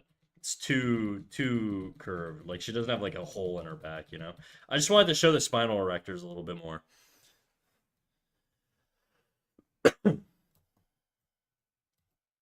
I'm not gonna fight against the jiggle because it's not winnable. I've learned my lesson. It's true, dude. The reality is, in the long run, the jiggle is always the one that wins. Is TikTok still in development, or do you already have an account? Not only do I have an account, guys, I started posting as of like this week, literally. So I do have a TikTok. I'm gonna be making more TikToks regularly, and they're all gonna be. I tried to do one. My first one, I will admit, I or my second one, I guess I should say, is I tried to do like a little funny bit, but I'm like, I think I'm better suited towards the tutorial brand. I think that makes more sense. So I'm probably just gonna double down on the tutorial niche, and I'll just do like bite-sized tutorials on TikTok. But that's my TikTok.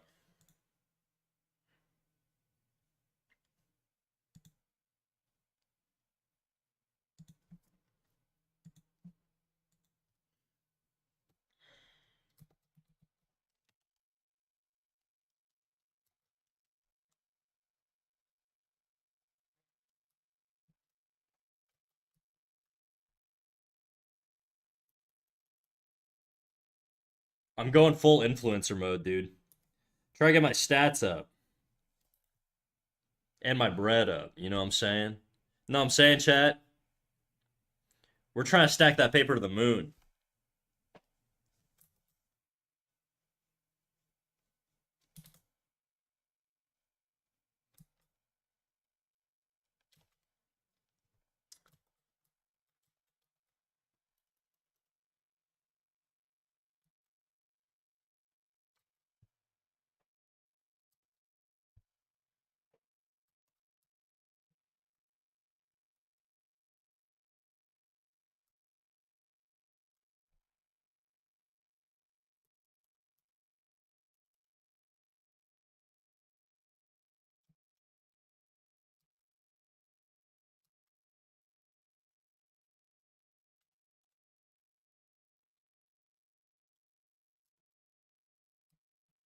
I'm kind of worried that I went a little too light on this. I'm going to darken it a little bit.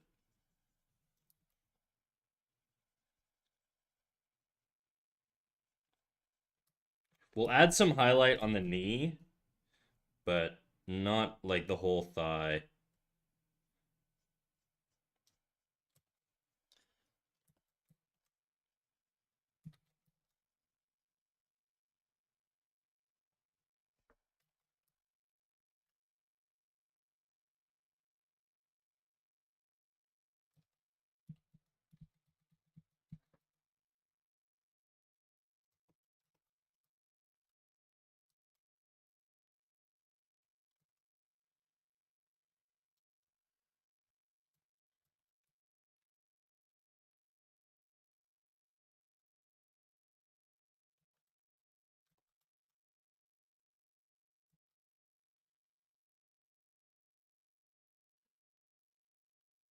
Why is there gaming in your TikTok bio when you've never done a gaming stream before, Stack?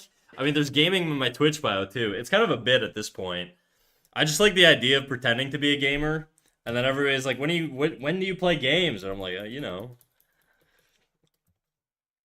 It started off okay. When I first started streaming, I didn't know what my style was gonna be in terms of the stream. I didn't know if I was gonna do art streams. I didn't know if I was gonna do variety. Ultimately, I only ended up doing art streams, and that's kind of what I prefer. And so originally the idea was to potentially do gaming streams, but then I got to the point where I was like, "Fuck that! I'm an art purist, dude. Art supremacy, all right." And but it was already in my bio at that point, and it just kind of became a meme on the channel. So I was like, "Yeah, fuck it, whatever." So it's just kind of like a little bit of a running gag at this point.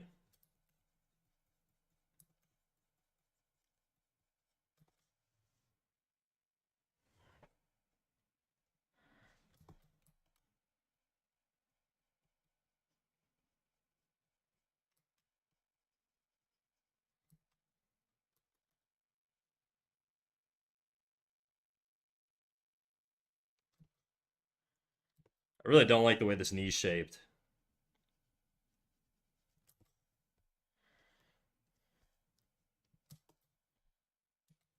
I shouldn't do that. How does this look with a white background? Ah, burns my eyes. Oh my god. Sorry, guys.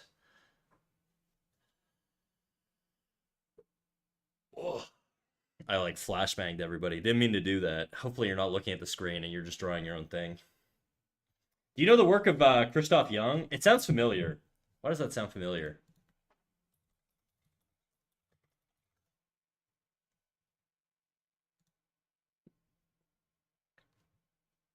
Okay, no, I don't. But now I'm looking at his stuff and I like it.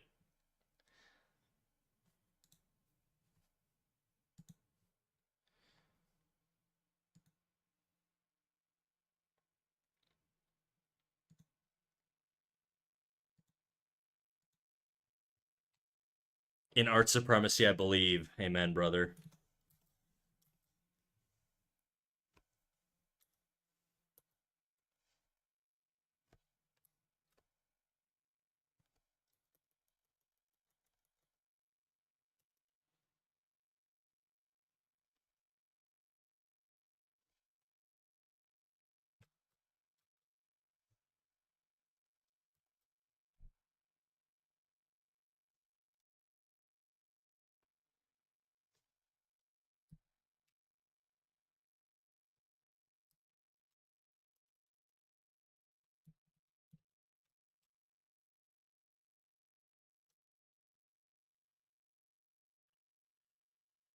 I completely forgot that you co-stream on YouTube as well.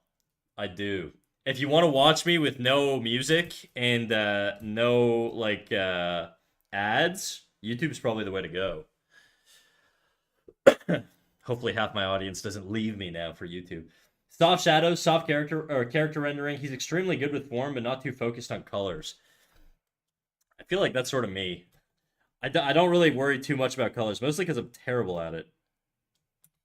Or feels like I'm terrible at it. These colors to me don't feel that awesome, but they work. They work, but I feel like it could be better. But I always feel that way.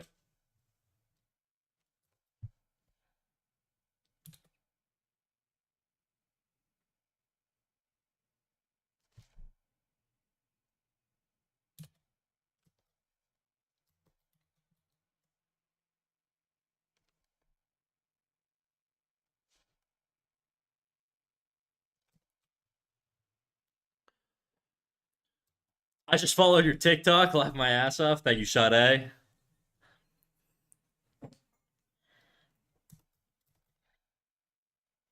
We're gonna cook up a new reel soon.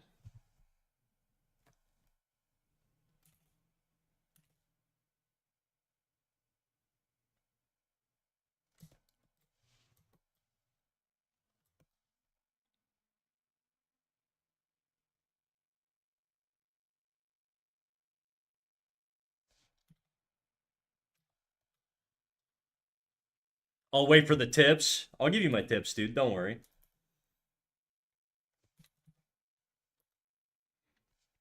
That was a little inappropriate. Don't call HR.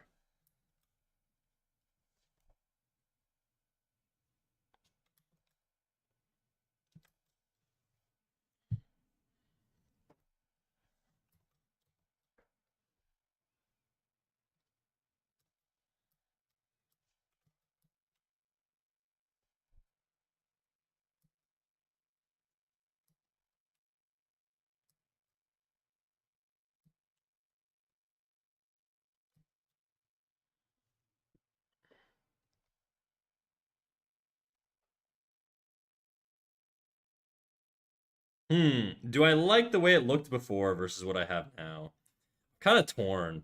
At least just for like the top part, like the back, and not so much like everything else. This is like more anatomically correct. This pops a lot more. I mean, I could just crank the values on this, I guess.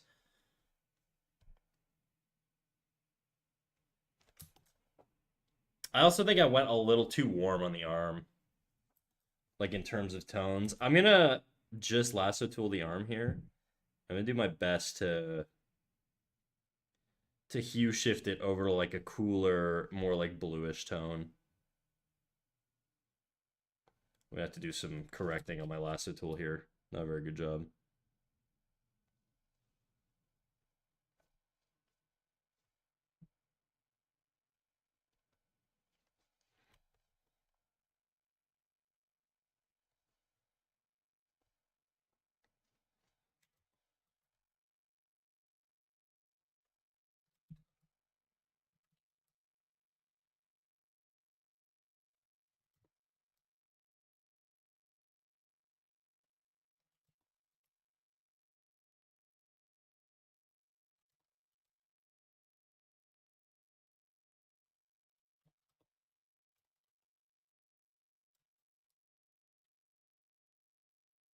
I don't think the rest of this matters because there's nothing underneath that on that layer, so whatever. We're just gonna shift the hue over to blue a little bit more.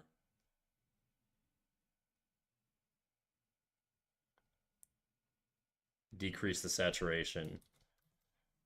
That versus what we had before. Oh yeah, definitely looks a little bit better like that.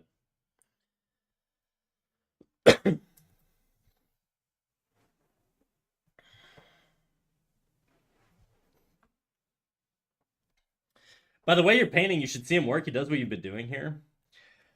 Oh, I missed that message. I just saw the soft shadows character rendering. I was like, huh, sounds like what I'm doing. And then you're like, yeah, by the way, you're doing things. It's like you. I was like, oh, yeah. Yeah, my thing's like it's still very chaotic. We'll figure it out though. Okay, I'm gonna do a new layer here. I'm gonna say this is like arm layer, basically. I'm gonna call this arm. I'm gonna try and not touch the arm for now. Just because I like painting is one of those things, man. You could just do it forever, especially digitally, where you're not actually fucking up the canvas or the like fibers of the canvas or anything. I feel like I could just render eternally, you know?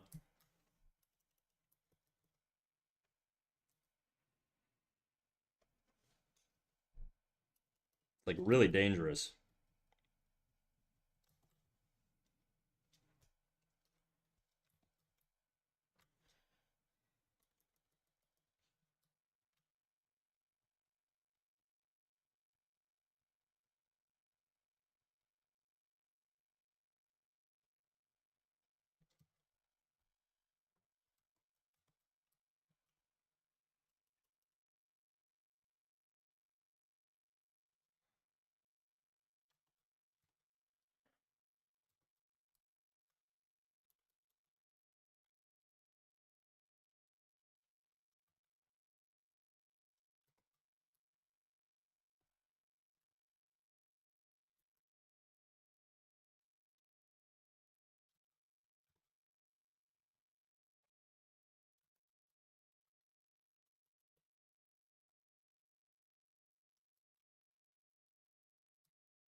Yeah, it's so easy to get lost in the sauce just over rendering. Yeah, it's a big problem I have. Working with layers kind of helps because you can always go back and be like, "Whoa, I like fucked this thing up." You know what I mean?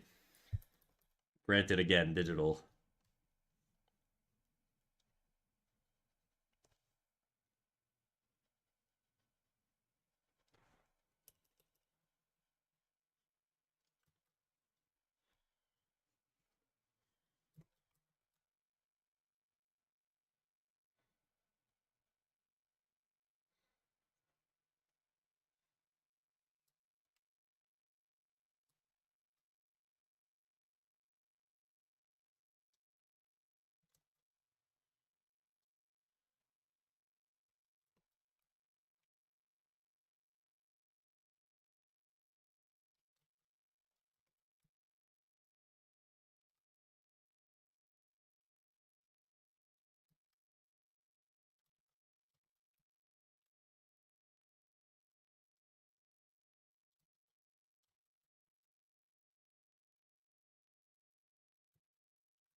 No, no, no, no, no, no, no, no, no, no, no, no. Dude, I fucking love the Full Metal Alchemist playlists. Such bangers. Sup, I'm back. That was a long ass anime, bro. What were you watching? What up, Jadu?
Gacha, Kuta, One Piece, One Punch Man, and a few others. Damn, you're a season 3 One Punch Man watcher? Hardcore, dude.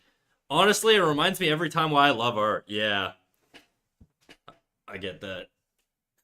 Ugh. I'm just repositioning myself here. There we go.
I think the thumb needs a little bit more bone to it.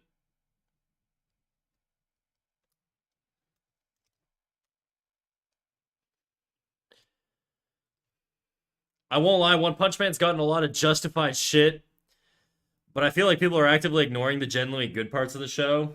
Yeah, people tend to get a little hype trainy about anime, dude. Okay, let me switch to a multiple layer eraser.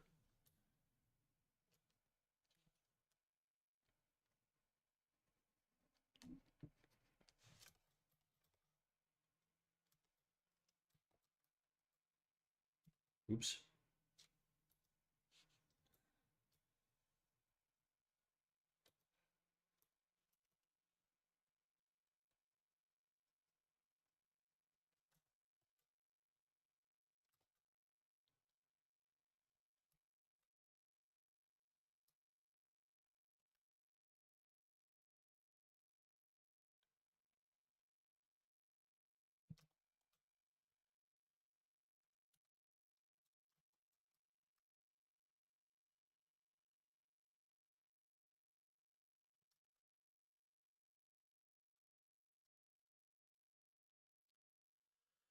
Morning, snack and chat. How y'all doing? Morning. It's like 4:30 in the afternoon.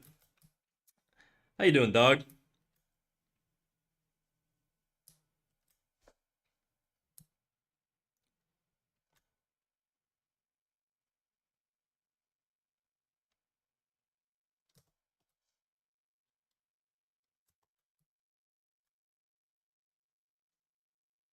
I just woke up. That means it's morning for me.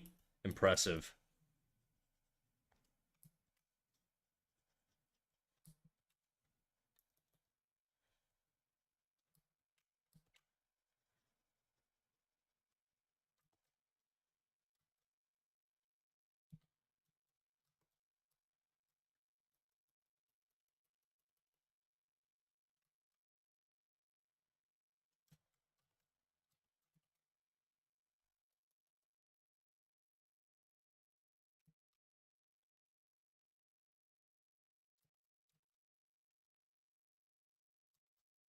Hand's a little weird looking.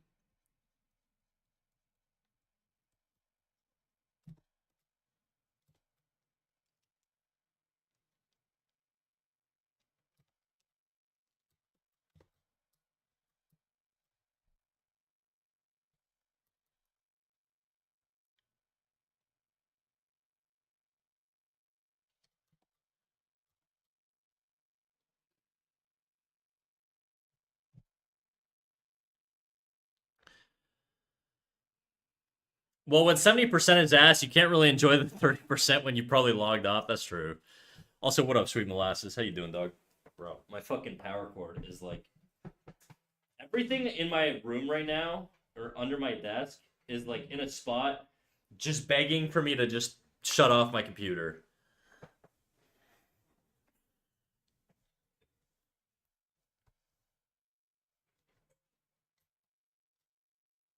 Okay, warning, I'm about to flashbang you guys. I'm checking without the background again.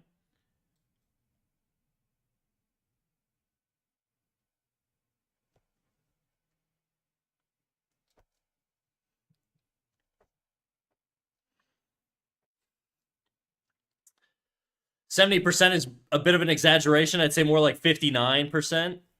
Okay. The staff doesn't deserve the hate, but the people setting these obnoxious short deadlines and last minute calls definitely need to be fired or something. That would be production, most likely.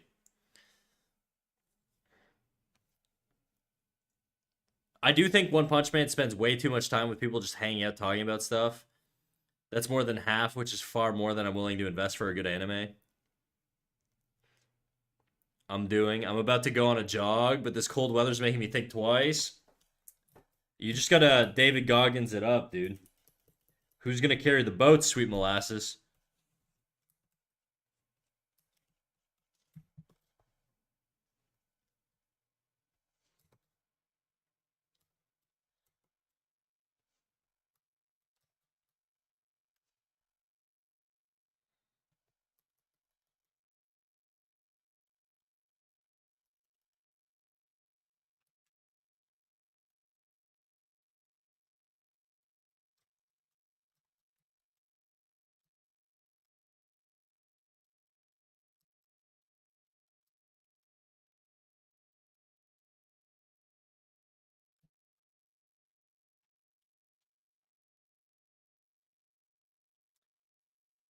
It's never a problem till the cold affects my lungs. Shit burns like hell.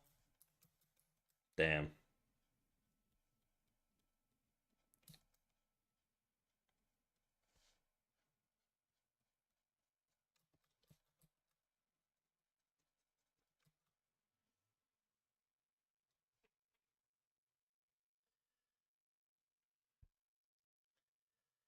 That's fair. I'll say though, Seven Deadly Sins had one great season, one mid-season, and five absolutely dog shit seasons, and yet somehow the sequel still bangs better than everything else they produce. So sometimes the wait is worth it. Yeah, I guess you're really counting on a lot though. I don't know that like the studio that got hired is really like ready to handle sort of the what's expected of the. I don't know. I haven't really watched it, so I'll hold off on talking too much shit. But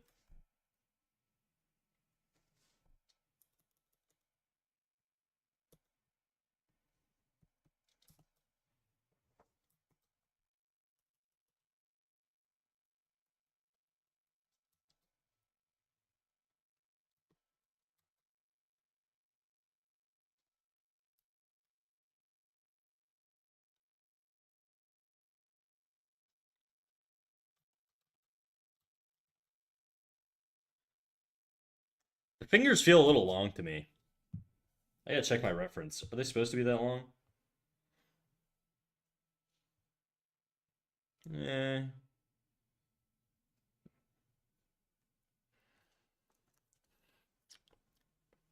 I think what happened with Seven Deadly Sins is they switched studios after the first season, and the studio they switched to was just not on the level that was needed to carry on with the hype. I mean, that's sort of what's happening with One Punch Man. They had like every top animator in the industry for like season one, and then season two they sold to I can't remember what the hell the studio's called, and now it was bought by an even worse studio.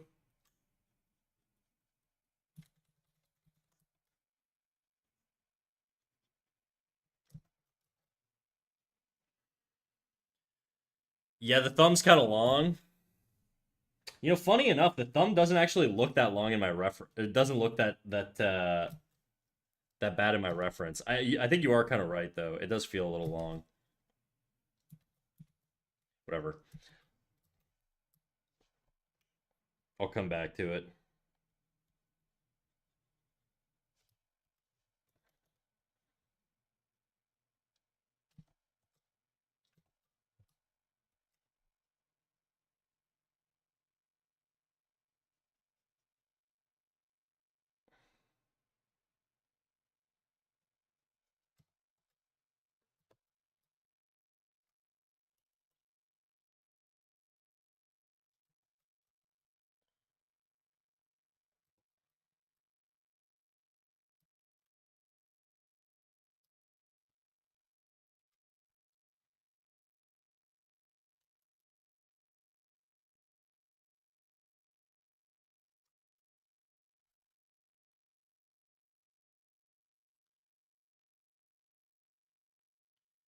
By the way, how are you playing the music? Do you just have Spotify in the background, or is it running through bots like Nightbot? It's just in the background. It's hooked up to Songify, which is a like a bot that links your account to your Twitch stream. Well, wish me luck. Be back if you're still here. All right. I don't know if I will be. I might wrap up at like the 5 hour mark. Rennie Ramen, hey, just saw the advice. Thanks a lot. We'll try it now.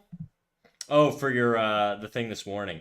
Yeah, because I don't think there's a huge amount to change. I just think your general like values just feel too washed. I think you need to push your darks and your lights, Rennie. I think that's sort of all you really need.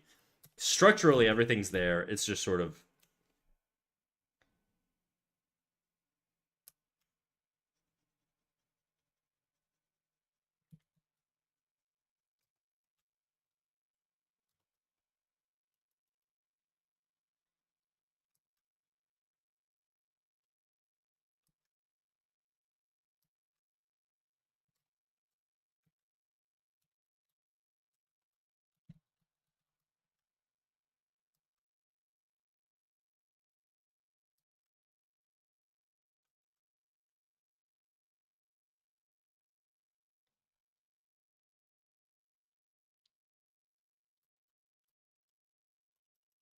yeah, whatever. Maybe I'll keep streaming. We'll see.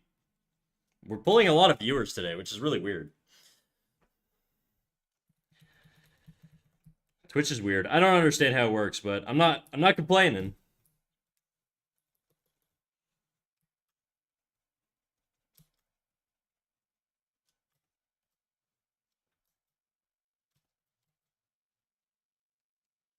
Okay. Do I want to keep doing the hand? Yeah, probably.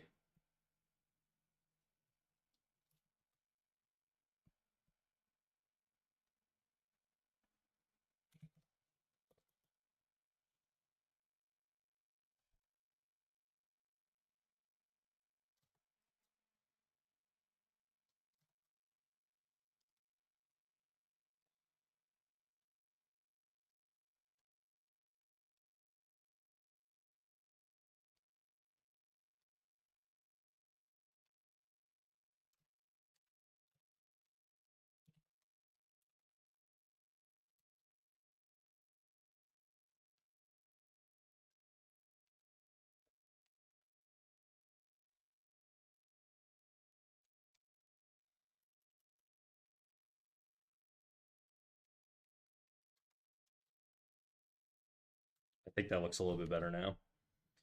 I do think I still need sort of like a maybe a little smaller.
I was thinking of some of the stuff you mentioned about flow and gesture and did a quick sketch that I threw in Artshare if you want to take a look. Sure. Yeah, that's basically what I mean. That's basically what I mean. What I would say in that particular case is it feels like your dress kind of breaks up the gesture. You see how you have a horizontal line going through with the dress? If you could find a way to make that dress flow a little bit better, I think that would improve the pose. And the way I would do that is if you have a pose that's like this, but you have the dress coming out like this, and this dress breaks up the pose of this major axis going through here, all you have to do is modify that dress so that it does something like this, you know? And now the major axis isn't really interrupted. You're just like, you're adding to it. So just doing a subtle change like that will help the gesture.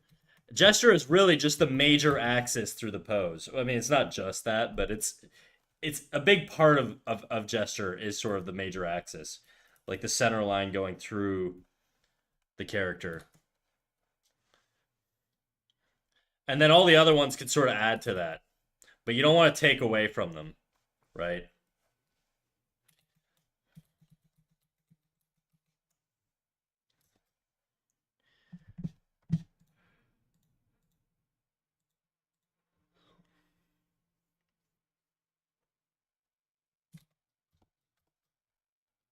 Oops.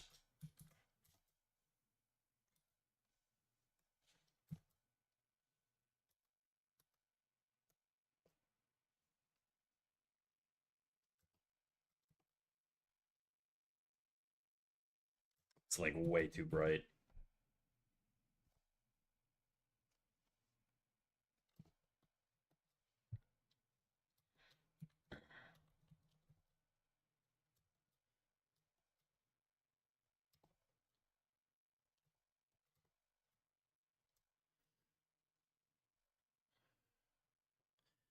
Good idea. I thought the leg was lifted. The skirt should flare out. It can flare out. I just like I would just change the way it flares. Like I said, not every pose is sort of like even if a pose is a nice pose, it doesn't mean it's always the best drawing pose, okay? So when you're looking for reference, you want to factor in like the overall feeling of the pose. Also, I'm probably a little biased towards doing like very clean, simple gestures because I studied traditionally in animation, right? So a lot of like my background is pretty influenced in having very nice C curves or S curves or whatever. Mostly C curve. I mean C curves and S curves really.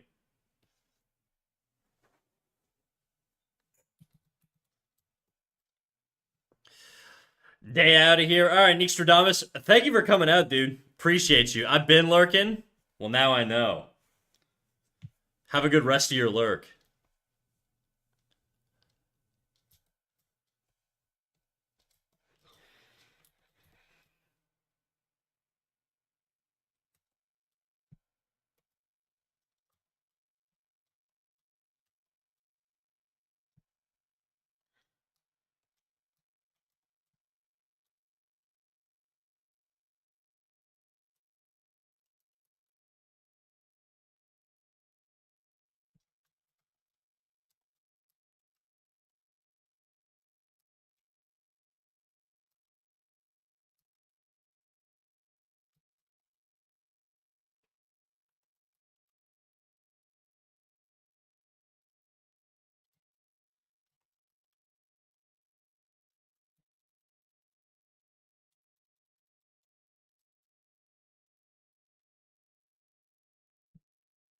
One idea of this is something I'm learning better. Wrong and interesting over right and boring.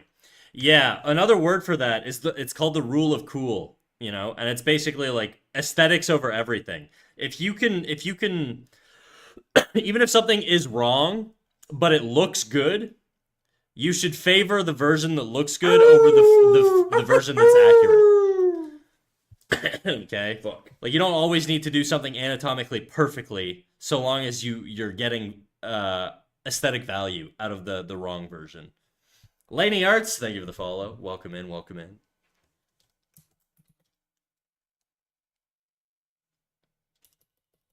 Yeah, I would say that like if you're building a tier list of things that you should prioritize, aesthetics comes above everything. Above anatomy, above foundation, above like color theory, everything.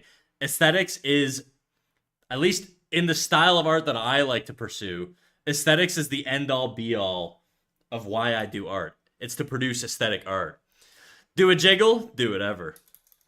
Laney Arts, hi, Cat Snack and Chat. What up, Laney Arts? How you doing today? Gotta fix something. There we go. My heart left my soul. Oh my god, that alert. No idea what you're talking about.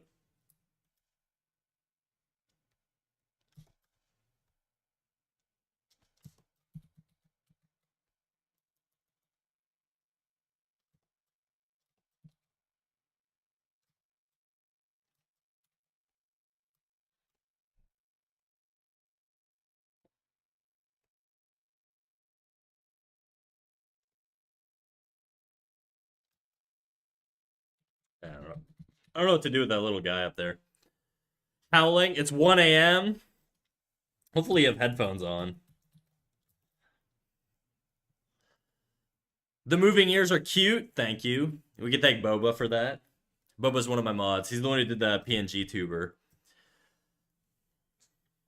I found a really good lecture on art called something like Aesthetic and Objective Good. I think it was done at the Lightbox Expo. I'd absolutely recommend it. I think it was if you saw it on YouTube, I think I was recommended that video. I just haven't looked at it. Boba, exactly. Boba Meyer to be specific. He's somewhere. He's always somewhere.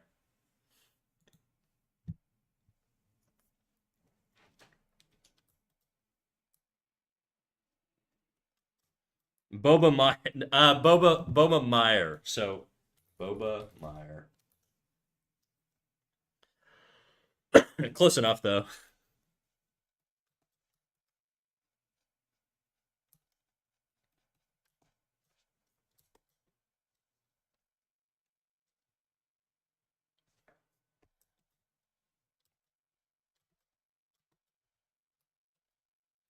Ooh, I should paint her lips blue now that I'm thinking about it.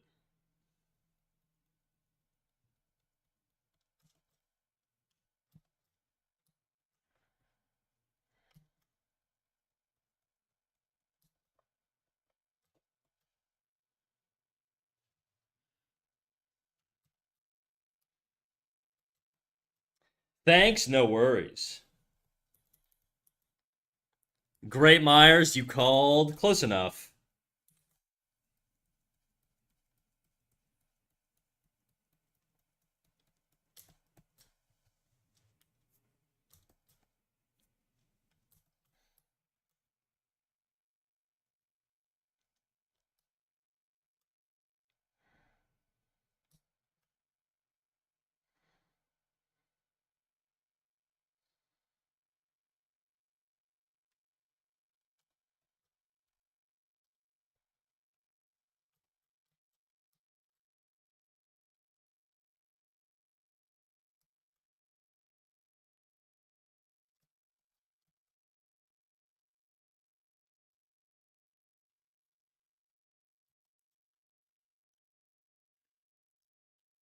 How you doing? I'm doing good, dude. How you doing?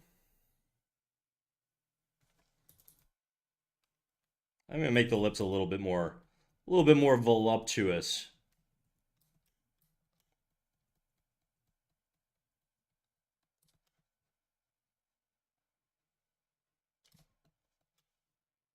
No. I like the subtlety that I had before. It's too hard edged now. Yeah, that's nicer. God, I really like the like fucking blue and purple gradients I got going on here. I gotta use this skin tone a lot more often. I like the like undead look. I'm a big fan of like zombie, like undead gothic looking creatures or characters, and I really like that.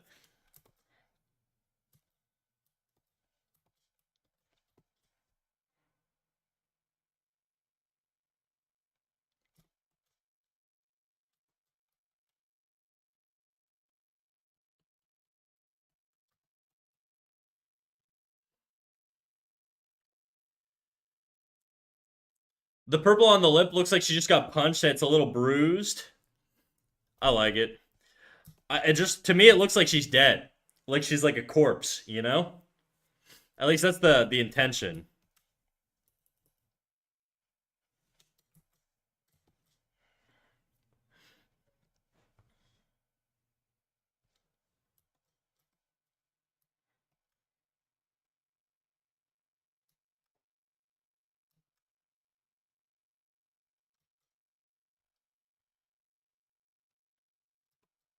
Let's add a little saturation line in here.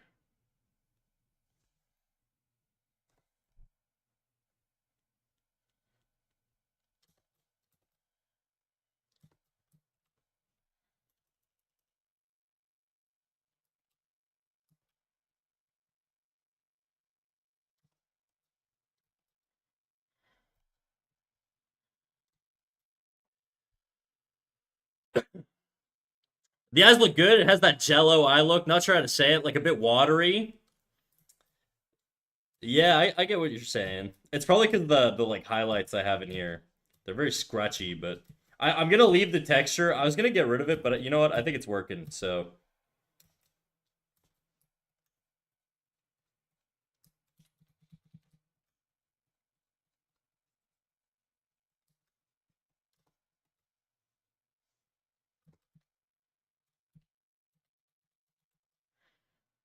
now the hair is something I really don't know how to tackle. I put a lot of texture into the hair, and I kind of don't want to fuck it up, but I kind of feel like I probably should. I don't really know. Alive but dead, exactly. I was about to say I really like how alive the eyes are. Yeah, having this texture is really nice. That might be too much. That might be overkill.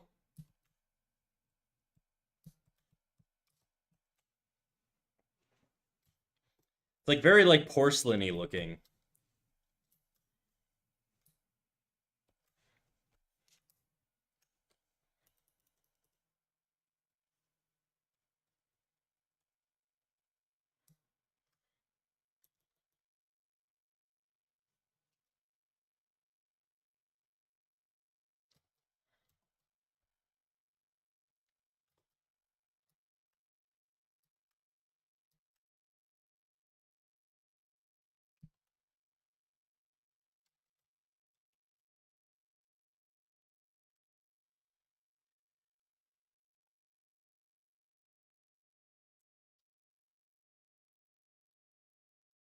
You could probably get away with the hair being unpainted if you do the shoes similarly. I think what I'm gonna try and do is do like a partial paint on the hair and try and let the texture bleed through. Another option is I could also just overlay, like I could render the hair like properly here and then just overlay the line art of the hair over top. So whatever I do like on this sort of layer here, I could just add the texture back afterwards.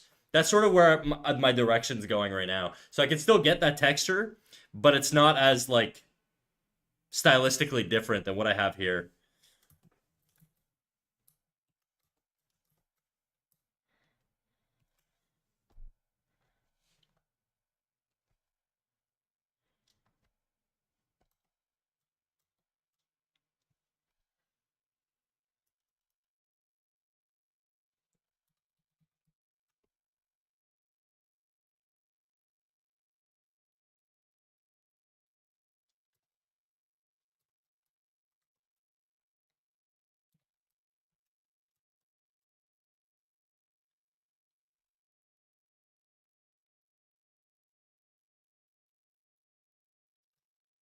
Oh, word. I'm so used to merging all my layers, I forgot that was an option. Yeah, like my line art is somewhere here. I think this is my line art layer. Yeah. Clearly, this is my line art layer. It looks so weird without the line art.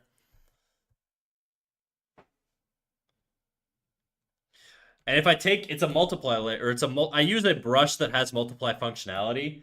So even if I duplicate it on top and then just erased out all of the sort of line art I don't want, I can get the effect I want, you know? I don't want it to be that strong though, that's a little too much, but that's probably what I will end up doing with the hair, is just to reapply the texture. But right now, I think what I'm gonna do is I'm gonna paint over the texture. I like the sort of look of the values and the skin on the face. So right now, moving all of the other values a little bit similar to that. That soft sort of like porcelain look.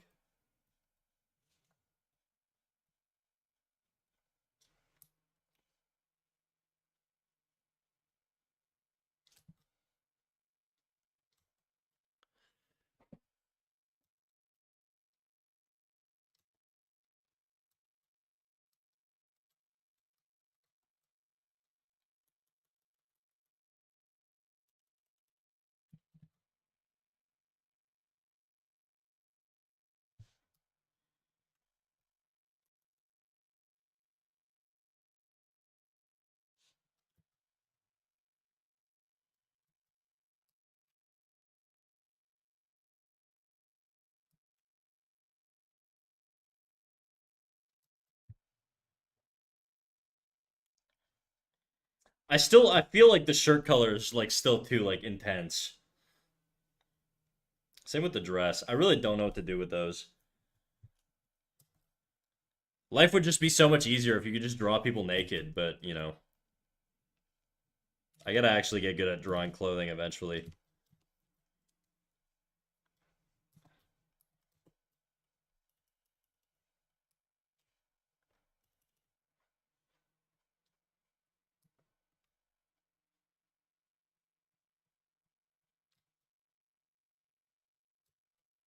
I mean, you can. I mean, I can, but I'm not.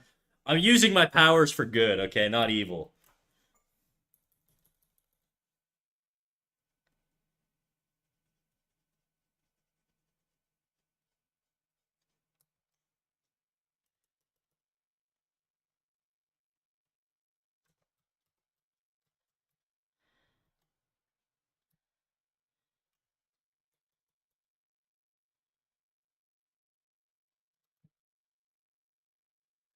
Small mouse making a difference. That's right. One day at a time.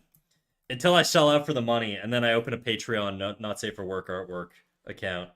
One day. We're not there yet, though.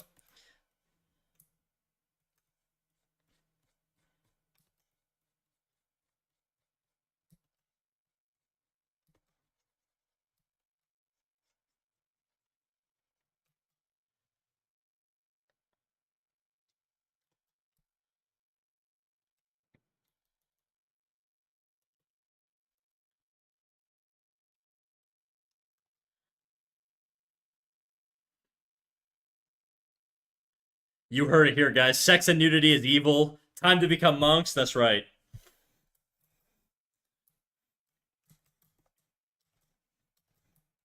Quote me on that. Fruit snack era incoming. Okay. Abstinence only in chat.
I gotta clean up all these little rough edges, dude.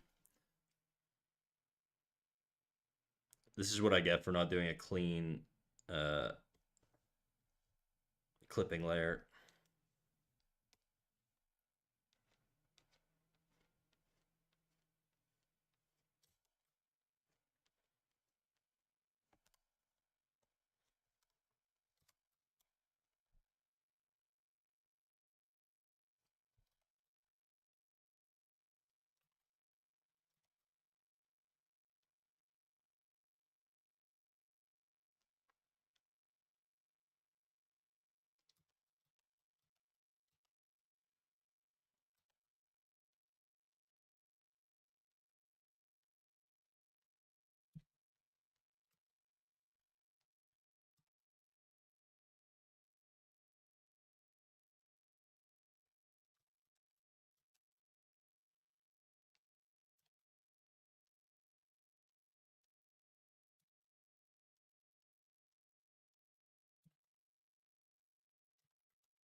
Cat snack more like crazy rack. Thanks, dog.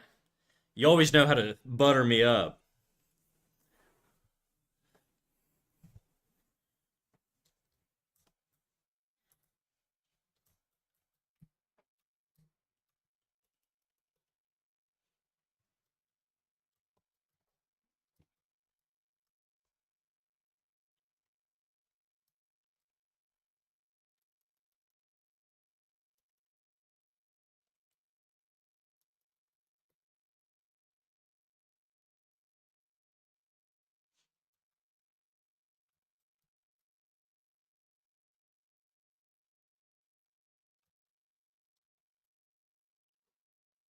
Some rendering from Mr. Mouse today. That's right. New era.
I'm trying to create like a dark value or like a darker value here, just so that the arm contrasts a little bit harder with the back leg here. I just right now feel like they're a little too close in value.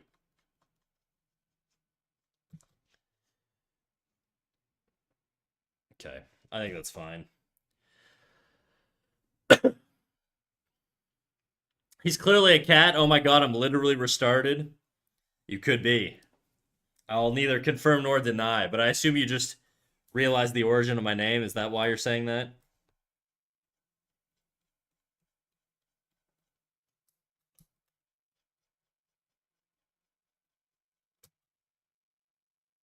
Yes, he gets it.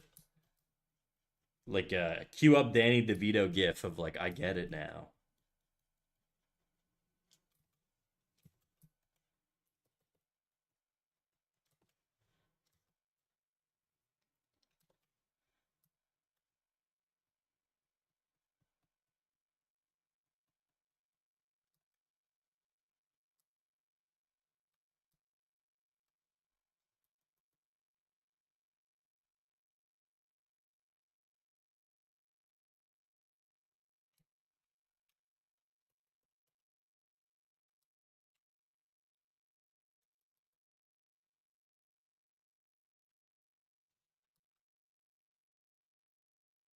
For those who don't get it, I'm cat snack because I'm a mouse, which is a snack for a cat.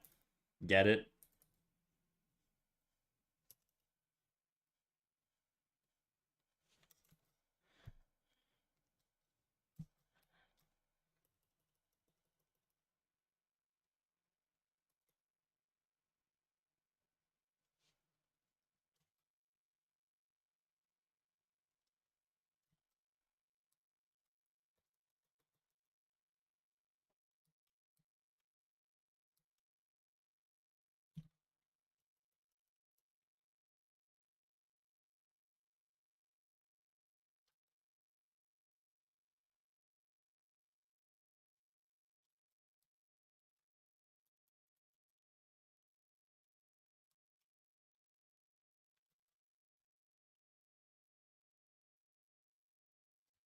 I just got home. Are you gonna staying on? Are you staying on for some time? I'm probably wrapping up pretty soon, dude. Not gonna lie.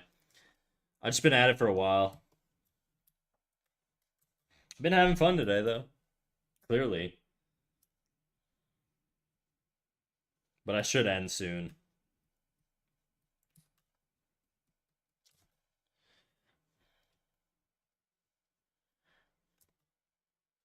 Flat is back. Oh yeah, baby. Oh, so much relief on my back.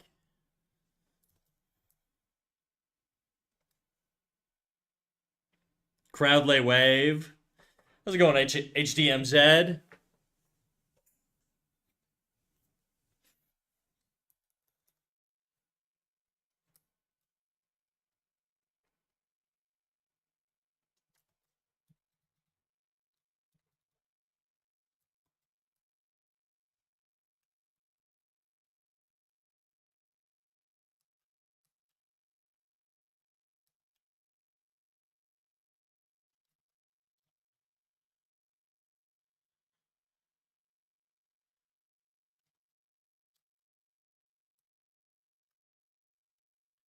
My fingers barely work today. How come?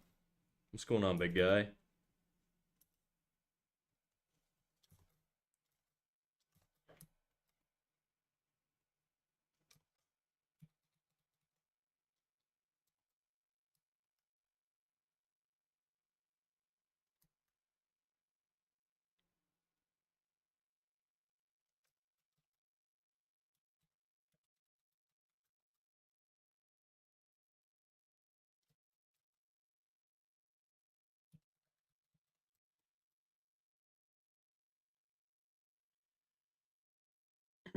Okay, I'm gonna save this. I think I'm gonna wrap up. We're gonna raid Nubalot because he raided us yesterday, or was it Friday? I don't know. He raided us recently. We're gonna return the love, so we're gonna go say hello to Nubalot, and we're gonna wrap up today's stream. Go say hi to Nubalot. Make sure you say hi and make your presence known, and then I will catch you guys all tomorrow at 5:30 p.m. for the next stream. If you want live notifications, if you want to know when I'm going on live next, join our Discord. You can get live notifications that way. You can get feedback from me, all that good stuff. You know the deal. Anyways, and with that, I will see you guys tomorrow. Bye-bye.